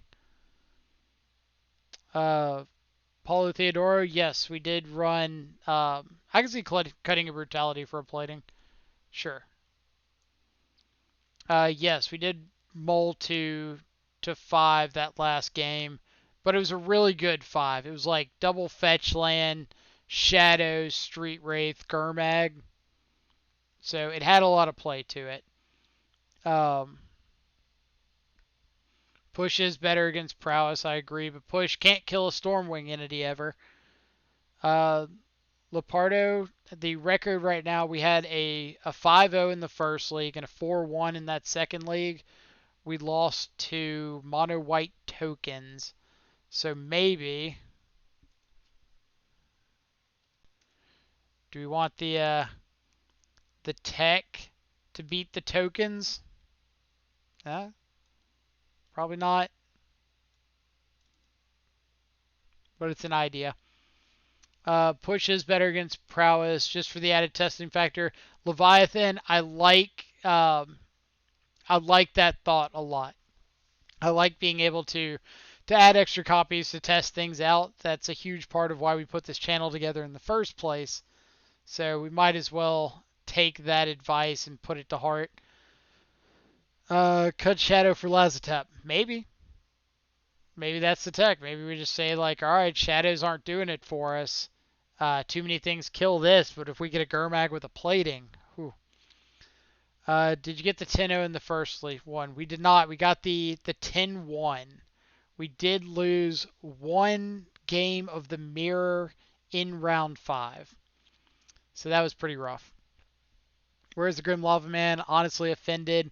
I don't blame you. Like, if once upon a time, let's see if we can find them. If this baby were still legal in the format, ah, yeah, then we could use them to potentially go find. I don't know where my shadows are, or my uh, Lavamancers. Got some signed Grim Lavamancers somewhere. But we could use them to go find Lavamancer. We're going to keep this. Hand's fantastic. Snap keep. Get rid of the chat. Get rid of this. Where am I from? I am from central Mississippi. Right in the heart of the deep south. So we'll bobble ourselves. See if this is something that we want to draw. Cling to dust. What do we think about cling to dust? That's fine. Just another redraw, right?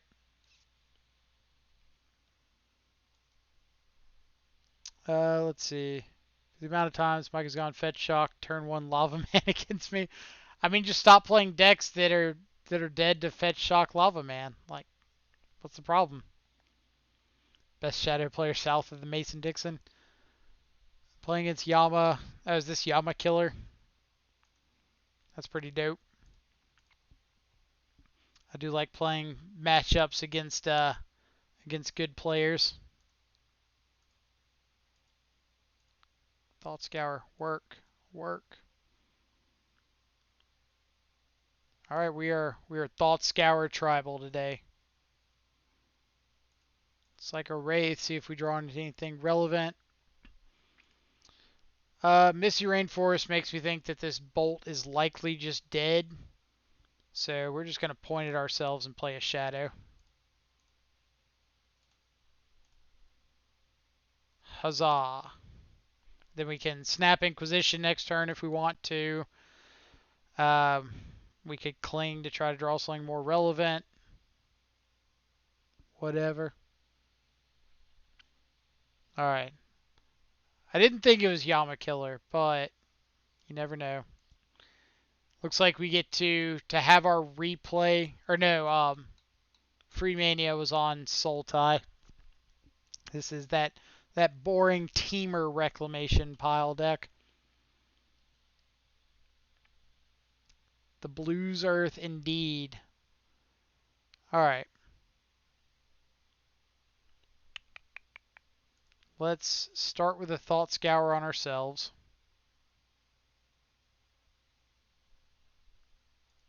Cling to Dust. Make it a little harder for him to cast an Uro. So we're really looking for like a fetch land here. Bingo.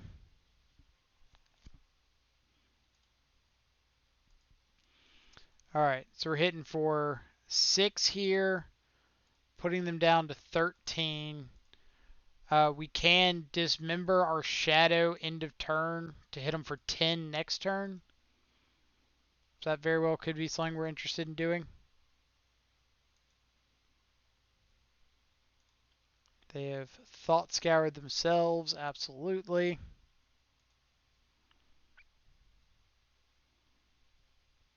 Obviously, we don't want to fetch shock, or don't want to dismember ourselves if there's a chance we're just going to die to like a lightning bolt. So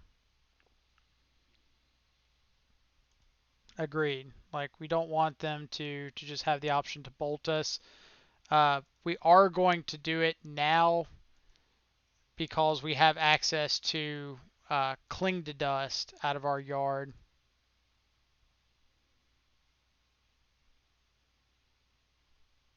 And we could just draw into a battle rage. Not a battle rage. Alright, so now we've got stub, snap stub with a shadow swinging. We could snap Inquisition. There's not really a lot that we're scared of, so we will just say go. They don't have double red for double bolt at the moment, so that's a plus. If they go for something like a reclamation here, fact or fiction, we will gladly stubborn denial.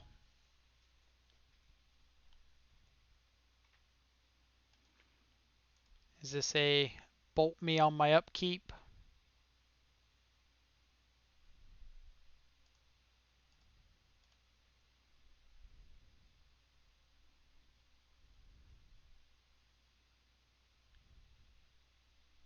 Is this a second land bolt me? Alright. Steel game 1 over Teamer Uro. Things we want. Spellbomb's great. Ashiok's great. Mystical Dispute's pretty great. Royal Scions isn't bad. Kinda goes downhill after that. Things we want to take out. Dismember for sure. And maybe just like a couple pushes. Go like that.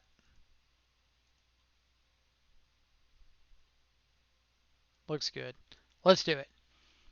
Let's see.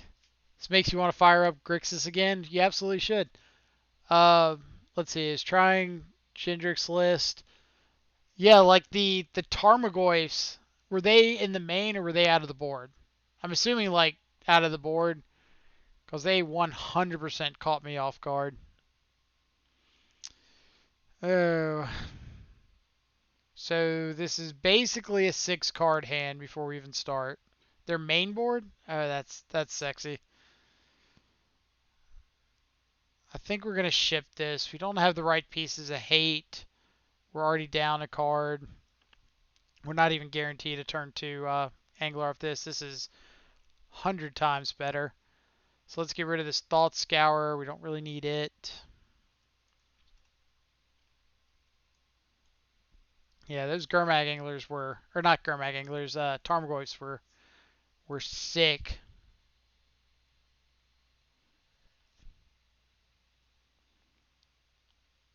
All right, Scalding Tarn. Let's just go ahead and Inquisition here. They could have Veil here, but we just get to Thoughtseize plus Shadow next turn if they do. They do not. We don't care about Wrenn and 6, so let's just take the Growth Spiral. Game 2 and 3 is drawing all the few expensive cards. Yeah, that's kind of what it felt like. From our side, definitely felt like you just had a couple plays to make on like turn 4, or like a play a turn, turns 4, 5, 6, and obviously that's where Shadow's really going to shine. But they were good games.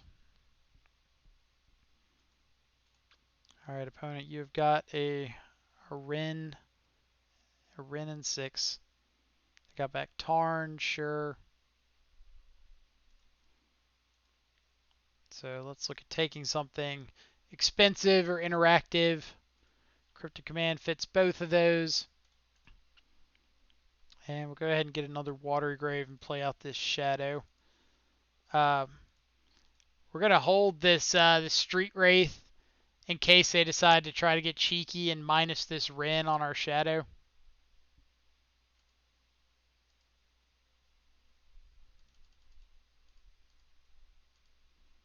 We've got perfect information about their hand at the moment.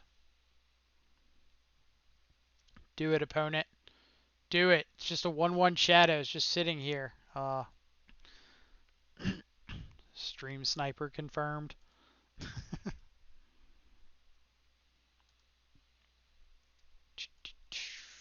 do we got? Another shadow's not bad.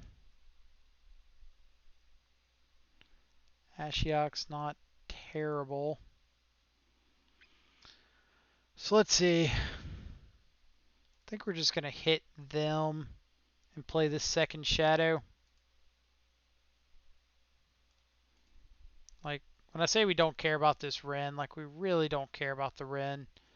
We can always just, like, double swing into the Wren next turn if we really want to get it off the field. See, the game, remember when I play against Sheenhead opponent?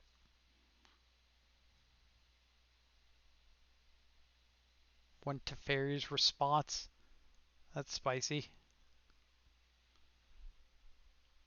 That's the one that's like if a card targets a land you control, you like counter that ability and draw two or something. You're not a fetch land either. Alright. Are we just cycling the spell bomb to try to find a land right now? Kind of think we should.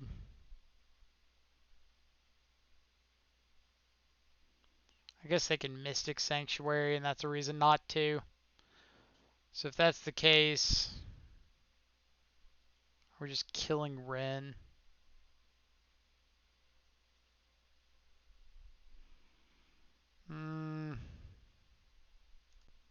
Let's stick to the plan of hitting face.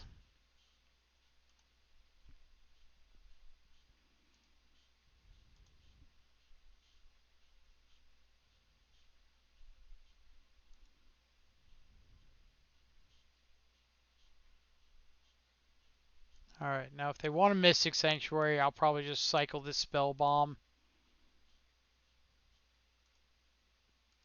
Because we don't want them to be able to Cryptic plus be able to pay for Stub next turn.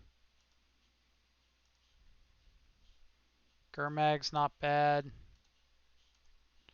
But we really just want to fetch land.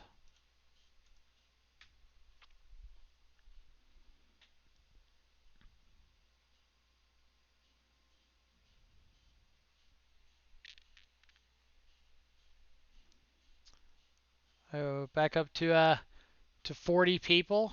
Hope everybody is having a fantastic Friday afternoon, Saturday morning, whatever time it is, wherever you're at in the world. We're so glad that you're wanting to come by and hang out with us today. It is super awesome to have such a fantastic chat. Great presence. Alright, so we could play the Goyf and hold up hard Stubborn Denial, or we could scour ourselves and look for a land. If they've got Archmage's Charm, then the Gurmag Angler line is better. Yeah, let's do it. What I mean by that is if they let this Gurmag Angler resolve, then Stubborn Denial just becomes a hard negate.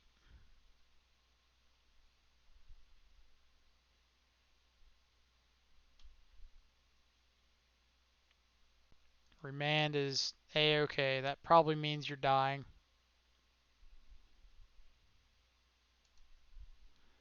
Alright, so if their last card is Lightning Bolt,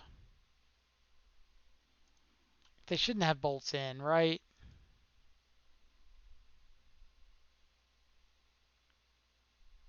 Veil, sure. This could just be a Veil looking for a bolt. Alright. GG's. Yeah, wherever y'all are at in the world, I hope you're having a fantastic day. If you're hanging out, we'd love to hear about you in chat. Just like feel free to drop something about yourself, who you are, where you're from, what got you into Magic, why Death Shadow is the best archetype in Modern. some simple conversation starters. If you're enjoying the content and you're really liking the vibe, feel free to hit that follow button below. Doesn't cost you anything, just lets you know when we go live, so you can come hang out, chill with everybody, see some of my terrible gameplay. Um, let's see, we kind of made this channel because we like Grixis, four color, Orzhov, Mardu, any combination of shadow you can come up with, and it's such a fantastic archetype that this has been acting as like a resource for everybody to come, especially like new players want to see a little bit more about the deck. Um, Existing established players to come make fun of me playing. Patsmack, thank you so much for the follow. Hope you are having a fantastic evening or morning wherever you're at. Feel free to sit around, hang out, tell us where you're from. All right, so we're going to keep this. It doesn't have a threat, but we do have a couple redraws. Let's see. I'm Mystical Pot from Portugal. Started playing when I got into college in 2014 to have a hobby. See, that's awesome. I also got started playing when I got to college. I had a couple guys in our dorm that played, and they invited me to just get like a starter deck and try the game out. And I did. I got a mono red elementals deck. It was like right after Lorwyn block came out, and I tried it out. Fell in love with it. They convinced me to go to like some F&Ms, play around, and been hooked ever since. All right, so Stoneforge is fine. We've got plenty of ways to kill that. Would you try an Esper version of Shadow? Yeah, for sure. So down below there is a suggestion box, and if you have any ideas like that you want to leave, feel free to drop a comment in that suggestion box, and we'd be happy to take a look at it. If you have like a specific deck list or something like that you'd want to try. Otherwise, if you're like me and you're impatient, there is a donation incentive option down below where you can donate like a few dollars and we'll try out some specific cards. Or if you want to donate a little bit more, we can try a specific list and go ahead and put it directly into the queue. So let's see. Thoughtseize.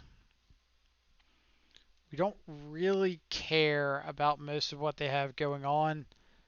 We could just take the Batter Skull as the biggest thing that they've got. But I think I like just taking this other Stoneforge Mystic. We can kill the Stoneforge Mystic that they have on board. If they if they tied Hollow Skull or us, they got to decide between Dismember or Push, and we just get the other one back anyway.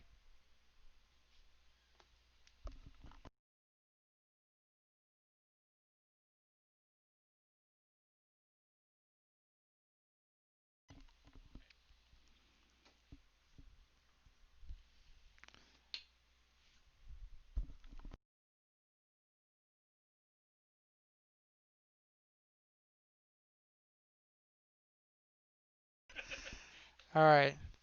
So which piece of redundant removal do you want to take? So we can clear out Tide Hollow, Silent Clearing. This can go away. Let's see. Paulo Theodoro from Brazil, played in 2000. Mercadian Masks. Mercadian Mask is a pretty sweet set. Not gonna lie. So let's see. Do we want to go ahead and dismember this? I think we want to. Eh. Yeah, let's just go ahead and dismember this. We're just going to try to set up like a really quick turnaround lethal as soon as we find a threat. I would like my Fatal Push back. You may go. Let's see, I actually started playing by accident. I spent the summer before classes started playing Yu-Gi-Oh! Online. Went to my LGS to see if they hosted tournaments. The owner said we don't have Yu-Gi-Oh, but we have this amazing game. It's MTG. Here, have a new player deck to try, and I was hooked. Yeah, like for me, it was speak of the quick turnaround thread idea. It was the idea that here's this game that like I've never tried before, that seems just super sweet, and so a friend of mine convinced me like, oh, you should buy a couple booster packs, and so I did, and bought like 3 packs of Lorwyn, and the first 3 packs that I opened a Jace Bellerin and a Chandra Nalar in 2 of the first 3 packs. And I was just like, I don't know what a Planeswalker is, but this is like the sweetest thing I've seen in a while. Um, and so I just ran with it. Um, so let's see. Take zombie. Cling first. Um, are you saying you're wondering why I clinged first? Or was that the suggestion that I should take that line? Because like I was clinging first in case I drew into a Gurmag Angler, that would have been the better threat to play out than the Shadow. Be the same power toughness, but it wouldn't die to Fatal Push. All right, so if he wants to play the Batter Skull, yep, I've got this Fatal Push that is perfect for a Jordan or a Germ token. Let's see, 2 Minute Jordan started playing around 6th edition, got a starter set for it, and it came with a disc to help teach basic playing. My brothers and I spent hours trying to break the PC and see how much damage we can do. So I think there's a lot of newer players to the game, surprisingly, that are having similar experiences because they get to try out like duels of the planeswalkers and some of those things, and a lot of it revolves around, yeah, like just putting stuff in play and seeing how much damage you can do. All right. So, Batter Skull. There's no reason to fetch and shock just yet. Um, if he wants to like trade the germ token or just let the germ token die, we're fine with that. But we're not presenting lethal. We could, let's see, do we want to go ahead and use up this battle rage? I think so. Uh, so the reason I'm going to go ahead and fire off this battle rage now is if they draw into something like a fatal push or a path to exile, this battle rage is going to be dead going forward anyway. So I might as well just get the extra damage off of it. And like we weren't presenting lethal by just fetch shocking battle raging in the first place, so waiting an extra turn doesn't really help us. Dismember for the win would have been nice. Not gonna lie, we could have ended that way quicker. Alright, so black, white, stone blade. A braid is fantastic. Funny that we cut the brutality, and this is a matchup where brutality would really shine. But we get these Lazotep platings instead, and I hear they're going to be pretty good here. K Command, Royal Scions, all really good. Terminate's an option. Things that we don't like. Battle Rage against the Path to Exile Fatal Push deck. For sure. Some of the hand hate might be less good in a mirror like this, or pseudo mirror. Lightning Bolt's probably fine. Drowning Lock's probably fine. We could board out a couple Wraiths and just assume we're not going to be racing. Cling to Dust isn't as good here.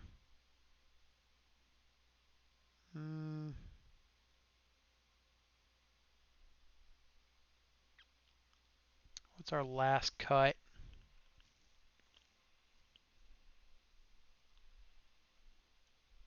Probably just another Wraith.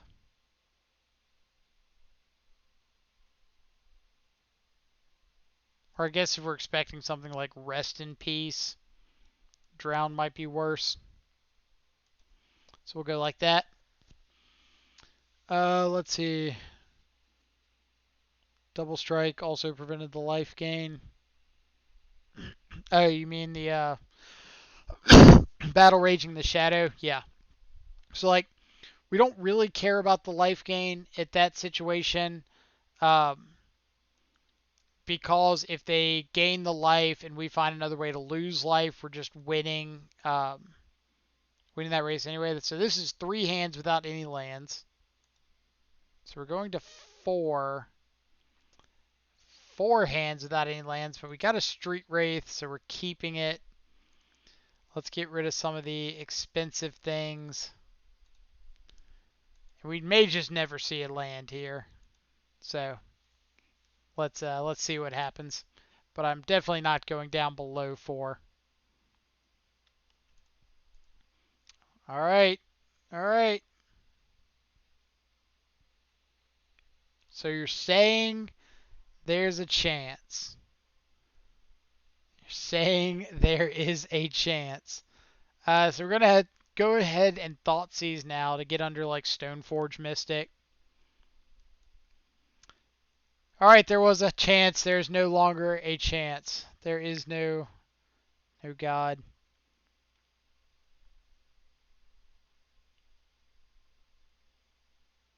So we could take Tide Hollow. Tide Hollow is like 100% taking Stubborn Denial. We take Liliana's. Yeah, let's just start taking Liliana's. Yeah, there was a chance. There's no longer a chance. Chances are gone.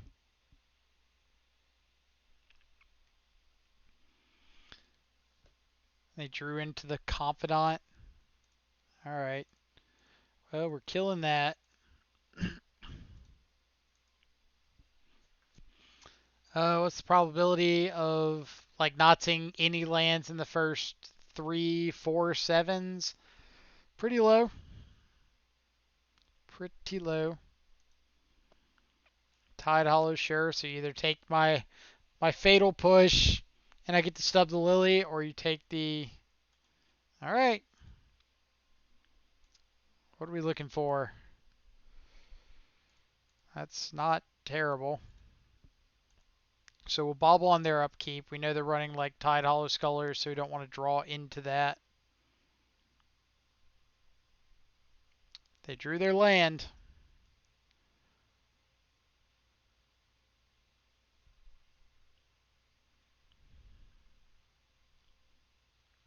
I just don't think we can counter the first half of Lingering Souls.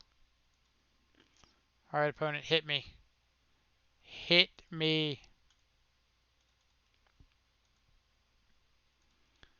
Like, I think if we don't save this stub for, like, Liliana, there's just no way we're winning. Or no way we're even having a chance. That feels bad.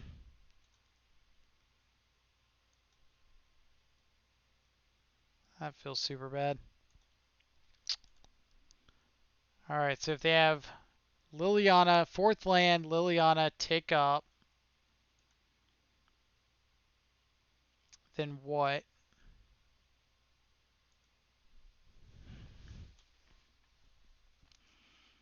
So Lingering Souls means that we can bring in Plague Engineer for the 3rd game. And maybe not Mull to Oblivion. Yeah, yeah. You've got Lingering Souls. Nah, I think we're just dead here. I don't want to show them Lazotep plating. Alright, so if we're bringing in, uh, what's his name? Bringing in Plague Engineer. What are we cutting for Senior Engineer?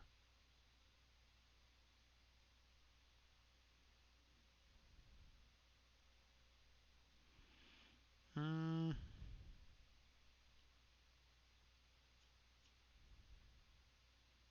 Maybe a Gurmag.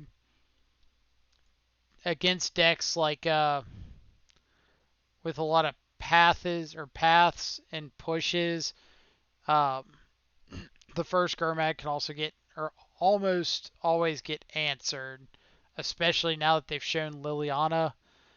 So we don't want to have a situation where we just have multiple Gurmags in hand. Alright, so we got a land, we got spells. Let's do it.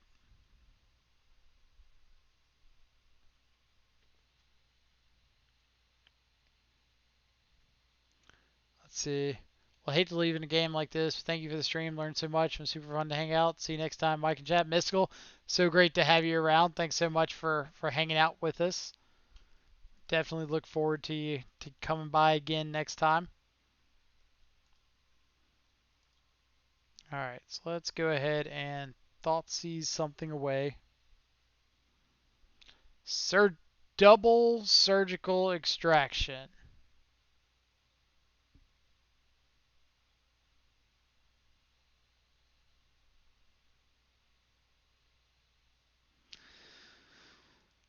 Ugh.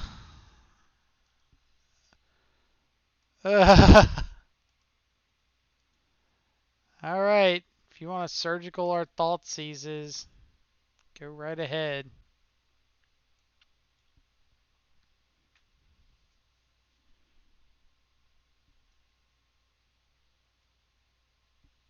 Are you going to? They might I was gonna say they might surgical our Thoughtseizes and then surgical the baubles. Not that we really care about the baubles. Are they gonna draw step surgical us? Alright. I'm going to give a comment here, a hot take. This is the kind of play that makes bad players. They're going to surgical our Thoughtseize. We had the second Thoughtseize in hand completely by chance. We didn't draw it. It was there in our opener. And now they are going to assume that surgical is a good card that they want to have access to in these matchups. Now it's, oh, surgical is great. Like, I just 2-for-1 my opponent. What do we make them discard? Made them discard Tide Hollow.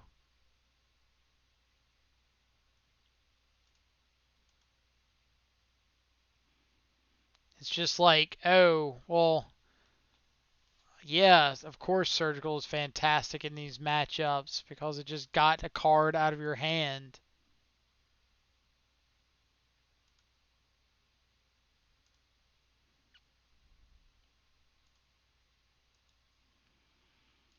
Please surgical my polluted deltas.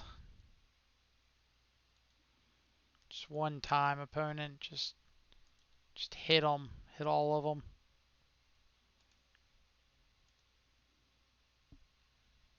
Gonna surgical my baubles now. You got it. Those are two cards in your hand that have 0 text now.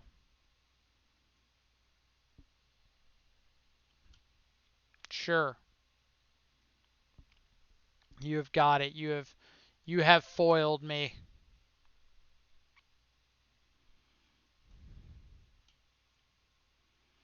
Alright, so now we can solve Stubble Lily if they play one.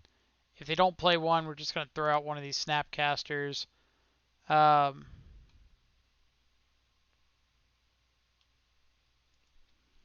Hollows. We're still throwing out a Snapcaster.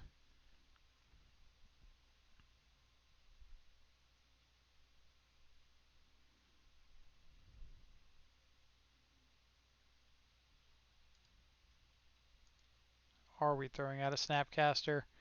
Now I think we're just abrading. I think they should have taken the abrade so they force us to go to our turn without being able to kill the Tide Hollow.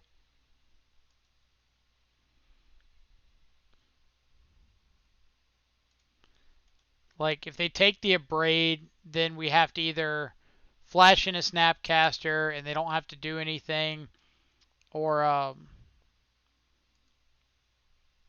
they just have the Abrade. But not taking the Abrade means we get to end a turn, start killing things, or end a turn kill the Tide Hollow Sculler. So another hand is Kaya, Liliana, Unknown. We can pretty well assume that the Unknown is not a land.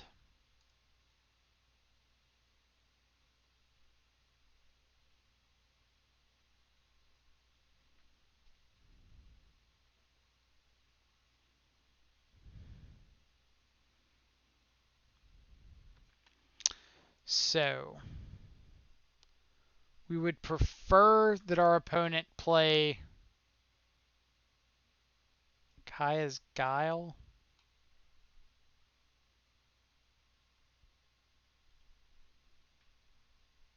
That seems like a non-bow with your surgical extractions. Sure. I was going to say we would prefer for our opponent to play the Kaya first into the soft stub.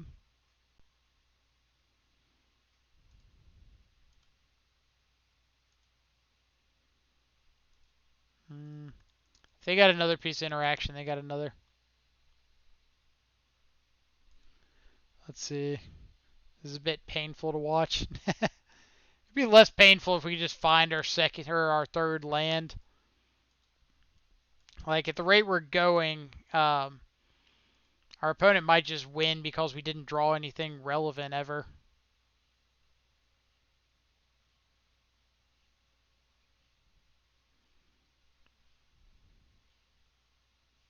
All right.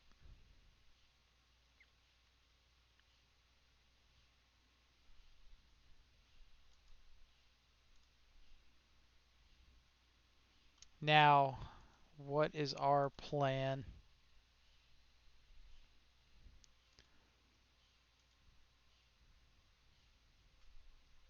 God, like no lands.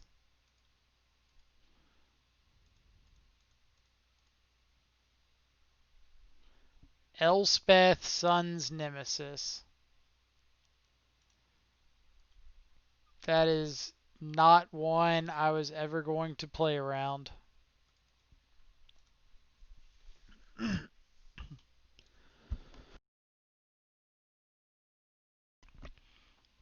Yeah, they did get 8 cards out of our library, and we have not found the land. Let's get rid of this Fatal Push.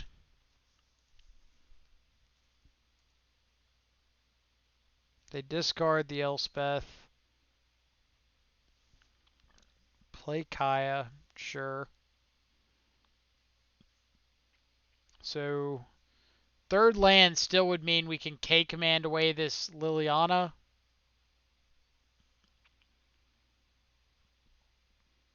Alright, so Gurmag's basically dead from now on. Yeah, like, just not seeing that third land in 7 draws, 8 draws was rough.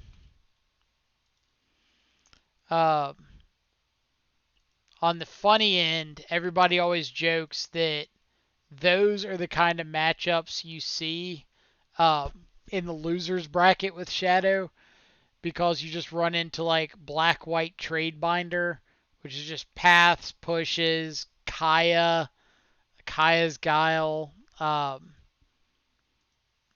surgical, like all these things that you don't care about, but they just kind of form together. Lingering Souls, they just kind of form together to build the perfect anti-shadow deck. Um, all right, so we got to mulligan this. Lands, where are you? Found the lands. All right, so let's bottom you, and we will bottom the Drown in the Loch. There's no guarantee that either of those are going to be live. Uh, but in the blind, Lightning Bolt has a little bit better chance. Oh, go away. All right. So it is time for us to rebound back a little bit. I say rebound back like we are, what, 10-2, something like that.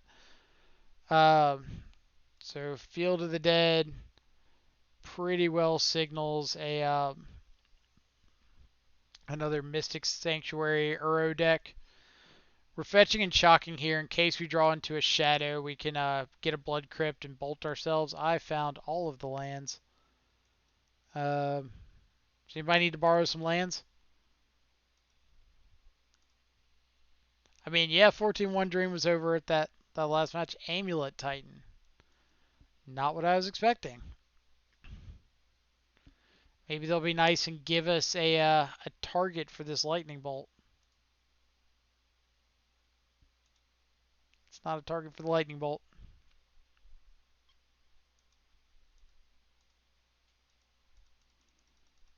Alright, so this is a very not great against Amulet Titan hand.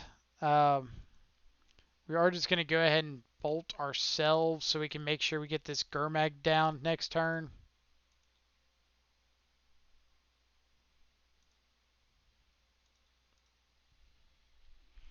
Yeah, we probably dead this game.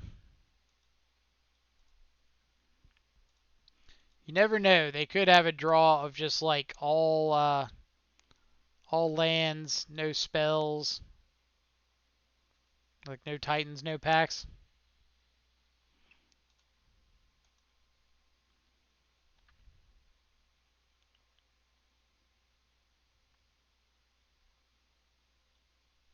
All right. If they bounce the growth chamber, we'll scoop it up. Yeah. So that's Titan mana plus something relevant. All right. So that was a pretty bad hand, but that happens. Game 2 against Amulet Titan. It's important to remember that we are on the play. Things like Stubborn Denial do get significantly worse on the draw. Snapcaster Mage is pretty bad. Cling to Dust is pretty bad. Lightning Bolt's pretty bad. Things we like. Ashiok's great. Damping Sphere's great. Royal Scions are pretty good. K-Command's not the worst. So I would suggest boarding something similar to that. Let's see. This is trolling RNG. Last game, Multi 4, no land. I mean, if they didn't have the Titan, then we could hit them 3 times and hope they don't draw anything relevant. But I think if they don't have the Titan, there's no reason to just sit there and bounce the growth chamber over and over again. Like, they would be much better off just playing out more of their lands. Would love to play first. Alright, so we got turn 1 Inquisition. Dismember follow up. But we've got a couple awkward 3-drops, so I think I'm going to ship this. This is basically like a mold of 5 before we've even started. This is significantly better. We can keep and bottom one of these fetch lands.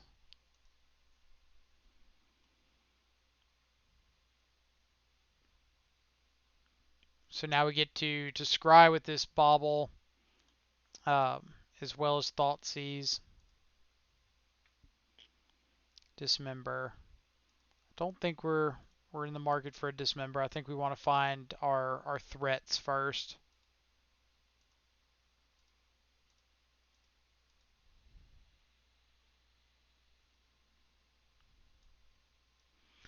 Well, I know which one we're not taking. So let's see. If they Grazer, they just get to put in the Vestige. So let's just take the Explorer. Like, they can have the Grazer. And from here, we're just looking for another threat. Um, they may have just had more rampers like Dryad, but we probably weren't winning. I just don't like preemptive scoops. That's fine. Like, you definitely don't have uh, to like those scoops, and you can definitely make an argument that it was technically preemptive. Um, but it's kind of a feel thing. Like if my opponent is going to show me, so I'm bobbling myself here because if I see something that I want to draw, I can scour them, draw into it. We see a Royal Scions, which actually might not be bad here. Um, to help us kind of filter through some of these draws. So we have perfect information. We don't know their draw this turn, but otherwise we would have perfect information.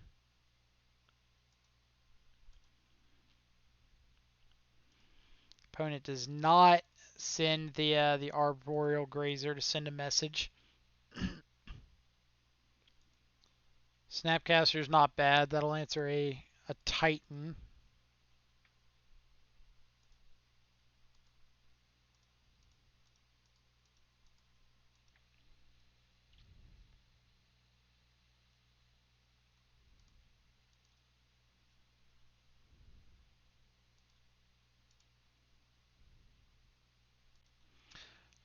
Let's see. One motive to take Grazer is you can counter Explore or discard it. You can, but I would rather prevent the draw off of the Explore. Um, and if I don't draw that stub or the way to discard it, then I just want to make sure that it's not something I have to worry about. Like at the time, they had one land with this Grazer, so all they're doing is Grazer putting a land in play. They didn't have a 3-drop, they didn't have a third land. Alright, so Shadow's pretty good here. We know that they've got Primeval Titan Unknown. So if they're unknown... Alright, so now we can just play Gurmag and Shadow. Hold up Stubborn Denial.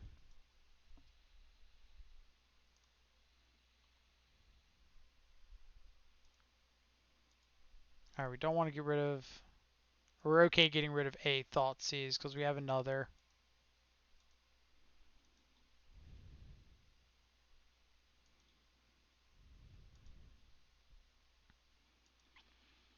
Let's see. Right, he can't cast the Titan this turn unless he draws Castle Garenbrig, but he's already rattled off multiple lands in multiple turns. Um, so I'm okay giving him a chance to brick there. And now we get to snap Thoughtseize and hold up Stubborn Denial.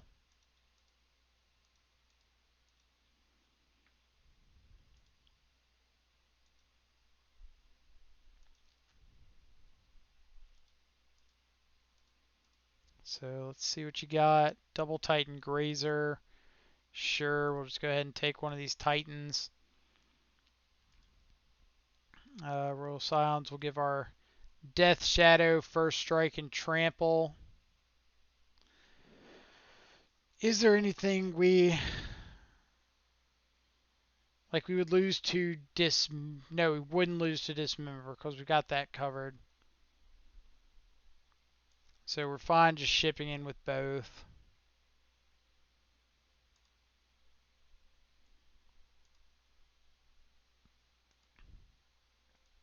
So we know Grazer Titan.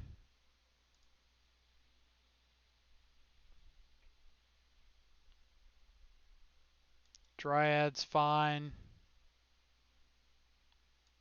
Dryad plus Grazer is fine.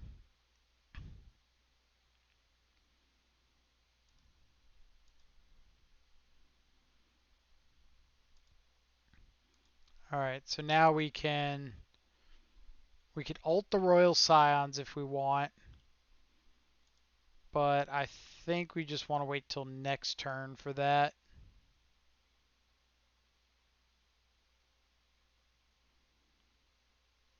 If we wait until next turn, then we can have them dead through like drawing a Titan and playing a bunch of Valakuts. Or no, we can't have them dead through Titans plus Valakuts because of Dryad, but we can have them dead through Titans Field of the Deads.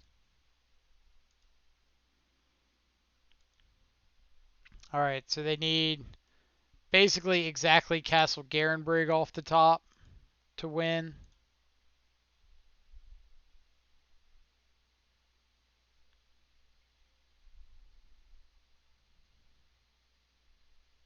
Garenbrig. All right, going to game 3. Let's see. Just come back from a local tournament, 2-2, lost against Blue Red Prowess and Red Green Midrange. Iachino, what'd you beat? What were the other 2 matchups? Soulless lost versus Bluetron and Sultai Shadow at my FNM. Sultai Shadow is probably the winner of all the Shadow mirrors. The reason being you don't waste space on things like Battle Rage, so you just get to play more interaction in those spots and cards that probably aren't dead. So it can be rough. It was even worse back when they had Oko. How's Grixis feeling versus the usual 4-color? Grixis has felt pretty good. It's been solid. We've gone 5-0 in the first league, 4-1 in the second, and I think we're currently 1-1 in this league. All right, so I'm gonna ship this. Not having hand disruption, stub on the draw is a little rough. Oh, Thomas, thank you so much for the subscription. Hope you're having a fantastic day wherever you're at in Brandon. Assuming you're in Brandon at the moment. All right, so we'll keep this. It's not great. Bottom of Scions, bottom a Thought Scour. Our opponent also mulliganed to 5, which is nice. One against Elves in a black deck. Elves is a really tough matchup. So if you're able to get that one, that is awesome. Alright, so our opponent is drawing into a Vesuva. We'll see what we can potentially nab. Maybe like an amulet. Alright. So, Dryad is significantly more impactful in the long run. So I think I want to just take it. Like either way, they're going to get the extra land drop, but this kind of plays into that line that was said earlier of maybe we just draw another discard spell. Or it doesn't play into that line because they're going to cast the Explorer. But if we draw another discard spell, then we start getting to see the things that they're drawing off of the Explorer. All right, so Iachino, thank you so much for the subscription. Hope, all right, greatly appreciate it. Hoping that you're enjoying the content and enjoying the work we're doing and trying to make a positive Death Shadow experience. All right, so there is our Death Shadow himself. Let's think about our damage over the next couple of turns. If we fetch and shock off the Scalding Tarn, we can Thought Scour ourselves, and if we see like Street Wraith plus something else that might make us want to play the Shadow instead, we can. Alright, so Delta means that next turn the Shadow and the Gurmag are both attacking for the same amount. So let's go ahead and play Gurmag to get down under something like, oh, need to delve better. Didn't mean to hit that Thoughtseize. To get down under something like Bajuka Bog. And then next turn we'll be able to just fatal push this Arboreal Grazer they have coming off the top and really turn it into a race. Let's see. Play Gurmag, prevent Bog. Yeah, glad I saw that right after I made that line. Let's see. Just a quick league with Adnaz 4-1. Only loss was Jund. That is pretty rough. I feel like Jund is, I don't want to say a bad matchup for Adnaz, um, but Jund can put on a clock and have some pretty good interaction with a lot of their spells. So I am fatal pushing before they block. I really want to get into a situation where this Death Shadow could just be lethal next turn. We know their last card. Thought we knew their last card. Might not know their last card. We'll figure it out. Um, Probably have another untapped land in hand because they didn't copy their bounce land. That is a pretty good read.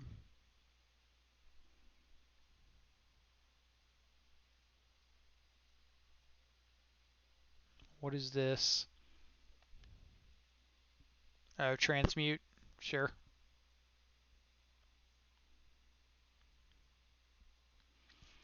Alright, deck. That does not present lethal.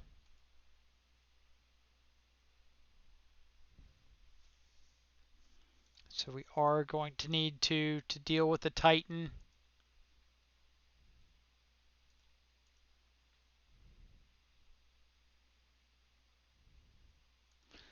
Like they could have gotten EE, but they wouldn't be able to play it on one and crack it.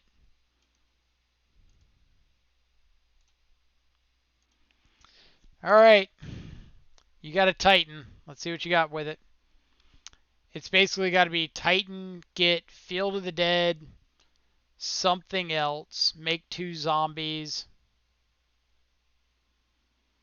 and our outs become Battle Rage, um, Royal Scions, the second K command.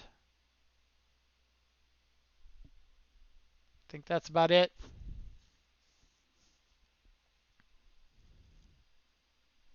Alright, so they got Radiant Fountain as their second. So no longer is the other K command an out.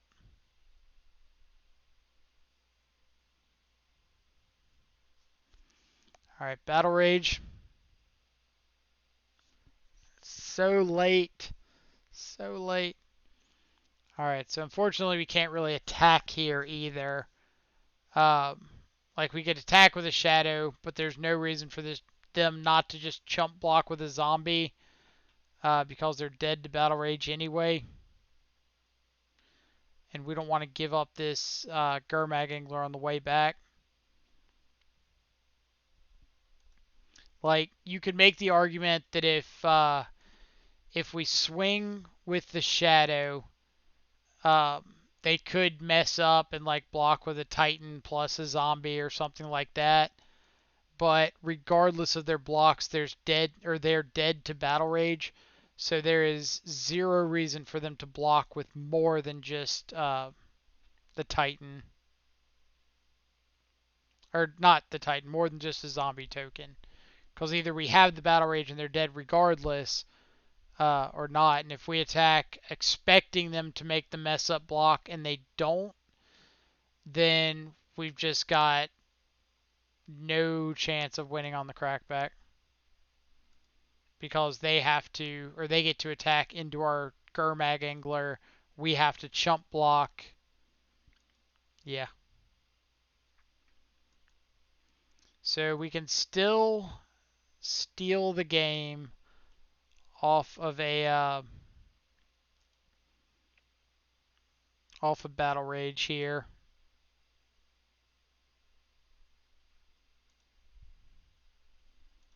So no reason not to fetch now. Potentially thin out a draw. All right. Good vibes in the chat. Good vibes.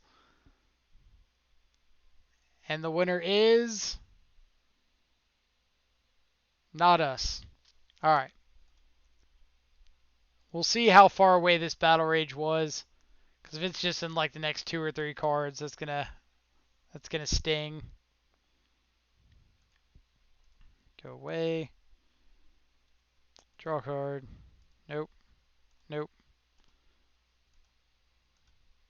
All right. So it was 6 cards away, or 5 cards away.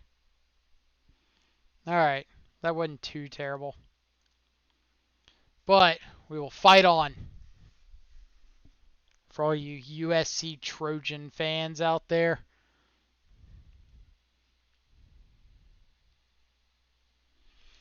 Let's see. Leviathan, so we could have just blocked the Titan, so the Shadow was a 12/12, but they were dead regardless if we drew Battle Rage. Attack and tap 2 mana. Just go ahead and show them they're dead. Uh, yeah, we'll keep this. We've got Hand Disruption, turn 1 on the draw. We've got threats. Got redraws off this bauble. So let's see what we got. Windswept Teeth. What does Windswept Teeth mean? Gruel? Not Gruel. That is a sweet Birds of Paradise. So now that we drew the Thoughtseize, we're going to lead on that so we can play a turn 2 Shadow. Or I guess we can just go ahead and Inquisition. Doesn't really matter since we can play Thoughtseize plus Shadow on turn 2.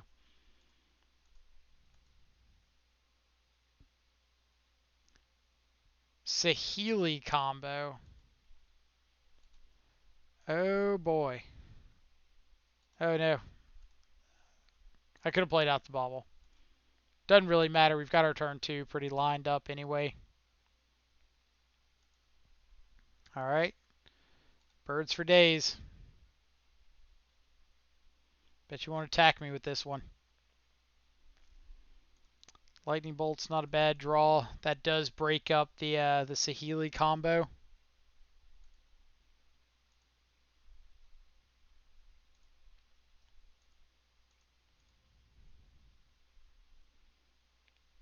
And I'm not playing, or doesn't matter what land I use for this Thoughtseize because I'm 100% just planning on playing out the Death Shadow. We're going to take the Sun Titan. We really don't care about these Felidar Guardians, like, at all. So we'll just take the big value thing that they can start getting stuff back with. Alright, so good point here, Antis. We have not had a turn where we could bobble ourselves to use as a potential scry with this Delta. And we've had all of our turns pretty well just played out for us. So there really hasn't been a reason or time that we needed to bobble. Like on this upcoming turn, we can bobble ourselves because we can play out the Gurmag Angler, whether we draw or want to draw the card or not.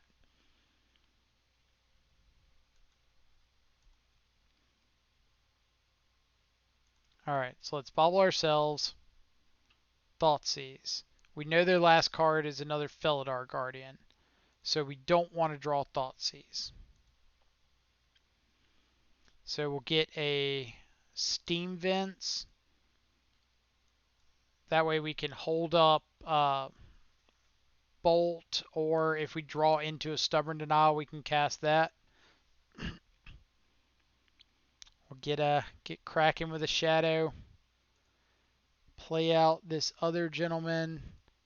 Leave a Thoughtseize in the yard.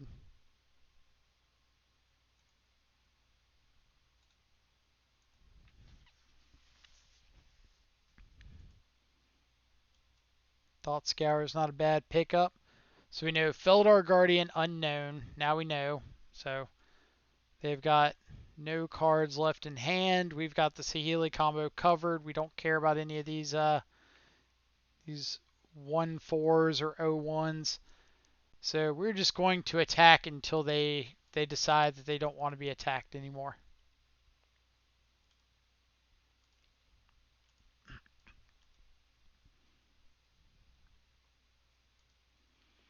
We'll see how many attacks that actually takes. What you got? Oath of Nissa. So we could play out Thoughtseize, Gurmag. Yeah. So we know they don't have anything with this Thoughtseize, but we just want to lose the 2 extra life for Shadow.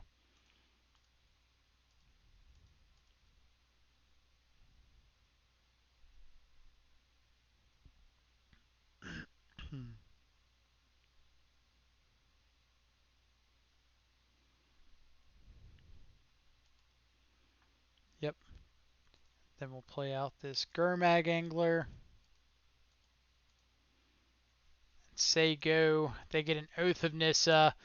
Um, so for everybody who has not interacted with the copycat combo, if they get a Saheeli Rai off this Oath of Nissa, they can cast Saheeli, 3-mana Planeswalker, has a -2 that says put a copy of target creature. Alright, well, we'll just get to show the first part of it. So Saheeli has a -2 that creates a token of token copy of a creature or artifact that you have on the battlefield. In this case, Felidar Guardian. So they minus Saheeli to make a copy of the Felidar Guardian. The new copy comes into play and targets something that it wants to bounce. In this case, the Saheeli Rai, and they would be able to flicker the Saheeli, would reset its loyalty, come back, make a new copy of one of these Felidar Guardians, and repeat the process. And since the copies have haste, they could just make as many Saheelis as they want. But any piece of like instant speed removal, instant speed burn, breaks up the combo.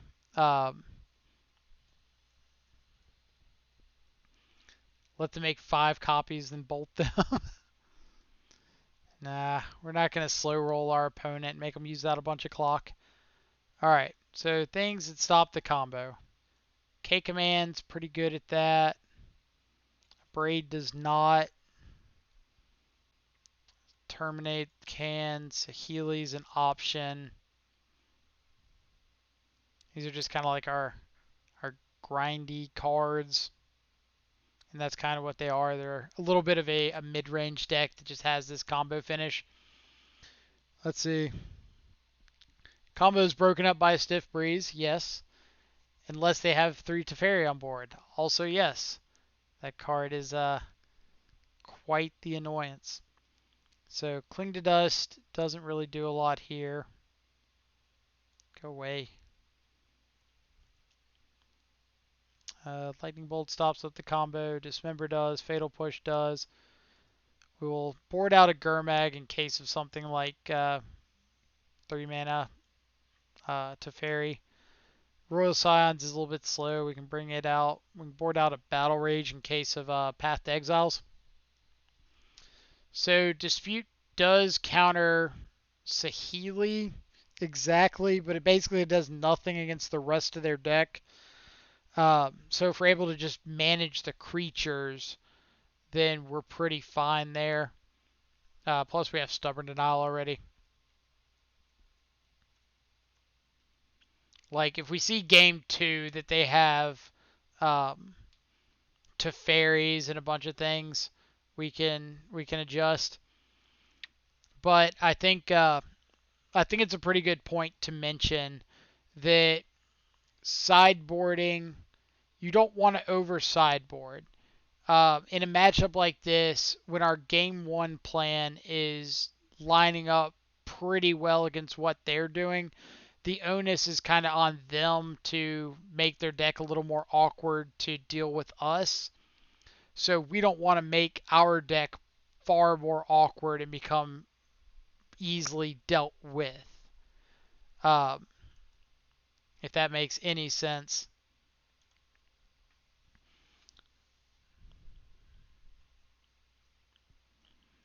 Alright, so we're keeping this hand because we've got a bunch of redraws. We have interaction. I think we are going to go with the age-old Bolt the Bird. The reason being they do have a lot of impactful 3-drops. So just being able to stifle that mana production a little bit is nice. And then next turn, if we want, we can like fetch Shock Thoughtseize, play Shadow. So they could have a Veil of Summer here, which I was gonna say wouldn't actually be the end of the world. Klothys, we don't really care about. We outrace Klothys pretty well. Ice Fang Coatl, we don't really want to just give them free draws. So we're just gonna fight the good fight and race this Klothys. Kind of say, you got that, you're not going to be able to cast anything else. But to articulate on the we race Klothys, it comes down this turn. Next turn, we could hit them for 7.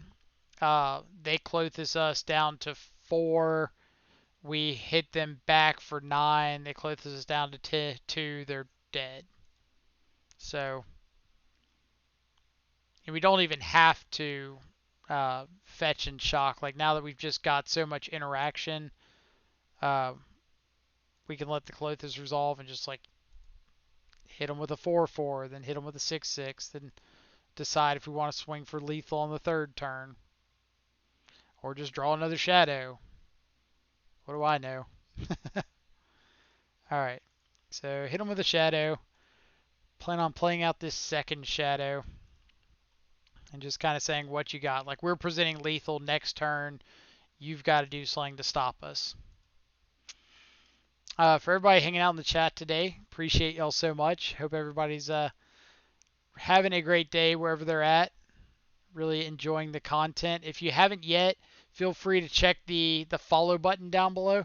Just lets you know whenever we go live. Doesn't cost you anything. It's great for just keeping up with some of the new content that we've got coming out. We've also got a suggestion box down there where you're more than welcome to leave comments, questions, deck lists that you might want to see on a future stream. What else? What am I missing? So we're just going to stubborn denial this. We don't really care about it, but we've got these stubborn denials that are sitting in hand not doing anything. So, and then we can always like drown and lock an Ice Fang Coatl. But yeah, like comments, questions, anything you want to say, feel free to leave them in that comment box. If there's specific cards that you'd really like to see us test on a future stream, then that's a great place to put them. If you have a specific deck list you'd like to see, if, God, anything, like that box is pretty much your go-to.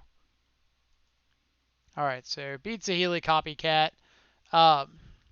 But like if you want to have a card get checked out and you want to see it in a future league, leaving the name in that suggestion box is really fantastic. Like Mystical Pot had to leave, but he's the one who suggested playing Grixis Shadow.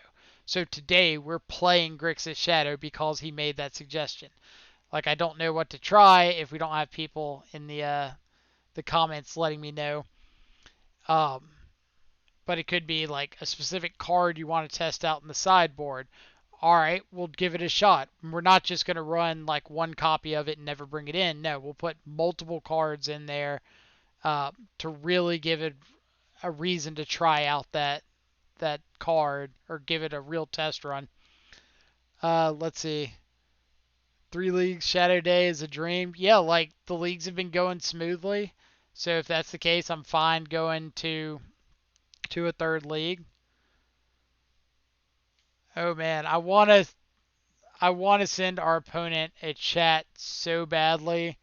If y'all can read it okay, his name is Unbanned KCI, and he has absolutely started off on a KCI start. Let's see. Please tell me I didn't sign up for the no ban list. Modern League.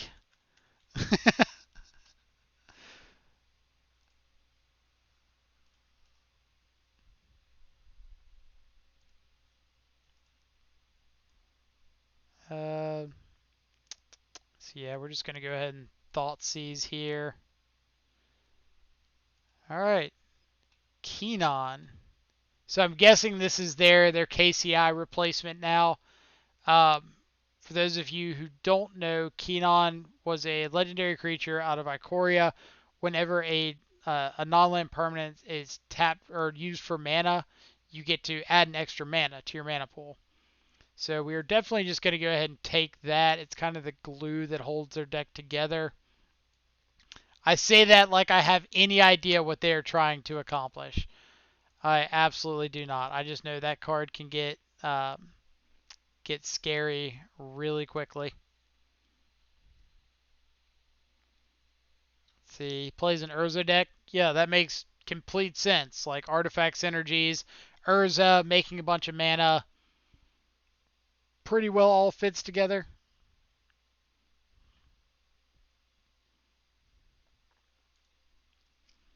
So they played Forest. They're certainly getting their cycles out of the way. All right, so now that we've drawn another fetch land, we can play Inquisition plus Shadow. Like they've only got this Mox Amber in hand that we know about, but Underworld Breach, that's a good one to take. I don't know about y'all, but I'm actually terrified now. So probably after this turn, we're gonna just start holding up this Drown in the Lock from like now until the end of time. But we wouldn't mind seeing just another fetch land so we can get this Shadow up to a 4/4.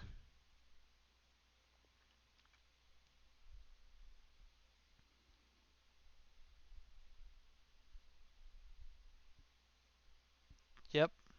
So uh, for people unfamiliar with this combo, Underworld Breach lets you escape all the cards out of your graveyard, so you're able to just escape things like Mox Amber to get back onto your battlefield. That you can tap for mana and then use it to uh,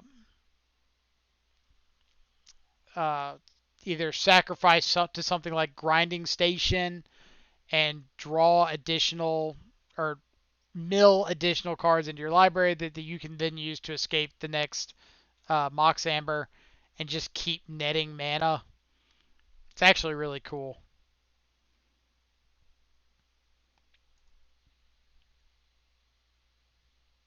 Let's see. Play the 1/3 guy, Sai, Emery. Yeah, Emery, Lurker of the Lock. Oh, so we don't care about this Oracle being on the battlefield, but we really just need to up the pressure. Like I know this isn't holding up Drown in the Lock, and we might get punished for it, but we're just not winning the game quick enough with this Shadow.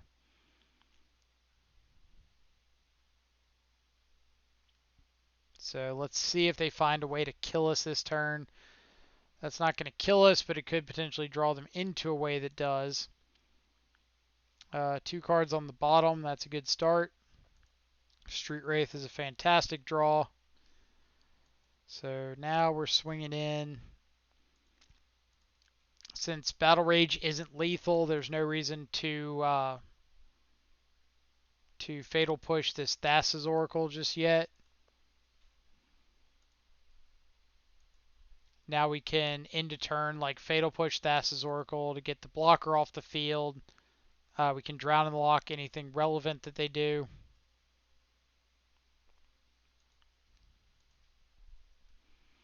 So here we'll just Fatal Push the Oracle. If they don't have any way to respond or react, they're just dead. So we don't even have to do anything.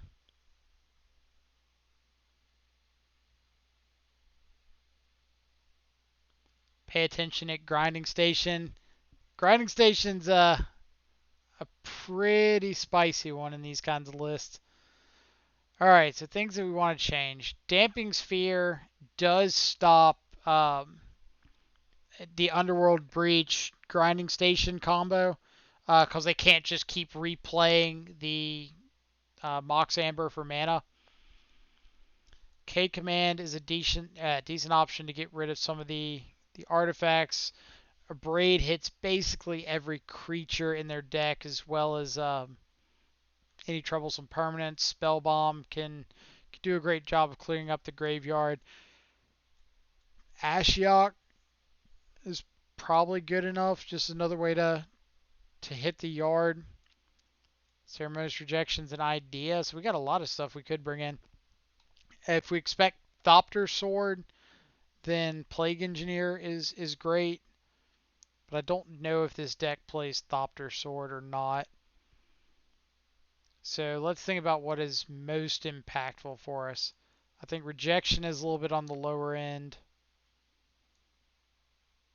Ashiok's probably a little on the lower end. I think this is the stuff we really want to find room for. Board outs. Lightning Bolt's a little worse.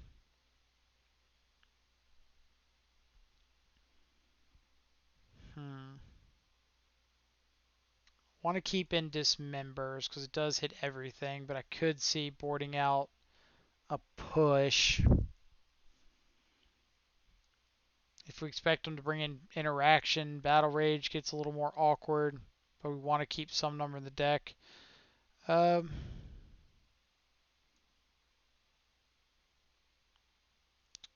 board out Drown in the Lock instead. Then we can trim on a Street Wraith. And what do we want for our last spot? Snapcaster? Go like that. Let's give it a shot.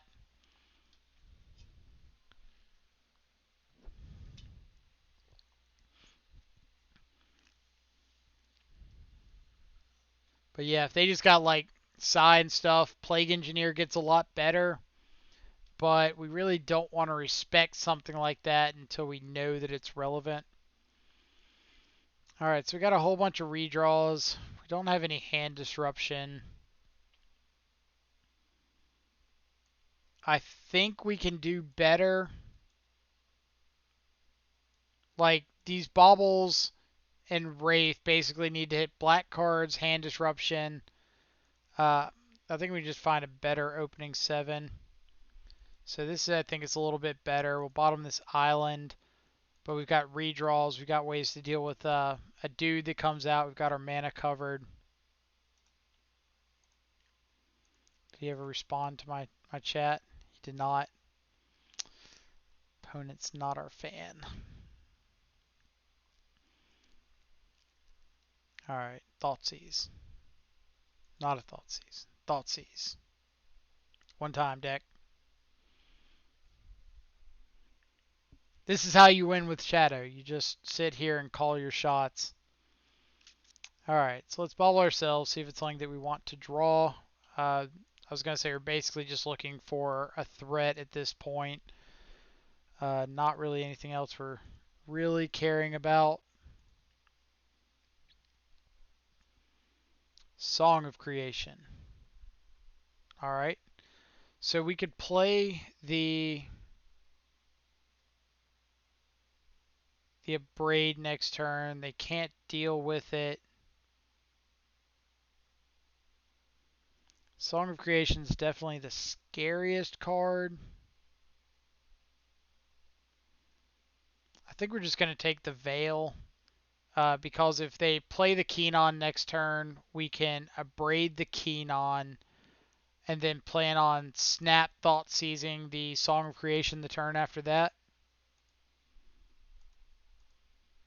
Maybe we don't even need to Snap Thought Seize the song. Alright, so here comes Keenon.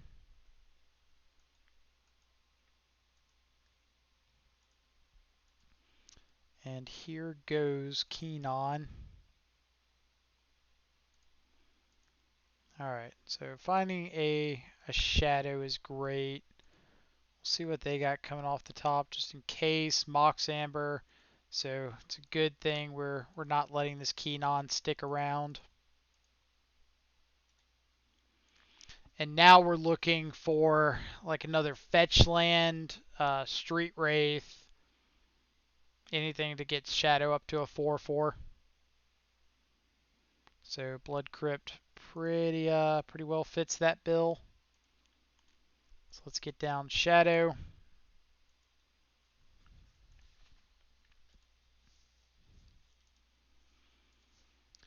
And then we're 100% stubbing a Song of Creation here. And then we can wonder if we're going to snap Thoughtseize on our turn. Kind of depends on if we draw blue mana. If we draw blue mana like that, we're a little more inclined to just snap stub, because now we just have them on a 2-turn clock. And we've got access to snap stub, snap a braid. We know one of their cards in hand is a Mox Amber.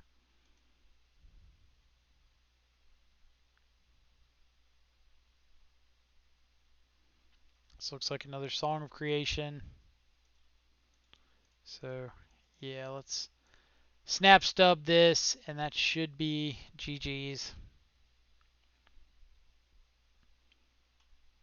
Awesome. All right, so we ended that second league, or third league, 3-2. It was a pretty busy day for Shadow. See, Raziel Undead? Raziel? Is that right? Or Haziel? One of the two. Yeah, that was a pretty fantastic draw for us. Like, I cannot complain about that one at all. Um, Typically, if we're able to just spend a matchup ripping Stubborn Denials off the top, then we're pretty happy. So yeah, I think that let's pull up the list. I think the Grixis was really smooth today, which was good. It was really nice to have a league where it got to shine. Obviously, the 5-0 is nice. Can't complain about that one. But again, this was only possible because somebody made the suggestion in the comments. And that is huge. Like, tell me what y'all are interested in, and we can potentially work something out. Let's see. But it is such a super fun archetype. I think we're gonna do something different in the stream today. I think we are gonna raid somebody, and our choice is going to be who? How about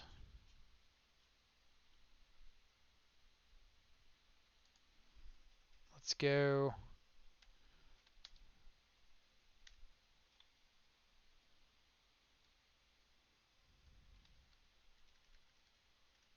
Iachino, good night. Hope, thank you for stopping by and hanging out with us today. We definitely appreciate it.